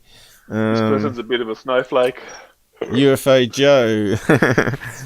What's his name? Joe Merger. Who's the other guy? MJ Bananas. Majestic 12. He's gone bananas, man. He's gone. MJ Majestic 12. Tangentially associated with Lou in one way or another. Many of these people told me similar stories and experiences. Folks from Canada, Northern California. Okay, let's skip that paragraph. Let's go on to the next one. Bit of a snowflake. He just keeps going on for like 5 paragraphs on the same topic. Yeah. Justin Tandy and Dustin Hoyer from I Believe in Humans and Jake Mann from It's Redacted spent the next couple of weeks poring over the footage shot in Wyoming. I cannot express enough how their professionalism, cinematic vision, editing, sound treatment, and direction were shown in the final product. Okay, he's on to they another took topic 5 now. days of show up and throw up and produced a 2-minute video with quality better than that of any TV show trailer I've ever seen. So the what output movie was were they fantastic. working on? What was it called? Because I missed the beginning of it. The TV show trailer I never seen. I think it's still available out there. What's it called, though? Do you know? I can't remember. No idea. Mr. Lou Elizondo TV show. It's Redacted. I don't think that's a TV show, is it? Yeah, what is Lou's? That was Lou's movie they were making, wasn't it? Let me just bring up a search for it. Lou Elizondo I think it must have been about sky watching, surely, because that's what that guy does. He's making up this AI sky hub that monitors the sky 24/7 and is on top of a car, so it can go anywhere. Movie. Let's see.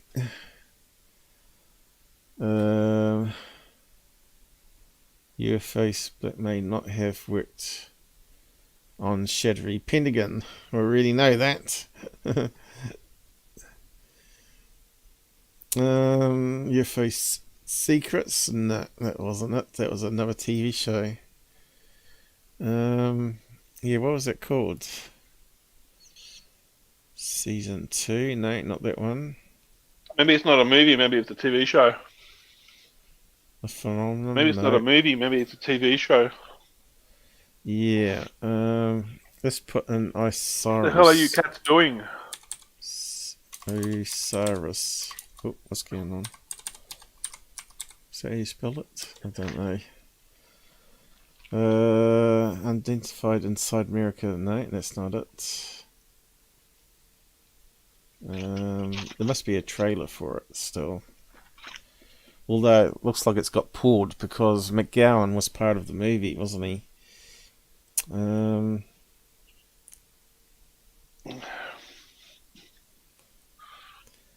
I suppose they could join it onto Tom Delonge's movie that we're just talking about. Yeah, it's not come up, has it? Probably have to look on Twitter. Cyrus trailer, maybe trailer. Let's put trailer. Former. No, it's not. That's lies. And it's 2021 article too. So they haven't obviously been up with the play. I wonder whose channel's that one under. You spelt Osiris wrong. Yeah, I know, but it's corrected. Wrong. It's corrected it there. here, isn't it? Yeah, that's correct. you gotta click on it. No, you don't have to. Yeah, I don't know what it's called. Here we go. There's a trailer. Here we go. Let's just click on that. Let's have a look. Oops. Oh no. What are you making us watch? For the record, the tweet linked below was one reason I had a split with Lou. So this is the guy's Twitter handle, by the way, that that's that document that we're reading out. So what's it called? Oh, here we go. Movie trailer. No. It's on the movie database. What's it called though? Abandoned documentary. It's got Anomalies. There you go. That's what it's called. Okay, so can we play it safely? Oh, yeah, that's definitely his car. So it looks like he's in it. How do Edith and your kids feel about this? My youngest, from Steven she's Spielberg. bound and determined. Yeah, best not to talk over it at the moment. Let's not maximum volume though. Let's just turn it up. Determined to become a astronaut and go to Mars. My oldest, Caitlin, she's got this little board in her room that she puts these letters on. For the last year and a half, it says, kick ass, go to space, and represent the human race. Okay, so that's McGowan with the beard, is it? Talk to Luis Elizondo. Yes. I want to find out what he can share So, cigar smoker, tut. with us. Well. The prodigal sons have returned. Okay, they seem to be all chummy. I think where you and I are. I suppose I get done for copyright infringement or something bullshit like that. So is that McGowan there, is it? So the other one was got to be Cahill, is it? We're going to have to find a middle ground. Which one's Cahill? That one? They all look like He looks like a Navy guy we've seen before. What's his name? Is somewhere between my Is that Cahill? want to go hug the phenomenon and your want to throw stones at it. Okay, that's Lou. That all sounds fine and dandy, but let me ask you the question. What happened? So, who's this? Is that McGowan? So I don't know who's who. If it decides to poke back. Do a reverse image eye search. Oh no, that's got to be McGowan there. I saw him on, saw his face on, what's this show? Eric Luke's. So who's the other guy with the long hair? Does it say up there? Sean Cahill. So it must be that one. So there's only 3 people in it. So that's the guy that claims to be all the strange stuff, you know, like remote viewing and... So that's the snowflake. That's the snowflake here. Oh my god, that's the snowflake. So if we go back, and that's Cahill. Now, remember part 3, he was talking about Cahill believing in all this crap about UFOs and stuff. Alright. So Cahill, who's Cahill? He was one of the Navy guys, was he? I'm just trying to understand these characters. I don't really follow them, really. I don't know who he is. No, we don't follow it. We're into the real UFO stuff. We look after our own stuff we're doing. And we don't really want to we don't really care all the drama and all these talking heads. Nah, we just rather do it ourselves. Don't care about the snowflake BS. Who is Cahill? What is his first name? I forgot to record it in my brain. Cahill UFOs.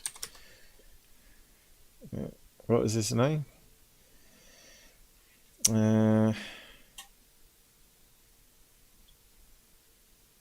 No, what's his damn name? I have to go back to it. Whereabouts was I playing it? I was playing it on... I have to go to the list. Where is it? Sean. Okay, now we can... You spelled his name wrong too. Cahill? Cahill, not Hall. Hill. Hill, yeah.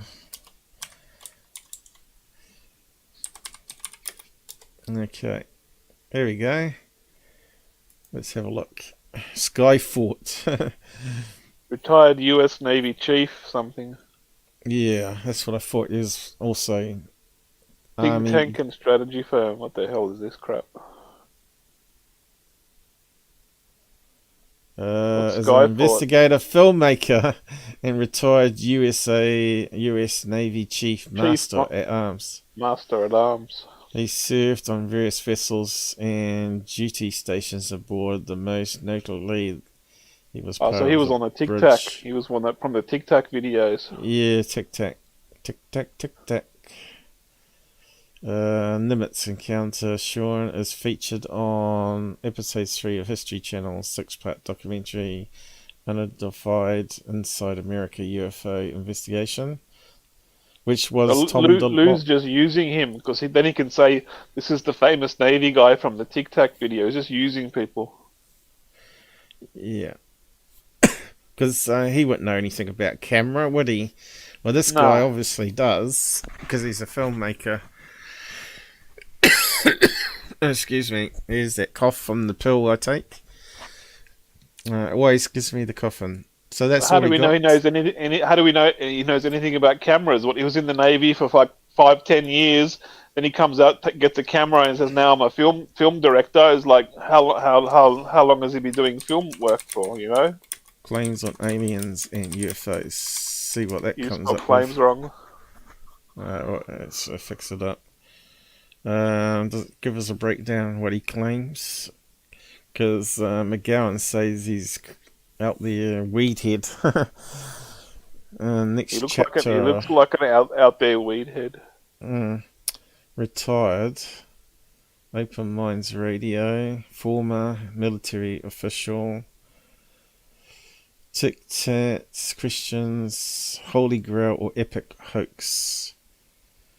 Kelly's, okay, that's not that right, Kelly. Nimitz, Sean Cahill, Experience Key Witness. Yeah, I think there's a lot of crazy stuff he believes in. Let's see, let's put his name in.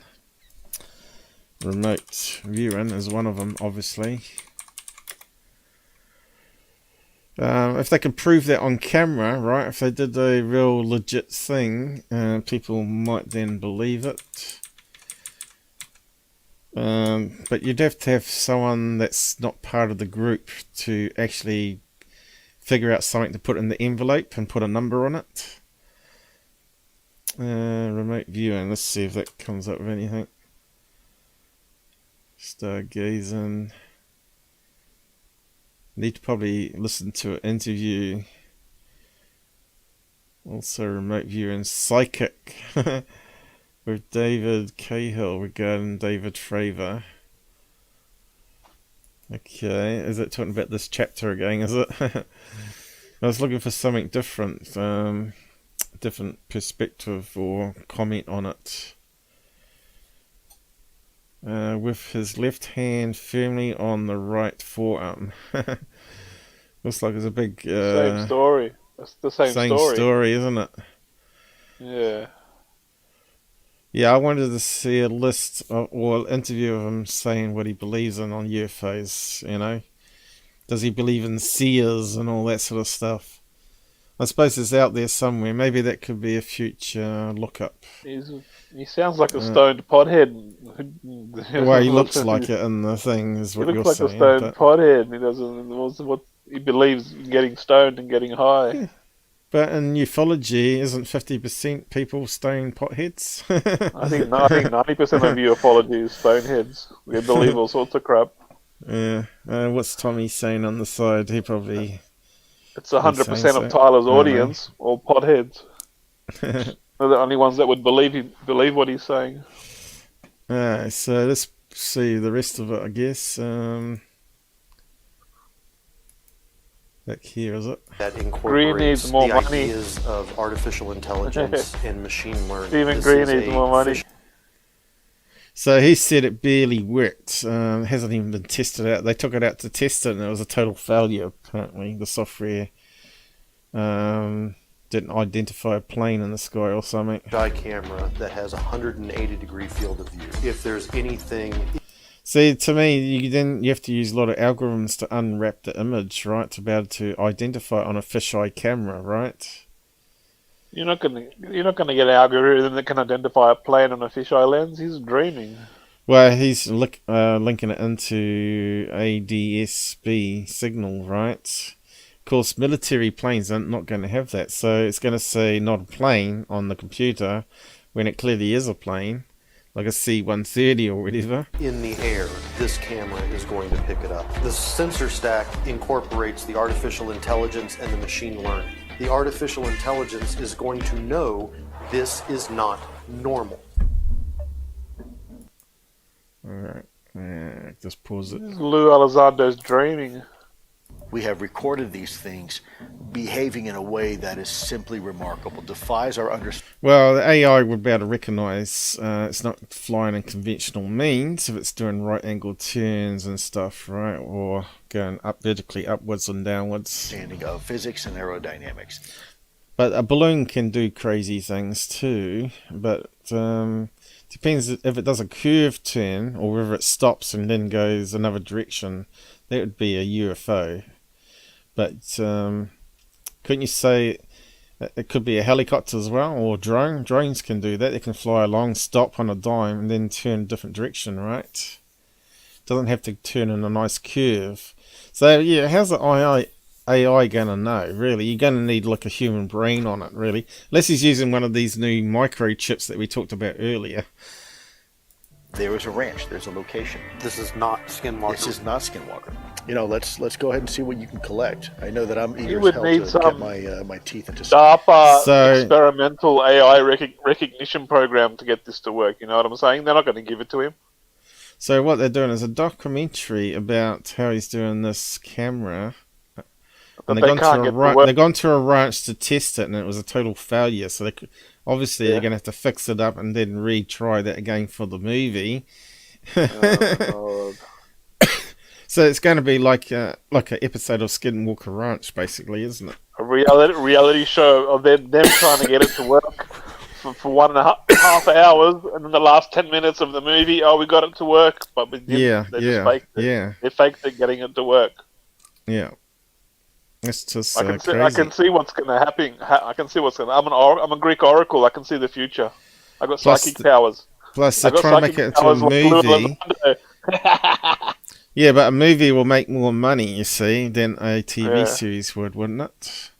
Yeah, they're going to make some movie. It's going to be horrible. It's going to be like one like tomatoes. if this is a TV show on the development of Osiris and the misfirings as well as the successful ones, and then people still watch it as a TV show.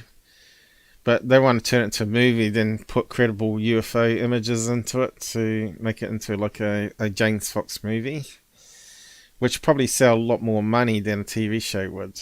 Some data. I know there's a then lot you of got people who subscriptions are too. to all And the so video what I'd like channels to and offer stuff. you guys is an opportunity to go and retrieve some alleged material that has been recovered from some of the most not Linda interesting Moulton events Howe. that we now know are real, i.e. Rendlesham. There may be multiple hotspots, multiple locations. You don't know what you've asked for. Time will tell if you thank me or curse me. So it's been canned, has it? But haven't they said it hasn't been canned? They just might. How would they do it though without the main guy, the guy that's behind all the technology? How would they make them carry on the movie without him? They just can't, can they? It's just total BS.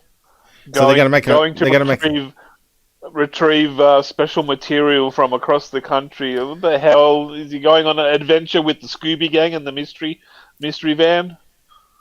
What's happened to my prompt that was reading? What happened to that?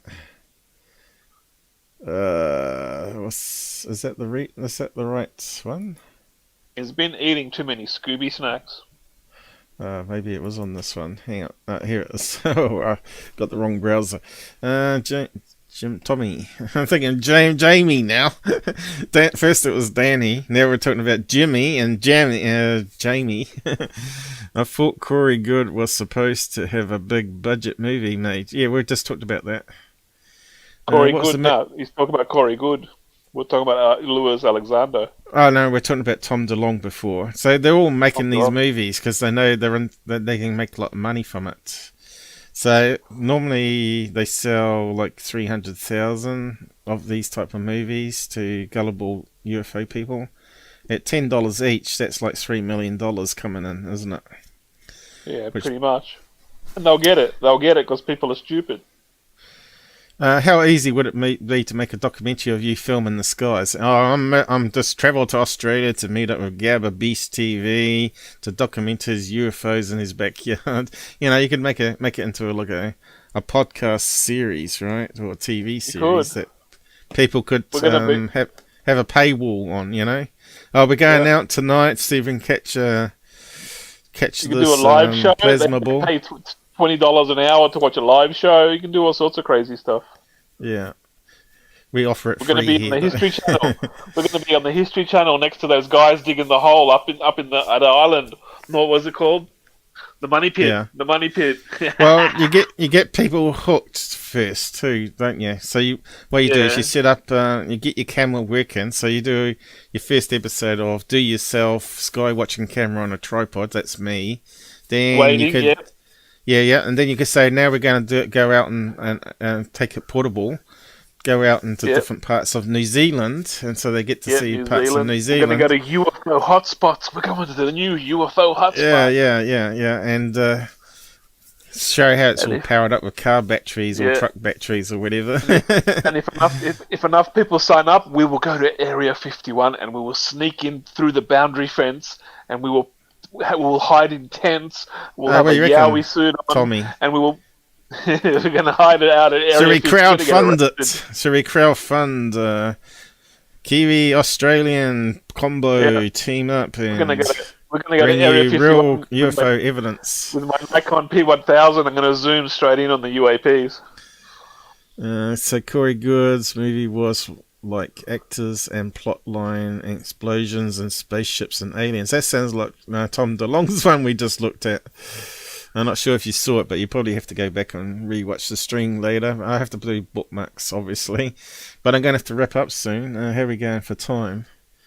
Yeah, 5 o'clock. Corey Good released that comic. He released a comic book, and I saw some pictures of it, and he had pictures of drawings of ugly aliens, like very ugly. It was a disgusting comic book. Disgusting. You should tell him to watch Paul's live show today. How did you do the AI art aliens? AI art.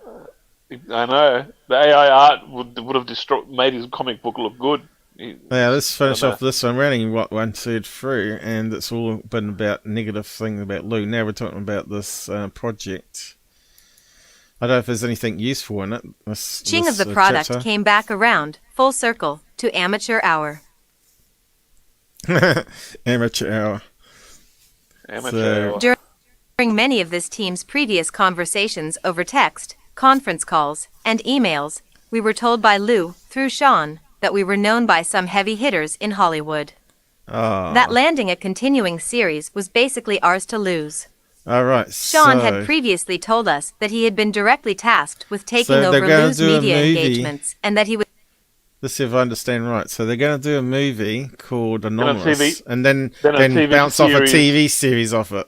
Yeah, like Norfolk Island. What is it? The Money Pit. The Money Pit. They're going to do the Tear in the Sky movie. That was like that. I said, why don't you do it as a podcast, a live stream, and have everybody come in and watch it over the whole weekend? Oh, we might do that next time, he said, in a tweet back to me. Who was that? The producer of it. Yeah. I said, why put it in a movie and expect everyone to pay? Why not just get people hooked into it first and then create an online streaming series, just like what we talked about? They could have streamed the whole weekend, 24 hours. You could have, multiple streams for every camera, every device, every sensor, satellite app, plane app, thermal cameras, night vision cameras. Yeah. You could have had multiple streams, you know what I'm saying? So people could watch what camera they want to watch, or they could watch all the cameras in a multi-view at the same time. You'd have like tens of thousands of people lining up to watch it. Yeah, you would, wouldn't you? And that's what we should do. But we need to be more in a UFO hotspot like America, though. New Zealand is dead, but at least you in a bigger country, you got military bases and stuff.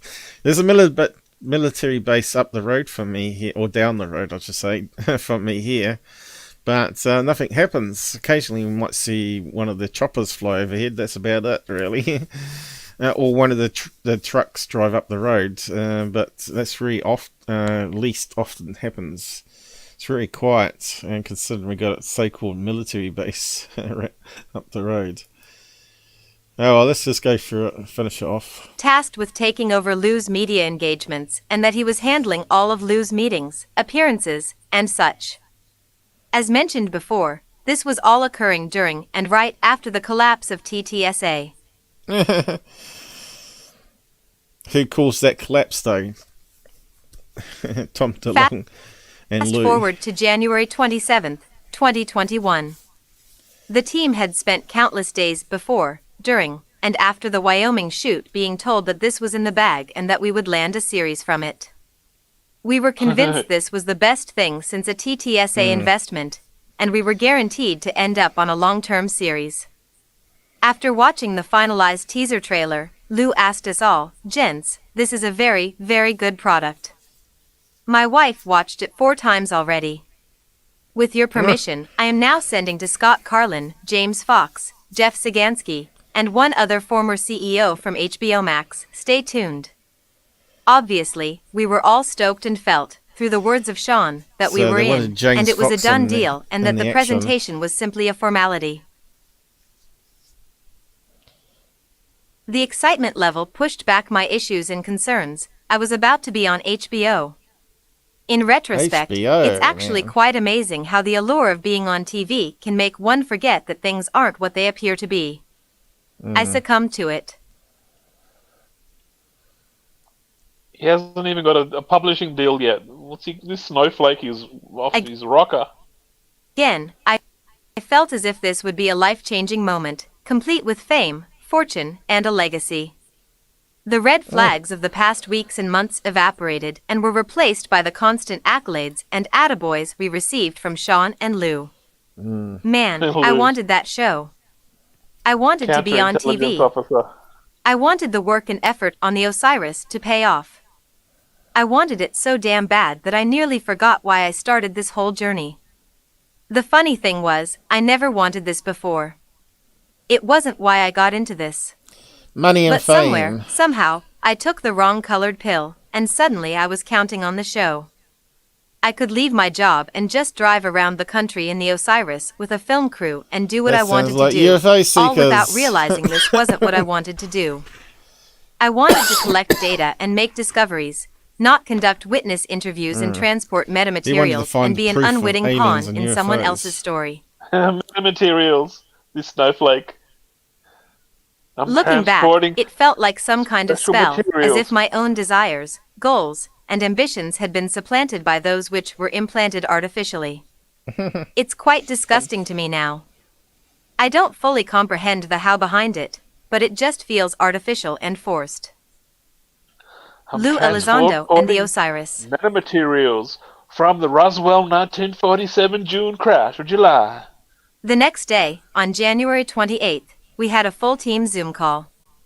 Jeff Wow. Sagansky, James Fox, Oh, Scott James Carlin, Fox. Lou Elizondo, Jake Mann, a few others, and myself, pitching the idea for the show.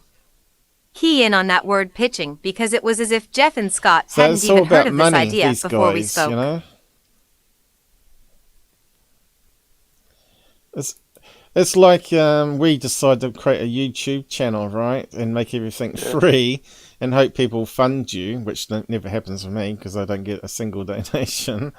But, these guys would be getting donations left, right and crazy if they just set up their own live event when they're going out on the road trying to UFO They already hotspots, made $4 right? million with their fake Academy to the Stars shares BS.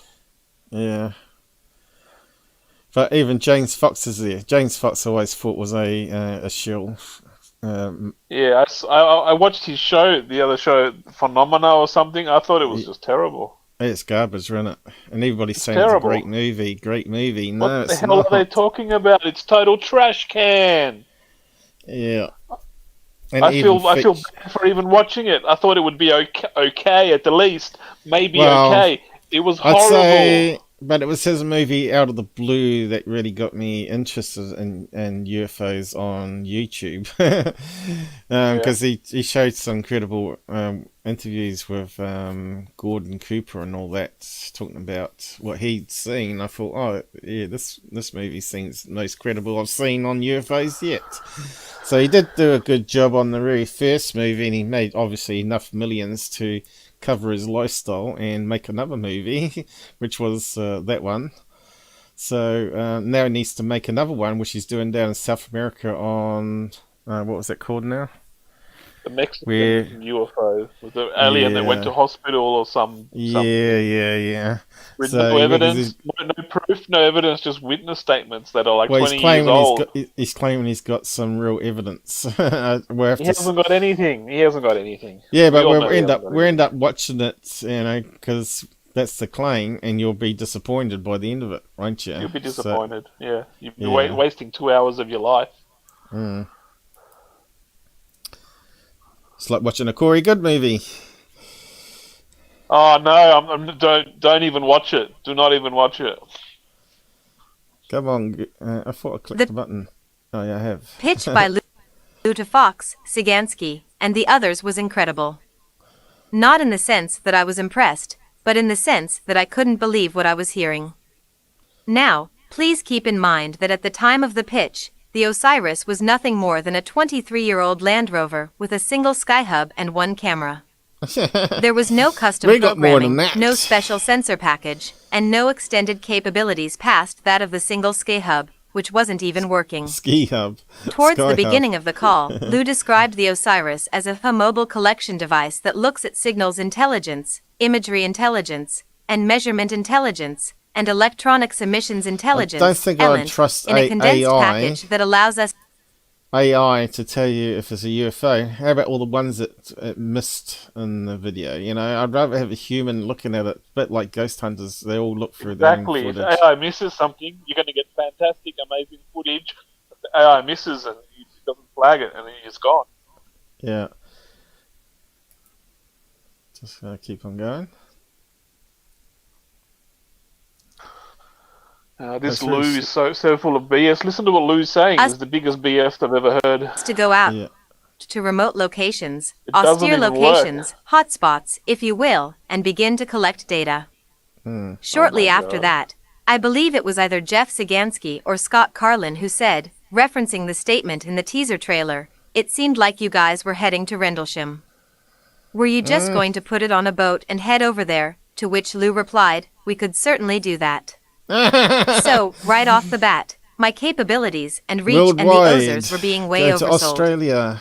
Imagine the requirements for the importation of a vehicle into the UK, a vehicle rife with ITR restrictions, and the subsequent process of attempting to get it back into the United States. This wasn't oversold to just anyone. These were former heavy hitters from Sony, HBO, and other Hollywood powerhouses.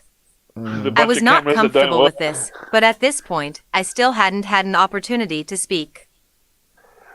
This Lou is an idiot. That's why you got to do it like I do. You got to make a thing on tripod and you disassemble it and you can put it in any car you want to. So you take it as baggage with you.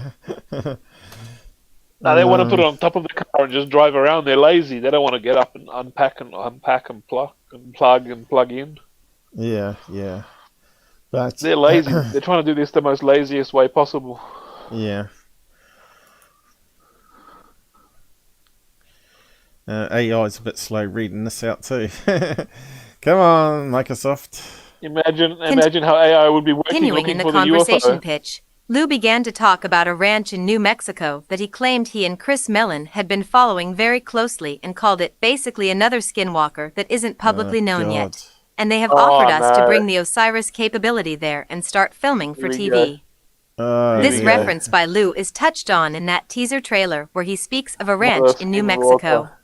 After a few questions from the execs regarding the ranch, Sean Cahill speaks up and states, "It's what we built this machine for. Literally what we built it for." He didn't have Now, anything to do with this it. is a bit of my ego showing through, but that was a bit of a kick in the pants for me. Sean didn't have anything to do with the Osiris. He contributed no money, time, equipment, or effort to it, and here I am listening to his claim that we built it. I felt marginalized. At this point, Lou jumps Who did back all in the and starts programming? claiming how the Osiris could provide data collection for Hyperspectral signatures. hyperspectral What the hell? signatures. Looking at radioactive/radiation signatures, you're looking at a signature or the absence of signatures. It has the ability to take trimeter, the electromagnetic noise that's in an area, record all that, and cancel it all out to detect an anomaly. Oh, here we go. What? Yeah. It's like a snake oil salesman. How can you detect radiation? I'm not sure what No, equipment and you no. need for that. The singular Because camera I had was a Dahua 50. Yeah, but he's looking at a got a big- spectrum thing. That can't be too cheap. Because if my background radiation meter was $70 in New Zealand, I'm sure something that looks up in the sky and analyzes spectrum readings, which obviously would have to be light-based. Like That would be thousands. It'd be in thousands of dollars for something like a machine that does those readings. It's not cheap. Plus, you would have a thermal camera. Then you'd have to have as well as normal infrared, starlight camera's camera. going to put you back $30,000 for a good thermal. Yeah, you're sort of breaking up, fading out there, but you might need to drop out and back Hello? in again. Can you hear me? Yeah, like normally if we conflict in audio, you fade away to nothing. For some reason, that's that little bug that happens. But that's alright, we'll just carry on. Yeah, you need like $30,000 for a good thermal camera. Not cheap. 50232 fisheye camera. There were no capabilities for hyperspectral imaging. There was no equipment for detecting radioactive/radiation signatures, and there was absolutely no process, equipment, or ability to cancel anything out. So you'd What have to he build said it was a yourself. complete fabrication of capabilities. To compound right. the sensationalism, Lou further described the technology in the Osiris as having come from a friend in the NSA and how I managed to take an idea that is supposed to sit on top So of they a said it had all that, but when it didn't actually have all that, that's basically what he's saying. They're lying on They're TV. lying, yeah. A lie to They're lying. TV. what I said. He's bullshitting. It's all nothing but BS. On top BS. of a U.S. embassy or near an airbase and made this thing completely mobile with multispectral capabilities, radiation detector, background noise cancellation. That's what. You name That's it. the wish list. You know. That's his wish list. Mm. To buy all that equipment, you're probably looking at $150,000. For Oh, I don't the know. record, the Skyhub was 15 developed minutes? by a team of fantastic volunteers who came together for a common cause to develop an affordable device having the sole purpose of recording CCTV videos of potential UAP. This was not designed by the NSA, and it was never intended to sit on top of a U.S. embassy, and again, it certainly didn't have any of the capabilities that Lou was claiming it to have. But it didn't stop. Lou continued to overinflate, oversell, and make grandiose claims about the Osiris and its singular Skyhub by saying, and Jeremy used the technology that we would use in the intelligence communities. So rather than some Ghostbusters approach that's all sensationalized like something you'd see in Ghost Hunters, Jeremy took actual technology that we would use in the intelligence community to track, let's say, a North Korean ICBM missile coming in on re-entry, and stick that in the back of a Range Rover and build this thing. So that's why all of this has failed. False. Yeah. Because they figured out he was Inaccurate. full of BS. Yeah. Sensationalized. Overhyped. Oh. Disingenuous. And now I was placed in a position where I could either call him out in front of these top Hollywood executives and kill the entire deal, or I could just nod my head and hope I wasn't asked for any confirmation. This was not the meeting I expected, and it certainly wasn't anything I was comfortable with. Blue Chicken, yes, we're still going, but At this only for point, 15 Mark minutes. I got Barish, dinner. the writer and co-producer My of first James meal of the Fox's day. movie, The Phenomenon. That's a horrible movie. I hate that movie.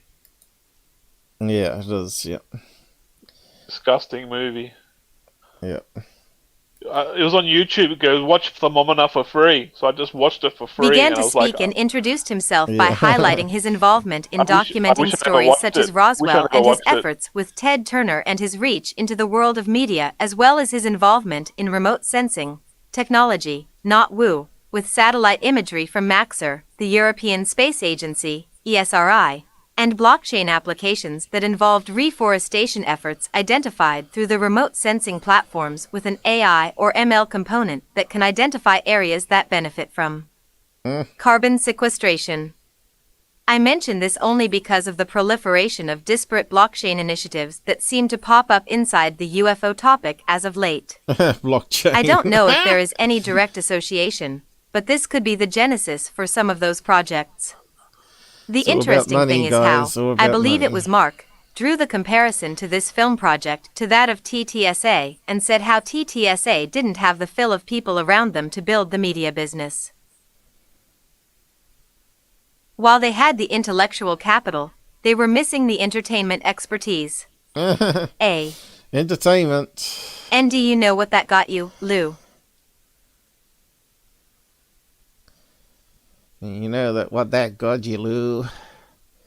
Come on, Microsoft. Lou confirmed and responded with, absolutely, this is exactly what we see now, the capability to take what we could have done and turn it into reality. And this is why I think it's so important that you have a chance to talk with these gentlemen now, not only just on the Osiris, but our meeting afterward where we're going to talk to the other individuals on the other verticals we discussed, the other IP, and turn this into truly a multimedia capability. And yeah, Other it's IP? It's not even Other working. individuals? TTSA? Other verticals? Other verticals. He's Lou. He's dug his own grave. Come on, Google. His movie's not coming What is out. happening? This movie's not Where was coming this out. going? And what the hell was I now involved with? Yeah, This a had gone scam 0 by to the sounds of 60 it. from Jake Mann and I discussing that it might be interesting to document the Osiris build and do some data collection to me having non-existent embassy guarding NSA hyperspectral Not and good, radiological not good. technology to reinvent TTSA and become a multimedia push. This had no resemblance to anything that I had originally envisioned. Lou even stated that he had spoken with Chris Mellon that very day, stated that Chris was fully aware and supportive of what we were doing and expressed to the Hollywood execs that we weren't doing this in a vacuum and that we had Chris' 100% blessing. This really struck me as odd. Come on. You can do it, Microsoft. Go. Was this Lou further pushing the idea that the project has support from people of significance? Did Hollywood need that reassurance? Was this just posturing? Was there another reason for that interjection? To this day, I don't know, but personally, I feel as if it was just chest thumping. After being involved in a few TV shows and a movie, it certainly doesn't appear to me that Hollywood really cares about whether former representatives of the USG support a production. At this point, I felt that any authenticity, honesty, and all the reasons I became first involved with the project had evaporated and were replaced with an artificial production designed for a very specific and, desired by others, payoff. What's USG? What's USP? USG, representatives of the the next USG. serious concern I had with this conversation is how Lou offered up his knowledge and access to information from inside ADIP. Historically, Lou has always left breadcrumbs and then invoked his governmental NDA and security clearance. But what was about to happen next in this conversation would, in my mind, invalidate any idea that Lou Elizondo is restricted by an NDA relating to his time and work inside of OSAP, ADIP, UAPTF, or whatever abbreviation. Yeah. It wasn't part of anything. I've offered Sean and company the ability to take information that I had access to while at ADIP and translate that into new leads that I was never allowed to talk about before, like this ranch, like the metamaterial in Ohio, and send them with a camera crew to actually collect it and then take it, for example, the material, and then take it to Jock Valley for real scientific analysis. Yeah, Linda Moulton Howe. This is the male version of Linda Moulton Howe. Full stop.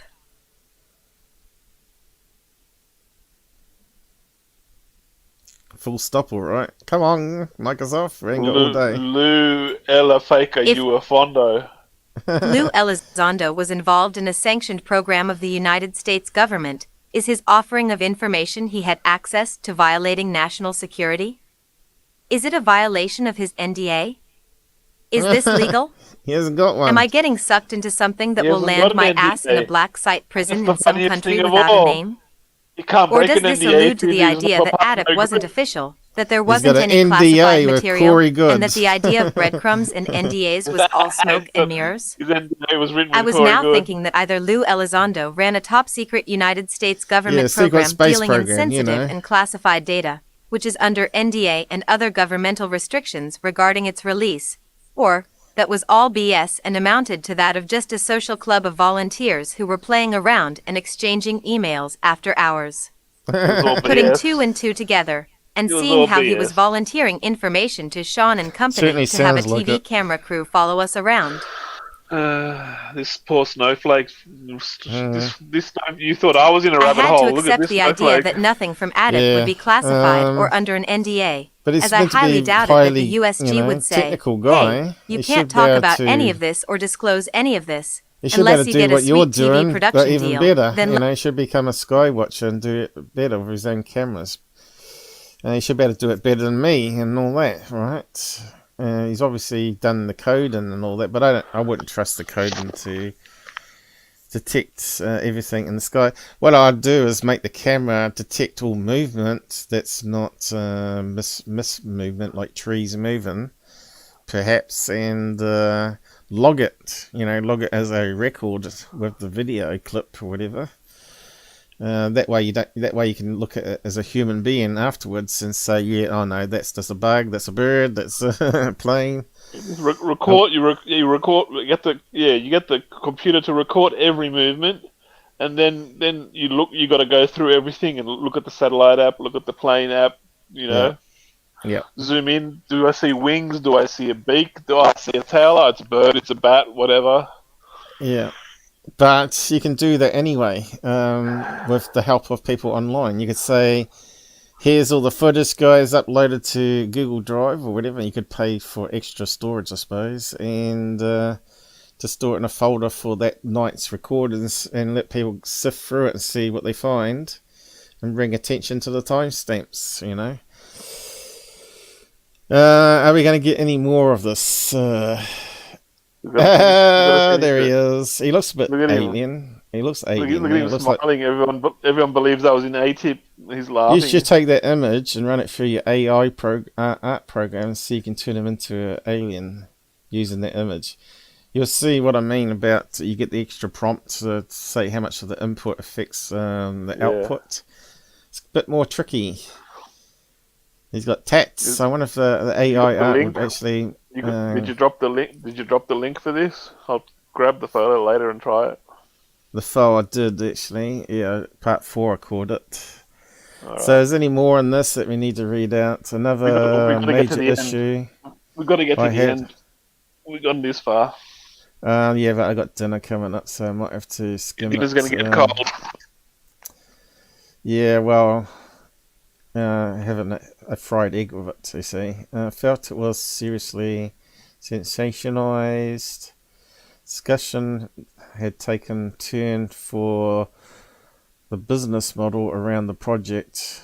Was it to be... So it's really just talking about the same thing over and over again, right? Trying to make it a TV show. He went into it for realistic search and discovery of UFOs and aliens and got wrapped up into this movie project which is all about fame and money, right? Which sounds just like Third Phase of the Moon. So you can see why he's got like 100,000 Twitter followers, right, Lou?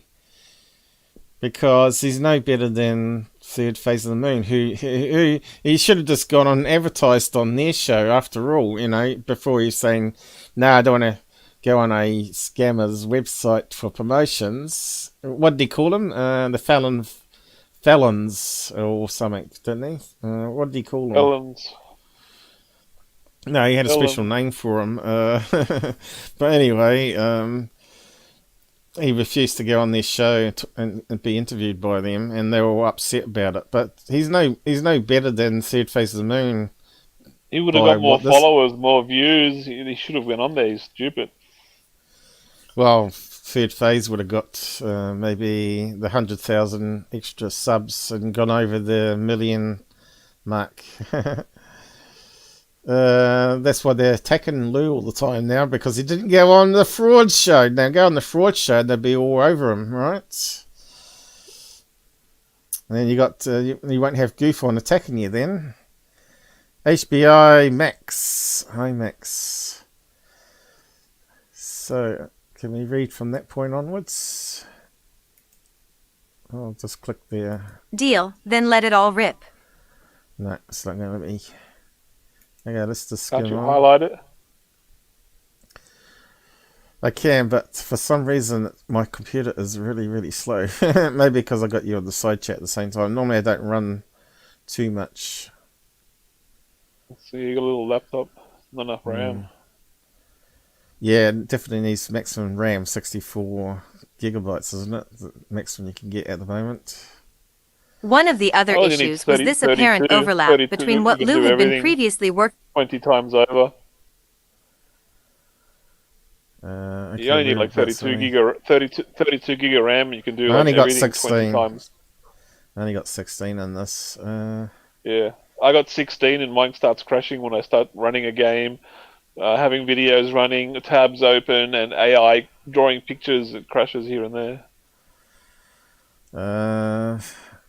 Looks like there's a heap of words here that's got stuck with processing. Looks like it's one massive paragraph, because it does it in paragraphs for looks of it. That's a big long paragraph, it's just blah blah blah, so yeah. I think it's still processing it. I suppose what it does is, it obviously grabs the text for the paragraph, sends it off to Microsoft to bring back down voice information, how to read it, I guess. I don't know. I'm not sure how it's working. Won't be all done by a computer, surely. Maybe that's why it's clogging. My computer can't handle it. Oh well, looks like it might be the end game here. Looks like it's not got... It's talking about storm chasers here. Okay, let's see. South America, the pitch of the storm chasers with AAP. They should have gone down to Florida then. This is a big storm there. To be very clear, this fits in perfectly with Phenomenon Incorporated, exactly what the company is being set up and designed to do. However, every venture, every content creation that gets put in and produced will vary. So he's still talking about it. TV show, episode TV show, Lou began to reiterate the ideas that there was enough material. So he's talking about shows, money pouring in left, right, and centre from TV shows. He's trying to shill the TV series. He's going to have 6 series, 20 episodes, 6 so series. It'd be like Skidwalker Ranch, but this would be called Lou's Mexican Ranch. Lou's Mexican A-Tip Ranch. Yeah. Top secret. Okay, my heart actually skipped a beat on the statement, thinking that Lou Alessandra, an alleged former leader of a classified project inside the Pentagon, which is bollocks, was going to provide a briefing to foreign nationals on the classified project. Again, how is this even possible? Is the briefing sanctioned by the USG? US what is government. That? Government. US yeah, government. Must be. Yeah, must be. Or did they know? Yeah, he's got government broken out here properly. The actual US government program, or wasn't it? Let's see, anything else there? See, it's just repeating stuff, really. I feel lucky that HBO Max pitched ended in the way it did. My interpretation of this severe uphill climb we would face to get a show provided the right opportunity. Well, they didn't have anything running, and it was really all on his back to get it all up and running, to be able to record and document and do a show off it. They had nothing. They couldn't get it working. Now, Lou was doing nothing for the project. Lou was just making bullshit BS stories up. It's not Lou's in the dark rooms programming code for this project or mucking around with cameras and stuff. He's just like the big voice that's collecting all the money. Yeah. And doing all the financial deals. He's probably asking them for money to kickstart his little thing, though. Yeah. But you can do that all online, but you just have to do it in the right way. You have to use Patreon and all that sort of stuff, right? I sent Sean a text message. Okay, this is what you sent to Sean Cahill. I'm doing this without the film crew. This isn't what I was supposed to be. So he's gone back to doing his own thing, right? Which is basically like what we're doing. Ever since we left Wyoming, I have been treated as a parish and placed in the corner with a good bot sit command. I was told this for me. I was doing... So he was really the guy, the whole movie and TV show would be all his work. And these guys were the sponges. Basically, we're getting him to do all the work. And now that's getting him depressed. So anyway, guys, I got a dash now. I got dinner lined up. Got this bell ringing. It's probably already getting cold, so I'm going to have to run. You got the link there if you want to read the rest of it, but it looks like it's all the same. That looks like it got to the end. Yeah. Yeah, there's a clap. It's a Medium article. There's the clap at the bottom. That's the end of it. The clap, the hand clap. I've seen a lot of rumours of what happened to this.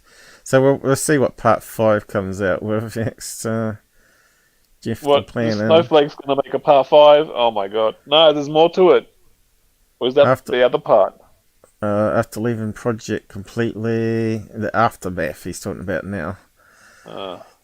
Right, so that would have been more interesting. I think part 5 will carry that on, and it'll be maybe part 5 will be better. I repost it anyway because I gotta go, guys. I'm sorry.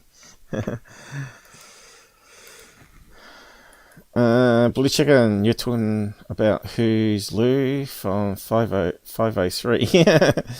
No, he's talking about Lou with Lysander, I think, in that comment.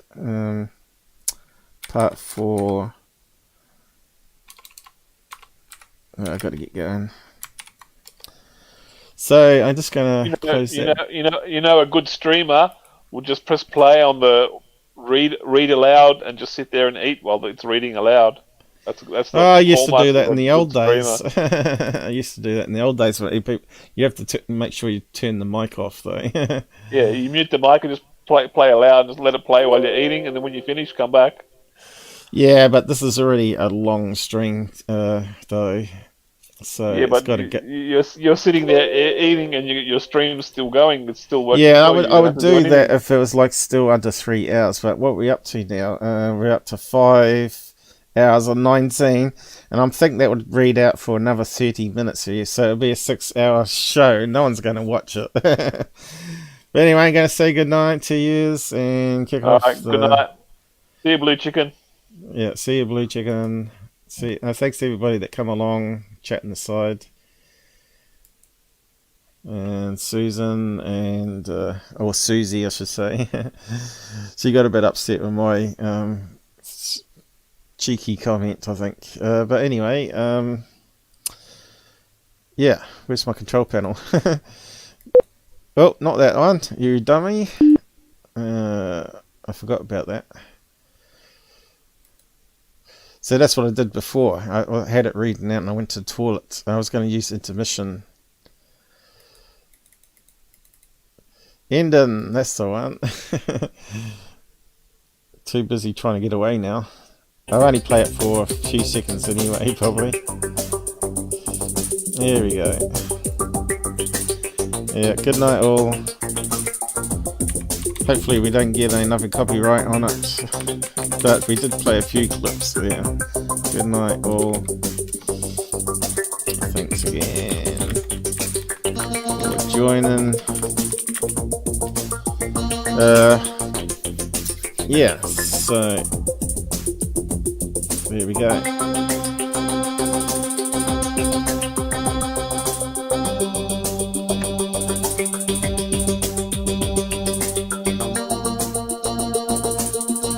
Actually, that's not the ending credits, is it? That's the starting. Hey, what's happening there? Yeah, I'm just going to end it. I must have hit something else, did I? That's weird.